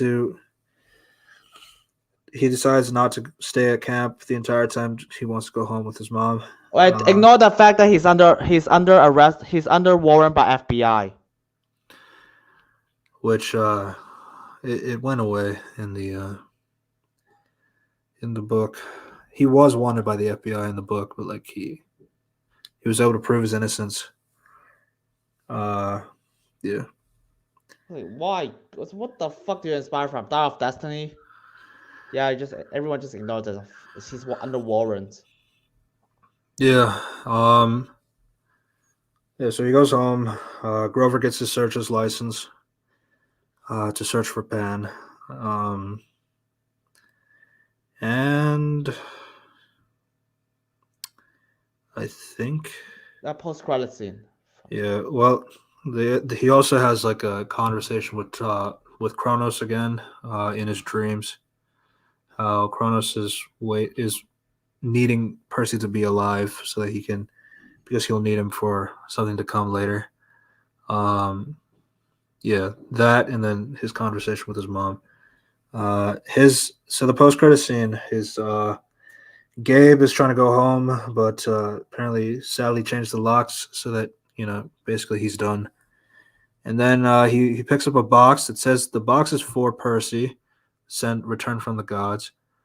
And he decides to open it, and then once he opens it, he turns into stone. Now, I will give it one thing the oh my god, the book has Percy. I mean, has like Sally deciding that she will use Medusa's head to, basically kill Gabe because he was being such a unforgiving asshole in the sense like she was like considered dead for like an entire week. Percy was like wanted by the FBI, and he was the one who was like trying to like encourage the FBI to keep like trying to arrest him. So it's like even when they come back to his life, he's still like treating her like an asshole. He's still like to the point where he literally slaps Sally in the book, and that's when like Percy's like when he finds the box, he's like, uh, I'm gonna use this on Gabe. He deserves it. It's like no, it's like, and then Sally's like, I need to learn how to protect myself. Like I can't keep relying on you for everything. So that's why she decides to use the Medusa head to turn Gabe into stone in the book. But again, the reason I why she did it is like because it was very Gabe was like an irredeemable asshole, whereas here he's just like a regular asshole. so that's playful laugh. Ha Yeah, and then ha. like and here. So it's changed that like instead of like Sally being the one to murder him, because I feel like they've realized that Sally is not justified enough to kill him herself. Uh, so that's why they have Gabe be the one to pick up the box on his own and opening the box himself. So it's like now it's like it's like self-imposing. He did it to himself. He shouldn't have been looking into somebody else's package in the first place. That kind of thing. So Yeah. I understand why they made that change, but yeah, I mean it does take away from the fact that like Sally like sells the Gabe statue to get money to help her get the money to like get a better home, try to work for a better job and like things like that. Like she sells it and then like she disposes the head for good. Um, Uh, uh, titled the statue the poker. Um, so yeah, it's like to yeah, be honest, we just fucking just wrap it. God, like class is 7 hours. Sorry, yeah. less than 7 hours. Yeah, so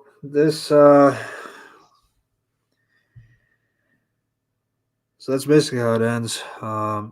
Percy decides to go home instead of staying at camp. They'll return the next summer, and then that's the end of the season. So that was the Lightning Thief show. Overall, I didn't really hate the show. I fucking hated it. Um, it's like it was okay, like in a binge format. It did not really work as well from a week to week perspective. I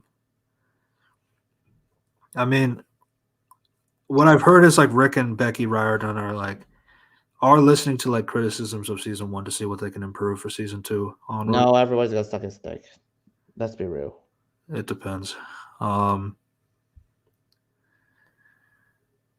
yeah, I mean, I think the biggest like criticisms that the show has gotten was just like all like a lot of the mystery aspects of the books are just like gone because they figure it out before the scenes even start. So like there's no tension in those scenes and like stuff like Percy is just lacking his personality here and there. Um, I mean, I understand some of these issues. I feel like those are the ones that he'll listen to, and not really much of directional writing and No, everyone just like, wow, Rick did it. That's why you justify all the changes. Like, fucking no. I want to die just by saying that. Please understand the standards of shit. yeah. My thing about like Percy is like again like Walter Scoble like he does an amazing job in like the Adam Project and his interviews. Like I don't know like why he can't like act more Percy like in that sense and he's like so subdued in the show. Like I don't know, this is a kind of a weird direction. I do think the young Percy, Azrael Delman does a fantastic job with his material. Um, I mentioned about Grover's face being focused on so that they don't have to use the CG for his goat legs. Um, oh, and one thing I did notice about the show is like they always keep cutting to black. Like I don't know if you notice it. It's like whenever you go through the episodes, like a dramatic scene is about to happen, and then it cuts to black, and then the next scene happens. Yeah, Like how like in Disney yeah, Channel or something like I get it. It's like, yeah, it's like we watch TV shows. all right, I'm sorry. Yeah. You're doing that thing again. Dude, sorry. I get it. I get it. Uh yeah. Fuck, I can barely see. I mean, do you have any final thoughts? All right. To be honest, I don't know. It's like I didn't expect it to be last this long. Uh, It is a uh, TV show of like 8 episodes, to be fair. God. I'm so tired. It's like, I mean, to be honest, if I don't know, probably if it's really new, good luck, I guess. I mean, there's still. I mean, the movie is still bad. I mean, the show is better, not by much though. Yeah. We also did talk about like how like there's a lot of like there's a lot of moments where like you it kind of depends on the audience knowing the books and not much else because like there's like a lack of explanation on stuff like Riptide. They don't even call the sword Riptide at any point and stuff like that, or like why Percy shouldn't be using the flying shoes. um so yeah, and then I also just talked about like things like the lighting can be very terrible, uh and a lot of the stuff just looks bland. But yeah, that's mainly it. Uh, Um, yeah. So I don't know when Sea of Monsters season 2 will drop, but I think there's a lot of things that they can learn from season 1. I don't think it's like irredeemable per se. Like they can't improve in future seasons, but yeah. So that's the end of this podcast. So just a reminder, we have another channel, another Reviews Corp podcast, where we keep track of these episodes. So you'll be able to see it the next day. So yeah. So Unity, say goodbye to the people. bye. To be honest, I have to go to bed now. God, it's like, All right, and I will see you next week. Bye, guys. bye.